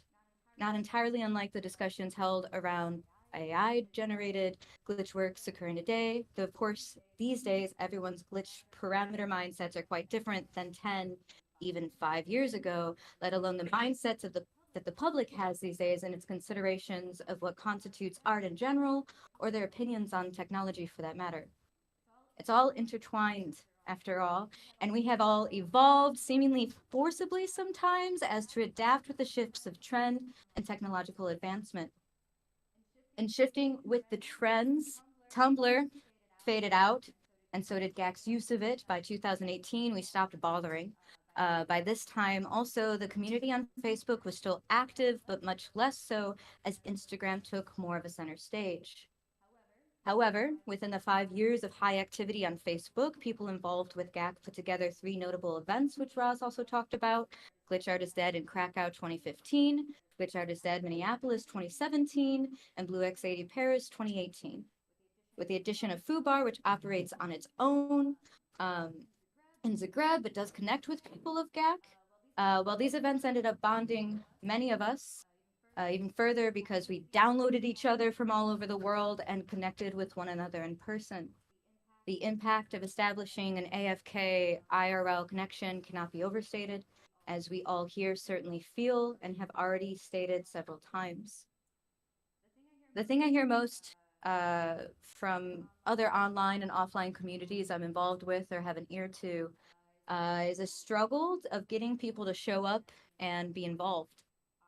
Our glitch community doesn't really suffer from this as much, though as time continues, we see that we are far from being immune to disconnection and withering.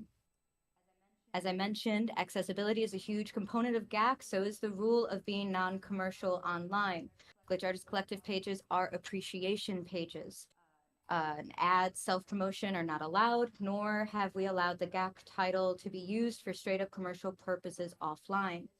This rule alone is one of the strongest ones in unifying the group, in my opinion, because we can have a lot of different opinions on this or that, but we all understand that involving money changes behaviors and modes of operation, and that without that influence, it is much easier to find common ground.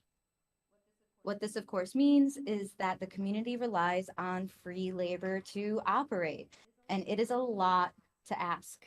In the most recent years, there were several admins and moderators to share the load, or rather the most active years, which I would like to add, these people who were sharing that load were some of the subjectively, strongest glitch artists active in the group, which is an important thing to note because the level of care, interest, and passion that they gave, still some give, is meaningfully more than could be expected of others.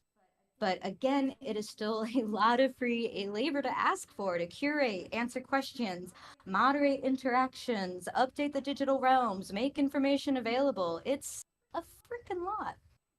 And as the same people's personal lives develop or their artistic lives expand to encompass more than glitch, it is directly noticed as the weight of operation becomes much heavier for the few that stay active. Of course, we try to recruit new people, but there is a level of trust desired, a level of connection, even to know they're not going to take advantage of this community we've built together and that GAC is so very protective of, that we all in this community are so very protective of. Lots of us still try to participate in forms of archive. Many of us, especially those who try to step away from leading or whatever in the group, we find ourselves still participating in archive. I myself, I'll bring this up, because I've recently stepped back from curating and helping myself. I started trying to use the platform to, it's just not going to open, to, make sure that people had access to information, because even though we have all access to this, all the people on our Instagram don't necessarily know anything about the history or know anything about the initial tools or even how to find them. And I know that it's just blatantly on the internet, but some people need direction.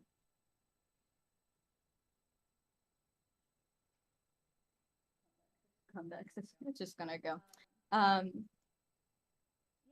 Yeah, but I decided to step back, not just because of exhaustion, but I also realized my eyes were already too old, which seems kind of funny seeing that we have the people in this room here today, but new eyes are needed for Glitch to continue to grow, otherwise it becomes stagnant. But yes, the Facebook group of some 80,000 members is still around. People still regularly post there, but in comparison to before it died, it's much less. We just try to keep those lines of communication and connection open. Instagram is still very active, honestly, more than ever, as it went from around 20 or 12,000 followers to nearing 100,000 in just the past 4 years, which, just like Facebook, is directly due to the effort that those running that page put into it, as well as the growth of the public's interest in Glitch as their lives become more and more embedded in technology, which I would say is resulting in Glitch aesthetic becoming more and more relevant and relatable to them, as well as the ridiculous ease there is now for the public to produce these aesthetics themselves. There is something of a shift occurring, though. Users are less and less happy with Instagram, but linger there for the same reasons many linger on Facebook, their already large established webs of connection. The glitching itself feels quite scattered in many ways as well these days, many of us sectoring off and existing in different pockets. Yet this doesn't worry me, nor does the ease of creating glitch and or glitch aesthetics. That doesn't worry me either, because there will always be those interested in going beyond surface level, and we will always care to reach out to one another as we have done for years. Although we often find ourselves with quantity, our quality of people has always been the jam. And another thing this community has consistently flexed is its ability to adapt and change. As technology and the trends it influences changes, so too does glitch art. Furthermore, we've talked about futures, and it should be noted that we all live in different points of time. And although glitch is something we are all familiar with, it continues to be new for so many others and will continue to be so. The talk that will follow this one here is a beautiful example of such, because the glitch artists in Iran are absolute pioneers of the art form, which is something remarkable to say as it's been going on for over 20 years. And yeah, I'm a real big fan. That's it.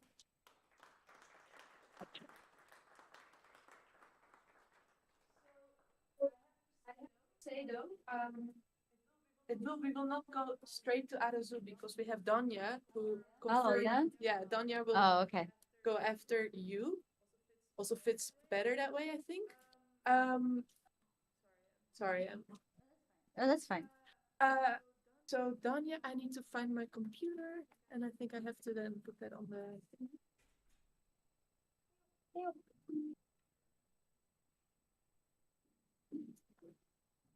Dawnia has gone through, I think, one of the heavy hells of the week. The deep points. And still made the time to also talk to us. So I really appreciate that. I don't know if you're here because I could not be with my computer. Hey Rosa, I'm here. Can you hear me? Don't switch. Don't switch.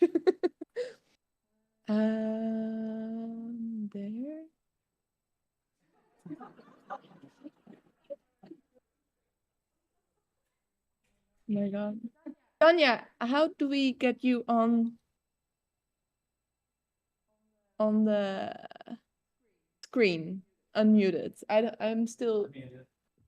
Ah, look at that.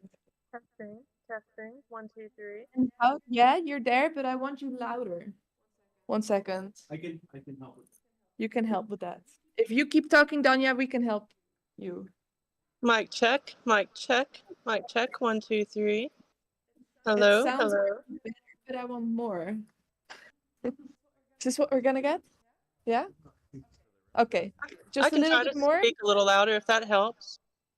Yeah, it will help. Just a little bit, but also just keep talking with me. Say something. Say something. Something. Hello, hello, hello. Oh gosh. You're good. Yeah, that's. Trying to think of something to say. Hello, hello. Mic check, mic check. I think we're fine. We're good. Thank you, Dawnia. Thank you for your patience, and thank you for talking with us. No problem. Thanks for having me here. I'm not sure if I'll be able to go the full 10 minutes. Like Rosa mentioned, I've been a little swamped this week. But I just wanted to talk a little bit, or first introduction. My name is Dawnia Darkstone, aka Letsglitchit. My work focuses primarily on non-coding brute force glitch art techniques and their synthesis with AI technology. I also dabble in circuit bending, glitch embroidery, etc. I come from the Tumblr/glitch artist collective era of glitch art. I'm sure a lot of you are already aware of what's been going on with the whole Sotheby's thing, but just as a recap for posterity, Sotheby's suspended its glitchism auction following widespread community backlash led by female and non-binary artists who criticized the event for its lack of representation. The auction, part of the Natively Digital series, was intended to celebrate glitch art, obviously a medium with strong feminist and queer connections. In response to the criticism, Sotheby's Metaverse announced plans to relaunch the auction with a more diverse group of artists. Since then, Sotheby's has invited me and Dina Chang to recurate the show, and also Rosa Minkman to be an artist and help with the sale description. So the title of the talk today, can we glitch Sotheby's? I believe we can. The glitch art movement has the potential to disrupt not only the art industry, but also our perception of and appreciation for diverse voices. However, promoting diversity as a tokenistic gesture isn't enough. We need to celebrate the tapestry of human experience that has been historically marginalized by the traditional power structures of the art industry. To achieve this change, we need to challenge institutions that perpetuate inequality and also examine our own assumptions and biases and privileges. We need to have difficult conversations and take bold, decisive actions to create a more just and equitable artistic landscape. One crucial aspect of this transformation is acknowledging the systemic nature of inequality in the art world. Including more diverse artists in a single exhibition or auction isn't enough. We must address unconscious bias, historical erasure, and unequal access to resources and opportunities. To effect change, we need to collaborate across the entire spectrum of the art industry, forging new partnerships and alliances, and reimagining the roles and responsibilities of those who hold power. In the spirit of collaboration and a commitment to a more inclusive future, I propose the following actions. 1. Establish transparent criteria and guidelines for the selection and curation of artwork in auctions and exhibitions, ensuring that these processes are free from bias and promote equitable representation. 2. Foster dialogue and education within the art industry by hosting workshops, panel discussions, and conferences that address issues of diversity and inclusion. 3. Advocate for the adoption of inclusive policies within art schools, museums, and other cultural institutions. 4. Build a global network of allies and advocates who share a commitment to transforming the art industry. And 5. Continuously evaluate and refine our strategies for promoting diversity and inclusion. The pursuit of a more inclusive and diverse art industry is an ongoing journey. Glitch art shows us that imperfection can be a source of beauty and strength. And by embracing our own flaws and complexities, we can create a more vibrant artistic landscape with a wide range of voices. With determination and collaboration, we can reshape the entire art world for the better. So, can we glitch Sotheby's? It's my belief that we already have to an extent. Everything about this is unprecedented. It's my hope that this momentary glitch blossoms into something more long-term and lasting and isn't a single solitary tokenistic gesture. And that's about it. I think if there are any questions, I'd love to answer those. I have to run pretty shortly. I have another call, but I have a few minutes. Are there any questions? And also, I'll post this text online, so, in case anything cut out or for accessibility reasons, someone can read it.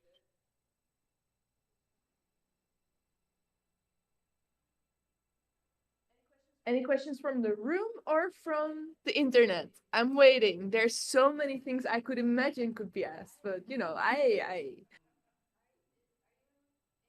In contact with Sotheby's?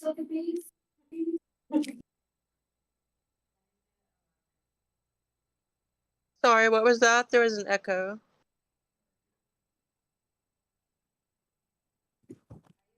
Are you in contact with Sotheby's? Have you sent them this list? Yes, Sotheby's reached out to me and Dina Chang to recurate the show. And me and Dina are in contact with each other and have been in lots of talks with Sotheby's as well as with Rosa. And we pretty much got all of our artists lined up for the most part. We're adding 8 new people a piece, or 7 or 8 people a piece. And we're hoping that this lineup that we've chosen will both be more diverse, like gender-wise and culturally, but also like glitch-wise, because a lot of the artists that were selected for the previous sale, they were all male, obviously, but also they were all, pretty much all of them made like this new form of crypto glitch art, which is very like derivative of X-Copy's work, like, the flickery kind of stuff.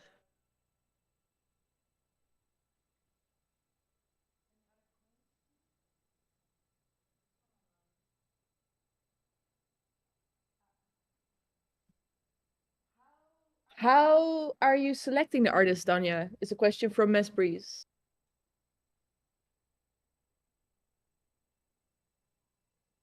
Well, like I said, we hope to find more, we hope to bring more representation as far as gender and culture and stuff, but also we wanted to bring more representation of glitch as a whole medium. I personally come from the larger umbrella camp of glitch art. You know, doesn't have to necessarily reflect actual corruption and errors, but just the aesthetic as well. But we wanted to bring more people in from analog glitch art, and just all the different, you know, strains of glitch art out there instead of just the one that was represented at the show.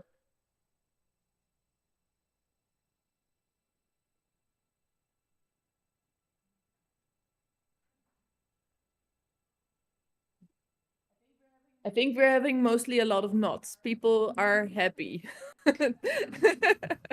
Okay, then I think, oh, there's one more question, Crystal. I know there's kind of like Sotheby's. What is your expectation of kind of trying to keep this energy going? Because as an educator, like it has been my goal to primarily not include essays written by cisgender white men, right? Like I try to personally in my own practice and stuff, try to like share kind of the voices that have not been heard as much in kind of academia or even just art. So I'm kind of just curious of like what you kind of have plans in terms of trying to keep this like rebel energy going. And I agree with everything and thank you for your time. No problem at all. Thank you so much. That's a really good question. And it's one that I'm personally still sort of working through right now. I've said elsewhere before, I feel kind of like a dog that chases the car. And, you know, the dog never expects to actually catch the car, but I feel like I've caught the wheel. And right now I'm trying to figure out what to do with it. So if anyone I'm open to collaboration for this. If anyone has any ideas on how to keep this momentum going, my DMs are open. Let's glitch it on all social medias. I'd like to, like you said, I'd definitely like to keep this momentum going and not have this be a one-off occasion to, you know, placate the angry mob or whatever. Like, I think this really does have the potential to spark ongoing change and change the conversation regarding marginalized genders in the arts.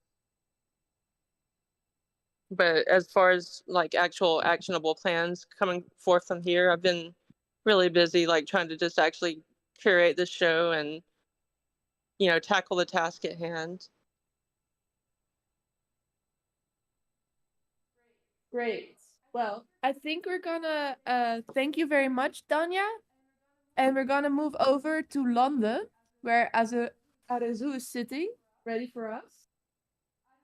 Arezou, how are you? Yes, we can hear you perfectly. Such an honor to be among all in this panel, and thank you so much, Rosa, for inviting me. I think I need to also share my screen with you all. So today I'm going to talk about the story of glitch in Iran. Can you also see my screen now?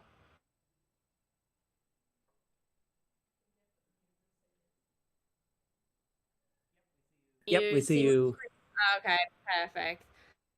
So today I'm going to talk about the story of glitch in Iran. So while you are all busy on the other side of the world, so we have been doing some great things back in Iran as well. So a little bit introduction about me first. Sorry. Sorry. I am Arezou Ramezani, aka Arezou Art, and you can find me in all the platforms by this name. I'm a video artist and podcaster myself, and I've recently been granted by Art Council of England as an exceptional global talent to continue my artistic career here in London, which I'm pretty excited about. So beside my artistic career, I also work as public relation manager and assistant curator in Platform 101, which I'm going to shortly talk about. And yeah, I mean, and I had like over 30 exhibitions and festivals around the world, and that it's just recently that I got into glitch, and I'm starting to use it in my art practices as well.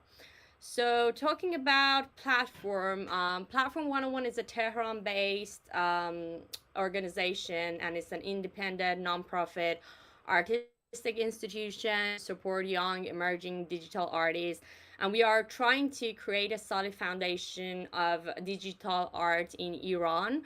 We basically focus on introducing like new media art and also mostly like glitch art to the audience for the people who doesn't know that, and I'm glad to say that we've been quite successful in that as well. We have held 3 exhibitions so far, including international artists from all around the world.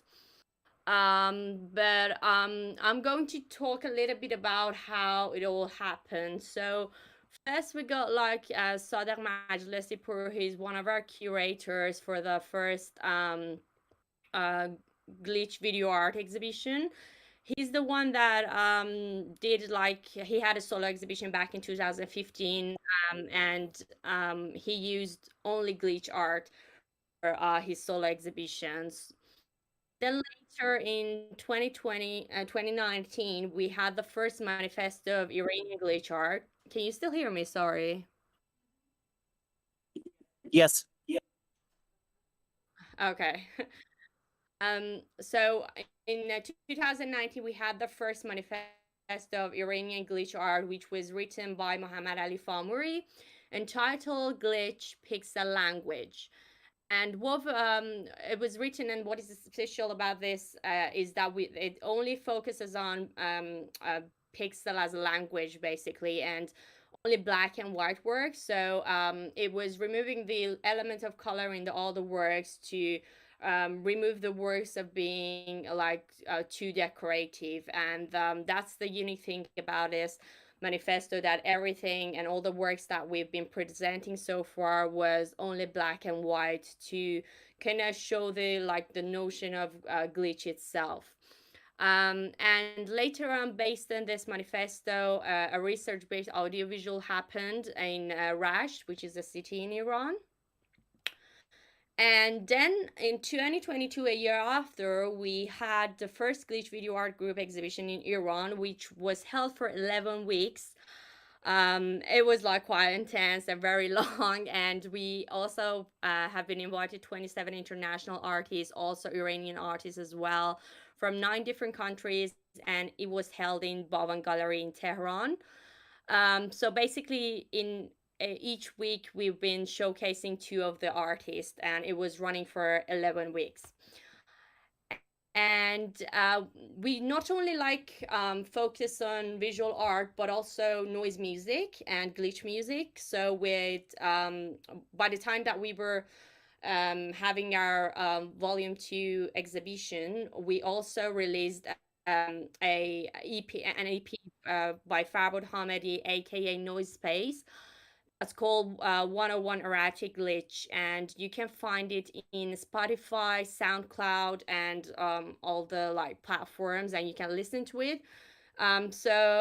Basically, what platform do is not only supporting visual artists and young artists and generally anyone around the world, but also glitch musicians. The next year in 2021, we held another exhibition again, including 27 artists. But this time we didn't go for 11 weeks. We learned a lesson not to do that anymore. It's called Glitch Statica the Pixel, and again, we've been showcasing different works from different artists, and each artist was delivering something unique and new based on the statement that has been given to them. They created art, video art, and this one was also quite a successful exhibition, and it was even more popular than the first one. And okay, now I would like to show you a video to cut it short, like it's like 3 minutes, that how we're doing it, like basically a wrap up of how we're maybe I don't know if it's better to put the sound off or on, but like it gives you like a brief how we're doing it. So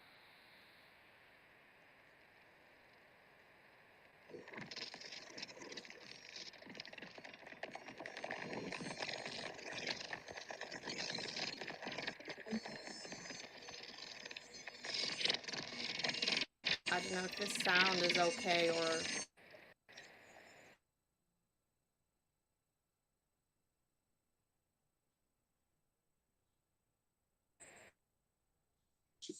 We just see a play button. Oh, okay. Oh. Okay then. Thought it's playing. It works now. Yeah, there we go. Okay.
Oh yeah, I hope that this gives you an idea of how we're holding our exhibitions, and as you've seen, like we've tried to include as much as the artist as possible, and each artist has different like interpretation from the statement, and they've created their own like unique work, which was quite awesome back in that time. And I was also one of the artists myself, and I come from a background of animation, so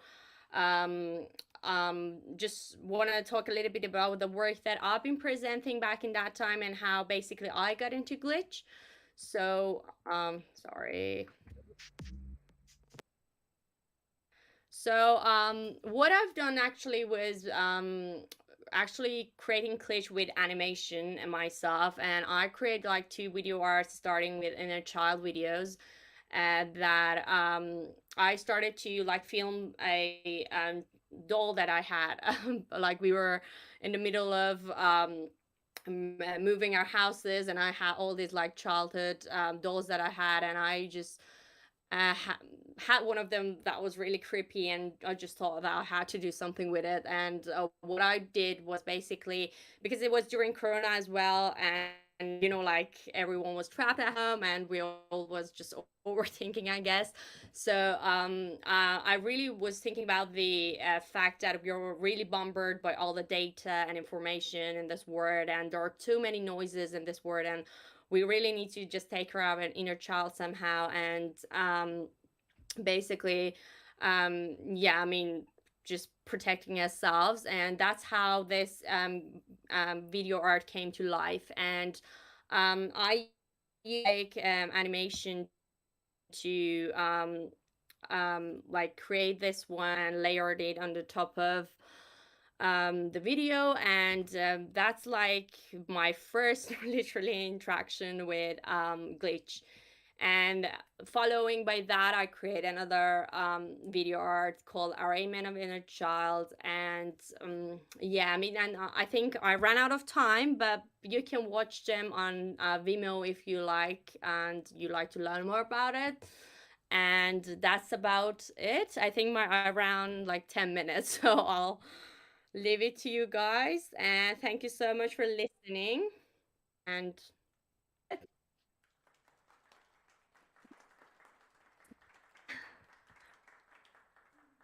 I can't hear Thank you. you, Arezou. Yeah, so we're much. clapping. Thank you. Back There's to a question. You can share the link. Sorry. Okay, of course, I'll share the links. Also, just to mention, we are running another exhibitions called Fractal Art. We are just focusing this time on fractal.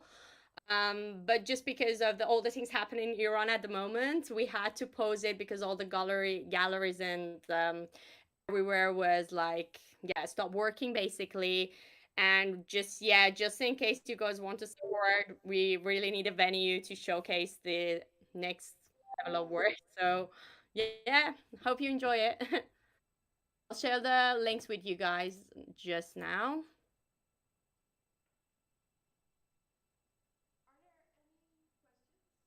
Yeah, fractal.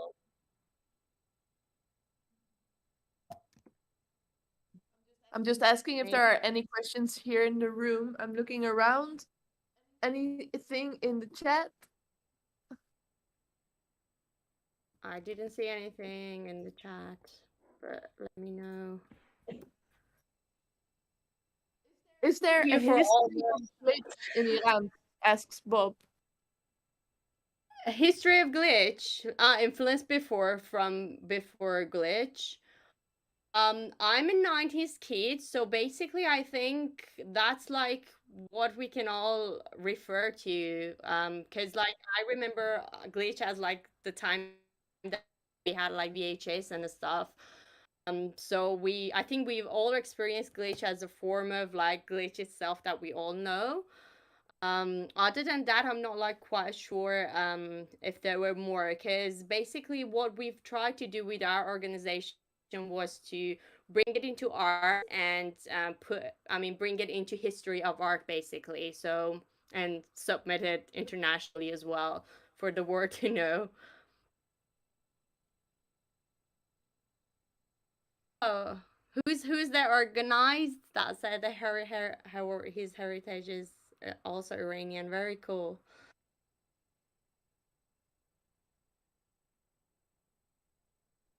Thank you for having me. Thank you, Arezou. Okay, we have like 35 minutes left, which is it's not that much, but it is also still done. Last, but very exciting, I think. You're gonna plug in yourself so I can take my laptop back. Thank you. Thank you so much. I'll mute myself then. Thank you, everyone.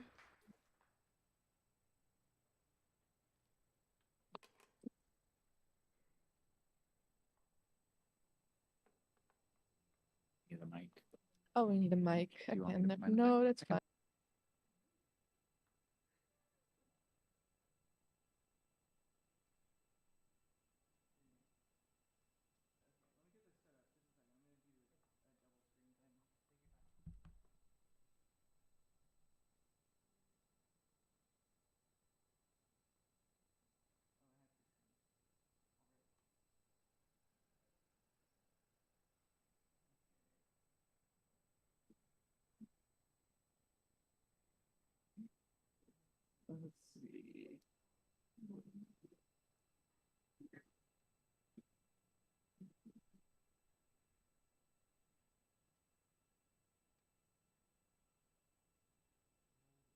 Let's see.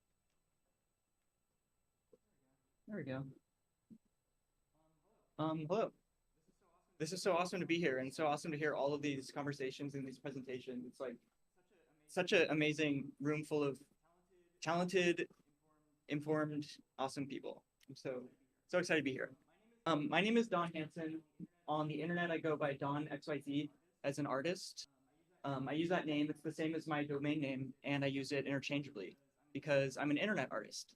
So I'm constantly making weird websites, weird experiments on the internet, and trying to figure out like what can we do with the World Wide Web that we haven't done before, and like how can we mess with it, and how can we just have fun with the internet. So I'll show you some of my projects that are like more aligned to glitch art, and I'll show you this major project that I've been working on for a few years called newart.CITY, which is a virtual art gallery that tries to solve problems for digital artists. So to look at some of the more glitchy stuff first, real quick, I wanted to show you a bookmarklet that I made. So like, as an internet artist, I'm not just making like websites. Like that's one thing you can do, but like I'm also experimenting with like browser add-ons and bookmarklets. So a bookmarklet is when you can run JavaScript on any website. So like you can play with your own websites, but you can also play with any website. So this is a bookmarklet that I've got it up here in my bar. So to install a bookmarklet, you just drag it into your bookmarks bar, and then you can run it on any website. And what this does is goes element by element and puts the previous CSS on the next element. And it puts animations on it all. So it pretty much kind of just destroys any website. If I go back to my slide deck, which I was just on, I kind of love doing this on Google Slides. Let's see. Oh, because I'm in presenter view, it's a bit different. Hold on, let me get out of this. There we go. So Google Slides.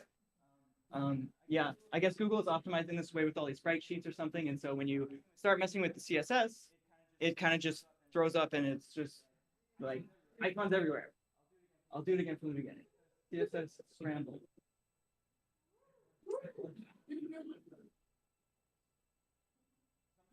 So I'm kind of like experimenting with the materiality of websites as medium. And like, what can you do with websites as like stuff to play with? Another thing that I kind of have been poking at recently, or like this thing that I'm like sort of working on, is called Web Destroyer. And it's not even like launched yet. I'm just gonna like run it. So what this is a experimental web crawler. And this web crawler goes from site to site, and it renders the website. Hold on. So it renders the website, and then it chooses the next page to go to, but it doesn't like get rid of the previous site. It just kind of like puts the next site right on top of the one that it was just looking at. So it starts off on random Wikipedia because that's just like some random thing on the internet. And it tries to get out of Wikipedia as quickly as it can. And it's going element by element saying like, okay, previous site, interweave the next site. And whatever's in red, that's the next page that it's going to go to. So it ended up on some website called SlideShare. And yeah, I haven't launched this. I haven't figured out what to do with this. I think I'm like sort of moving in this direction where I want to make an experimental web browser. So like an actual browser where like you're controlling it and it's not quite doing what you want it to do, but it's like making your web experience more interesting in some strange way.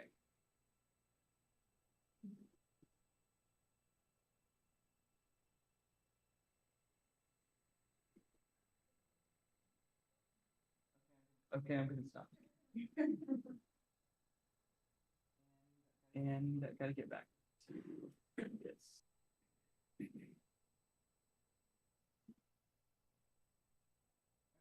Okay. Yeah, and I'm working on like also like drawing algorithms and like kind of more like the generative art side of things, where like these past couple of years I've like kind of started with like just drawing pixels on the screen, and then piece by piece, like, okay, if you draw stuff, you can also do feedback, copying, pasting. And this is this sort of like glitch art aesthetic of like the error of like this thing like showing up not where it's supposed to be. And if you do that every frame, you get animation. And this kind of project has kind of evolved over a couple of years to be this tool that I am using for like live performance now. And so I'm like doing these shows using like modifying this code as I play the shows. And like I'm gonna use this code tonight at the Triangle show. And I recently started integrating sound with it as well. This is a little shout out to circuit bending. I spent like many years as a very interested circuit bender and made like all sorts of weird things. Like this is a drum machine that I put in a light box and just kind of added new controls onto it. So now that like my work's out of the way, like, okay, so newart.CITY is this virtual art gallery that I started working on about 3 years ago. So I was focused kind of as a digital artist, as a new media internet artist, like making all these weird experiments online and thinking about, okay, how do we like uplift digital art to the standards of fine art? How do we like kind of bring people from this global like digital art community together? And how do we like show our work? Because it's digital. It's like it does, a lot of the stuff that we make does not really translate to something that you put on a wall or something that you show in a gallery. It just doesn't really work that well. So these experiments, I was like kind of trying some different things, and 2020 happened, and my experiments in like showing digital art online became something that people really wanted to do really quickly. So newart.CITY was this very, very basic prototype of like, okay, let's put some like planes in 3D. If I scroll to the bottom, it'll show you like, this is the first exhibition in newart.CITY, which is my work. This is just like, this is the proof of concept. Like, okay, I made some video art, I made some stills, I made a statement, and I just kind of like stuck them here in this virtual 3D space. And in 2020, once I put this out there, a bunch of people like wanted to use it at the same time. And I was affiliated with San Jose State University, and they used it for their undergrad show, and it kind of like leveled up, like show by show, kind of went bigger. So at this point, we've shown like over 4,000 artists and done hundreds of openings, and thinking about like why we do this, like why even like focus on this kind of project.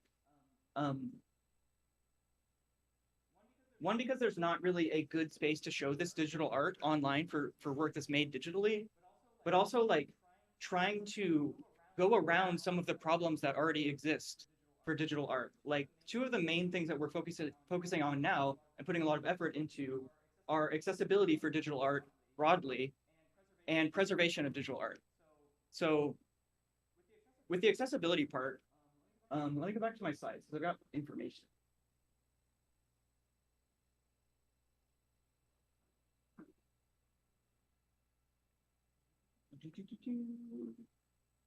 Oh yeah, so these are some like possibilities of things you can do in newart.CITY. This is how you build stuff in newart.CITY. The secret sauce is that it's all first-person view.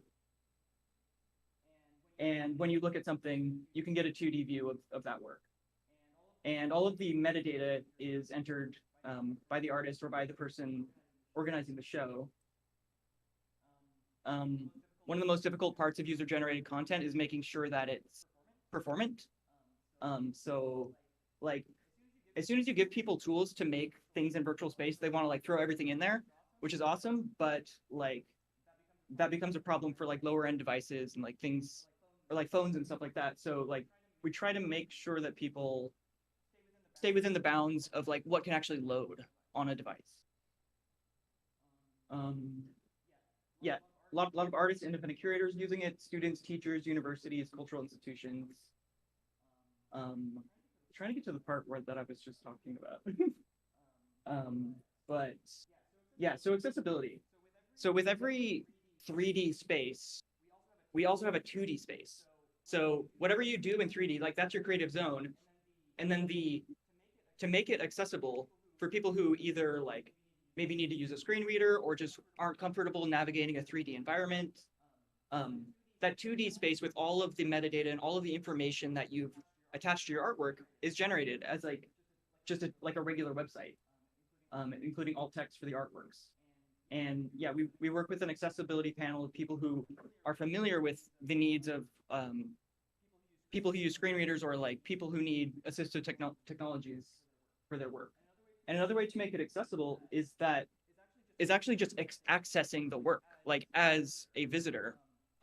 So like all of these virtual spaces in the past like have suffered from this onboarding problem. Like how do you get people to even see the work? And we try to make that as quick as possible. You just send them a URL and you don't have to download anything. You don't have to choose your name. You don't have to customize your avatar. You don't have to turn on your microphone. Like we make it quick and easy. And to use it, we're trying to like simplify this 3D process. So it's like not a complex game engine. This isn't Blender. This isn't Unity. It's like there's 3 tools. There's move, rotate, and scale. And making it free and accessible, like making this something that anybody can pick up, including students. And building a community where people can help each other when they get stuck. And right now this all takes place in Discord. Like that's kind of just where the cultural like gathering places for like communities right now. It doesn't have to take place in Discord, but that's where what we're doing now. And as I mentioned, we established an accessibility panel. So this is the 2D catalog view. So that exhibition that I was showing you a second ago, where we were putting that thing on the wall, like this is what gets generated, like the statement, each artwork, movable models, and alt text. And so the other major thing that we're working on right now is preservation.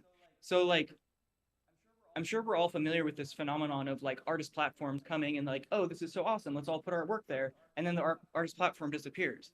And then all of the work is gone. That sucks. Like we don't ever want to repeat that problem.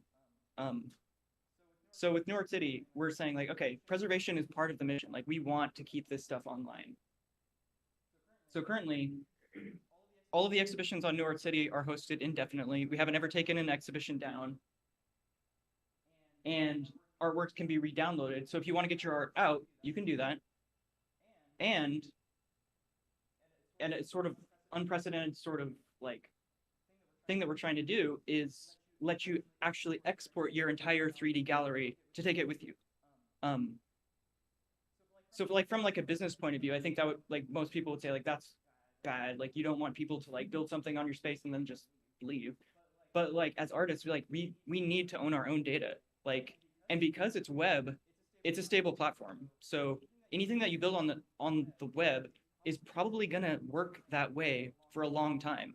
So we're kind of betting on this combination of static HTML, static JavaScript, and CSS to be a stable archival format. So like you can export your zip of your 3D virtual space, and like that's your artifact. Like that's your exhibition. That's gonna stay the way it is.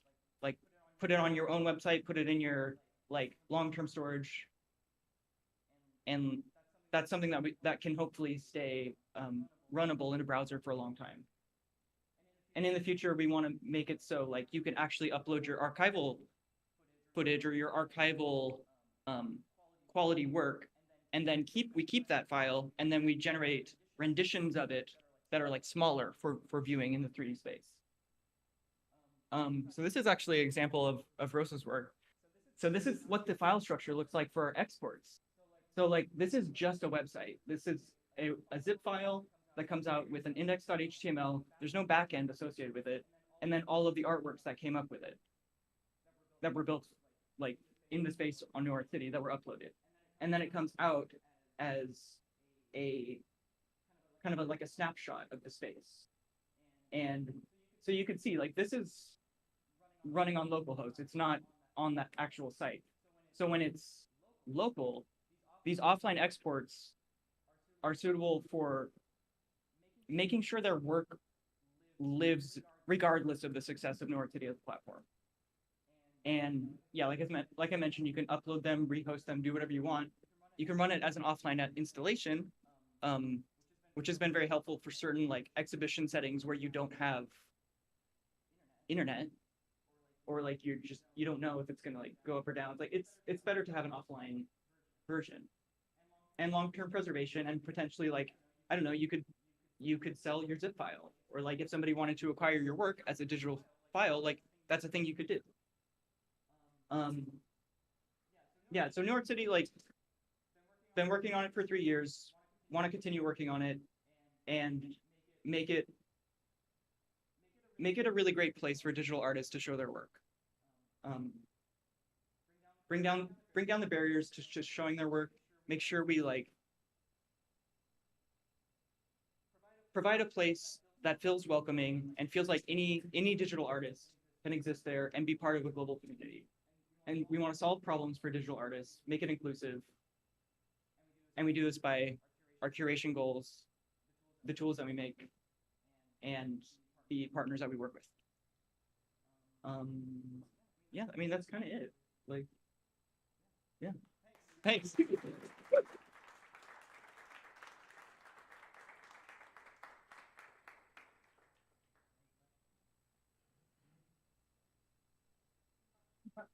Yeah. So how does an artist? Sorry. No, you have to mute me. I was like, so if an artist want to get involved, what's the best route to try to get involved? Like, let's say I had something that I was like, I've got a show and I want to work with you all and put in New.York.City. What would I do? Yeah. So the first couple years were proposal based, as we were like figuring out how to like meet the needs of artists and make sure to do it like intentionally. And within the past year, we launched an open signups. So you can use the tool for free. There's a join page on our site. It's just like any other sort of like platform. We tend not to use the word platform when we're talking about New.York.City because there's connotations of like exploitation with platform economics. We tend to use the word toolkit instead of platform, but it's a thing that you can sign up for, and anybody can sign up now.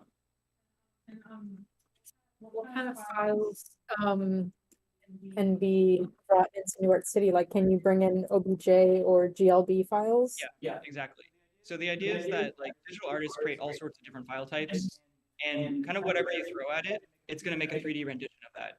If it's an image, it'll pop out as a plane. You can choose the shape of, like if you wanted a cube or a sphere or just a plane.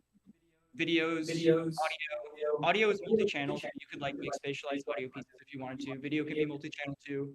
GLB is the best format for 3D objects. It's also like under active development. GLB has a lot of great features coming to it too. But yeah, like it's kind of made where it's like just upload whatever you got, and then you've got a 3D space to play with it. Thank you.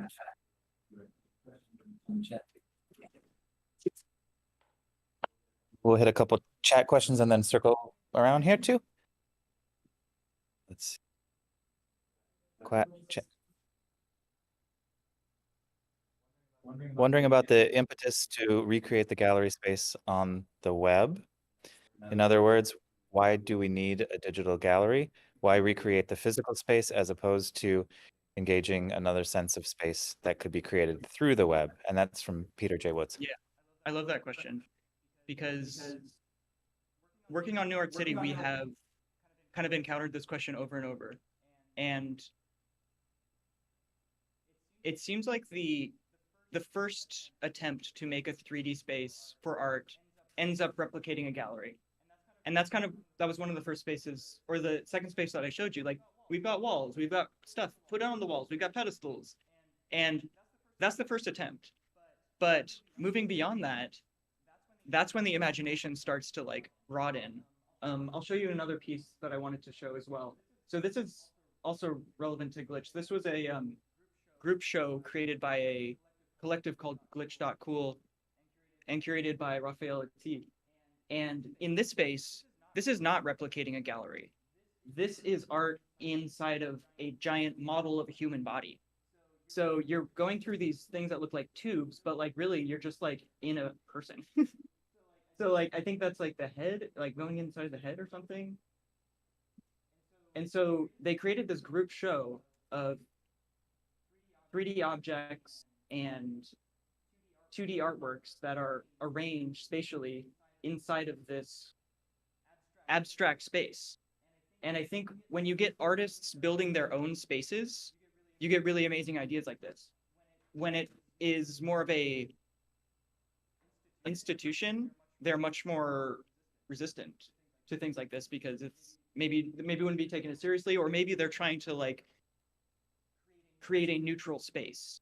But as an artist, like I don't want my space to be neutral. I want my space to represent my aesthetic and my work. So when you have the flexibility to make something that really represents your work, that's when the most interesting 3D spaces get designed.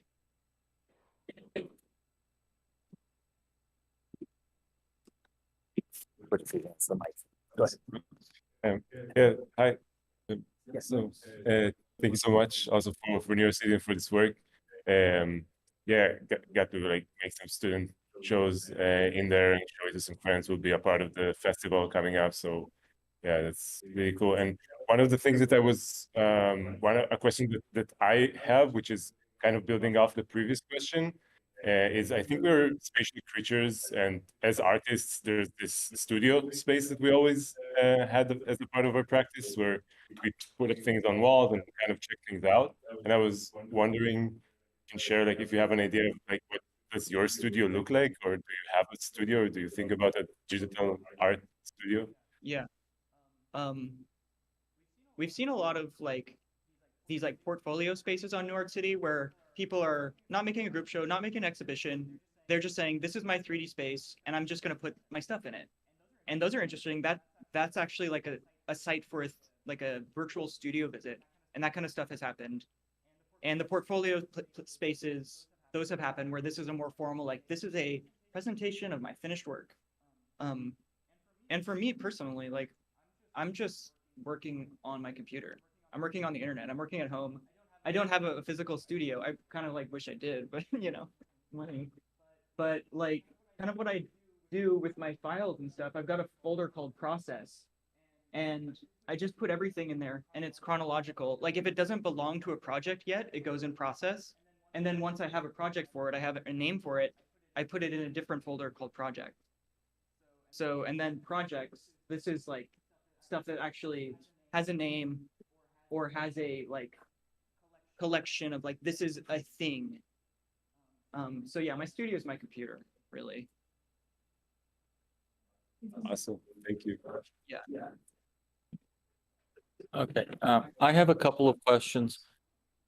I'm going to preface this by saying I'm not presenting these questions to be confrontational, to be negative. I think this is a great project. I really love what you're doing.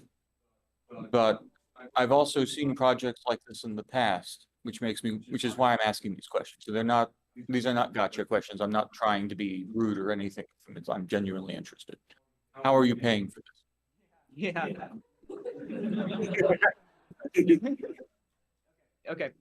So, this started while I continued to have a full-time job, a year and a half into the project until I decided to split full-time onto newart.city. And around that time, we got a grant. So we are currently grant funded.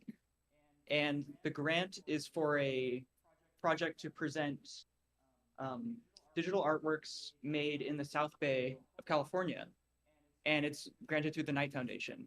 So when I was building this project at San Jose State University, my advisor, Rhonda Holberton, kind of saw that this as something that could be a project. So this grant, she was the grant writer, and she proposed this to the Knight Foundation as a project where, okay, we can promote the city of San Jose, which is one of the Knight Foundation's like target cities, and present this big exhibition of work that's been made there. And we can use newart.city to do it to reach a wider audience.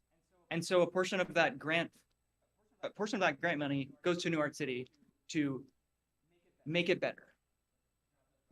I have a follow-up to that. I was hoping that was the sort of answer you have. What happens when you run out of money? Yeah. So, what? We have virtual care.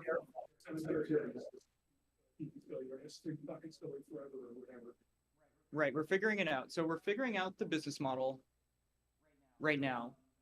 It's free to use to a certain point. if you need more space, you have to pay for it. And we're gonna start looking at like actual fundraising and see if we can make it into a sustainable business with just put some more money into it, figure out the business model, and then stick with it.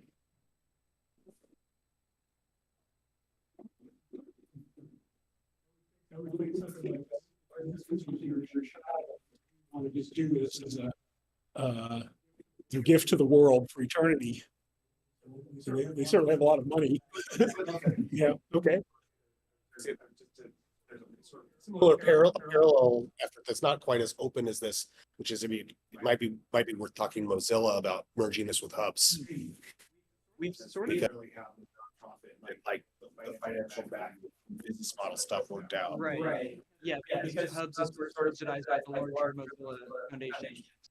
Yeah, it's like a similar product, but we've always differentiated ourselves from hubs by saying that we are artists first. We're trying to solve problems for artists. We're not making a generalized use product. Yeah. But yeah, like it's a conversation that could happen.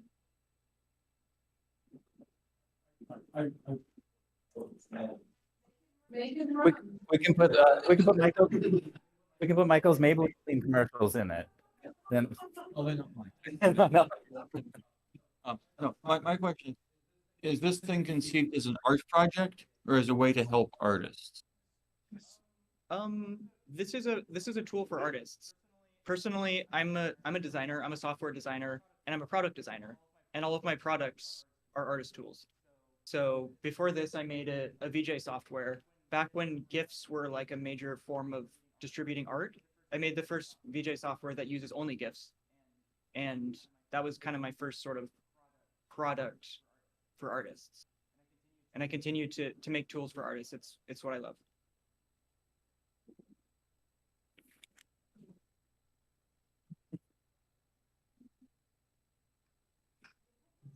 yes, I didn't see. So I understand that it's free for artists to use up to a certain storage limit. But then, so the exhibition that we're looking at right now, which was, I mean, is there a way for funding to happen? Like when this show gets put on by an independent person or group show or something, like, can you speak to some of those economics that happen? Or is it just like they just use this to make the space and then all of the economics happen externally with them? Yeah. I mean, there's a few different intersections there because like there have been artists who want to sell work and like we don't facilitate commerce yet. But like we always like every artwork can come with an outside link. Like this one doesn't have one, but like if they did have a link, it would appear right here. So if people want to sell stuff, they can always provide an outside link where like, okay, this is where you can buy it, whether it's like a sculpture, a piece, an NFT, like whatever it is, you can buy it on some other site. And this particular exhibition, I think this was a proposal. So as I mentioned, in our first couple of years, we were proposal based. And this, I think this was just a free granted space. Like we want amazing content on newart.city. So we give away a lot of free space. Like even if like this is probably more data than the current like free plan allows. But like if we see an artist who's like, I want to build awesome stuff and they're building stuff, like we'll give them free space. Like we're not gonna like prevent people from making good work if that's what they're doing. And we do commissions as well. We commission artists to make work. We commission artists, and we do a residency program that's paid, where me and my team work with an artist for 4 weeks to like realize whatever their goals are. Yeah. Mm-hmm. Couple other questions on the chat. One is from Ted Davis. Weird detail, but curious. With 40K artworks, 4K shows, where do you store the material that it can be hosted forever and offer it for free? Mm-hmm. Friends with servers. I think, yeah, one thing that people don't really realize is that storage is really, really cheap. So yeah, we've got it all hosted on DigitalOcean, and it's like comparable pricing to like Amazon S3, and it's not very expensive. So storage is cheap, but bandwidth and access is expensive. So if a show gets very popular, that can cost some money to the company, but it's like, it's not a barrier. Like it's still, our server bills are very low. And then there's another question from Kaspar. Posted a GitHub link. And said, are you? Oh no. So Azop was working at the same time as me. We were watching each other's projects. All right. Yeah. VJ software. Yeah. The GIF VJ software is called gifslap.com.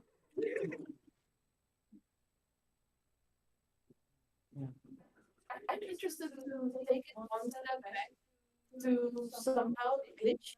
Sorry, because I think economics and all of that market is very important and also very fascinating. And I think there is a whole day spent on just New York City talking through that. Maybe you can just bore down with it and buy in the beer. Yeah, we can talk more about it later. We have that like actual too. Yes. What's that? Oh, you can't hear me. I need to come to that machine.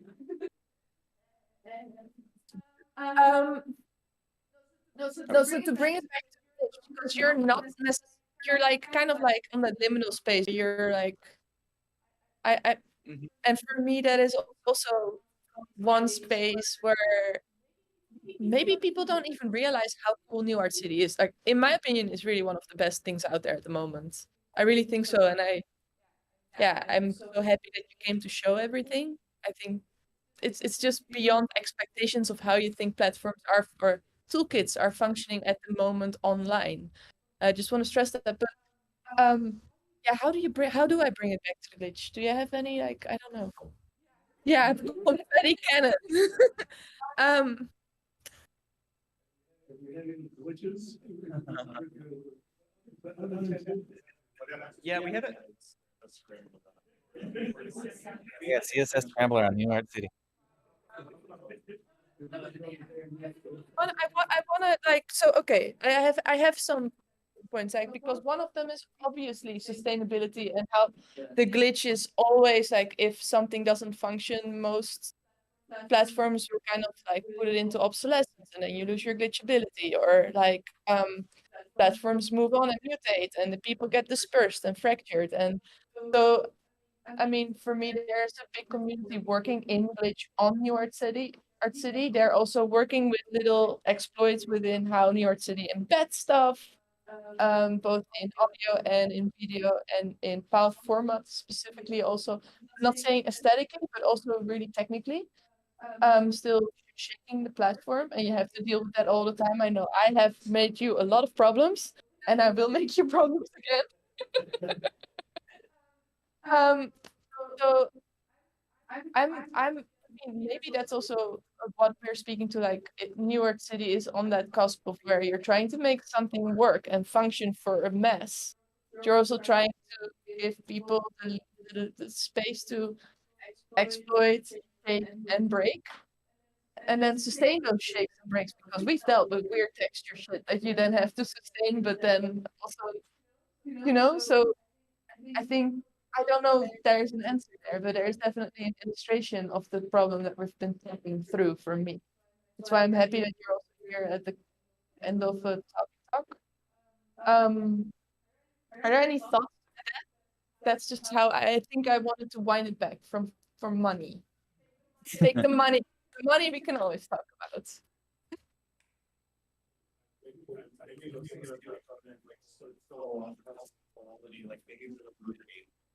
That you could consider happening, so that, like, if you do say, oh, we want to like move on, you could say, like, this project is produced in this version of the site, this version of the software, et cetera, like browser recommendations, things like that. 'Cause it seems like trying to, any type of project that wants to preserve things as they were made, like with technology, you're dealing with so many different variables that, like, it's a hard task to claim that you're going to be able to do that. Yeah. We're working like a consultation with the Rhizome preservation director, Dragon. Yeah, that's what she did. And yeah, he pointed out a lot of things that were interesting and we hadn't thought about, like making sure that when we make those zip files, like put a file in there that tells like what version, like what the date is, what is the last modified date, and what like version of the browser was current at that time, and like also making stuff modifiable, because like if you have an archive, chances are in the future somebody might want to edit it, and like who's to say that they shouldn't? So like at least make it possible somehow. Great. Okay, I know that there could be so much more to talk about. I also know that our brains are like a little tired. And we just have to set up a whole other thing. Yeah, this show tonight. Any instructions on virtual folks to the show? Come by the YouTube. Come back. Yeah, if you're virtual and you want to check out the live show, it'll be streaming on YouTube.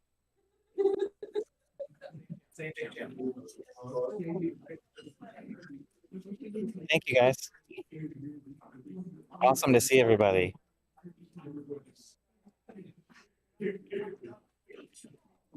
Rick.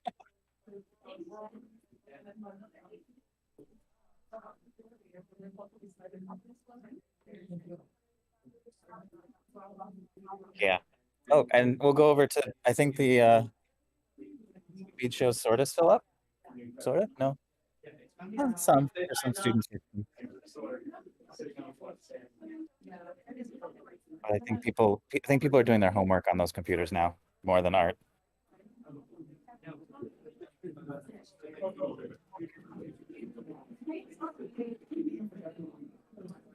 Yeah. No, we'll need to log out.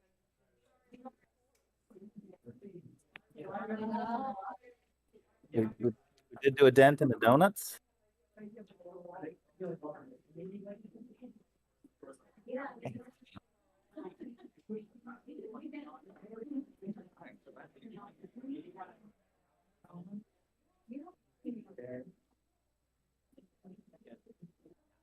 When I saw you, I remembered. I sort of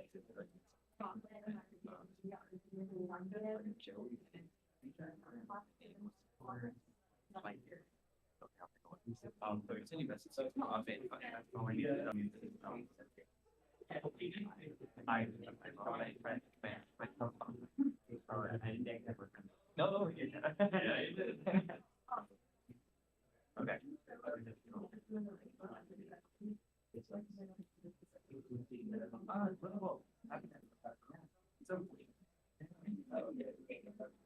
Yeah. Yeah. Yeah. So this one I forget.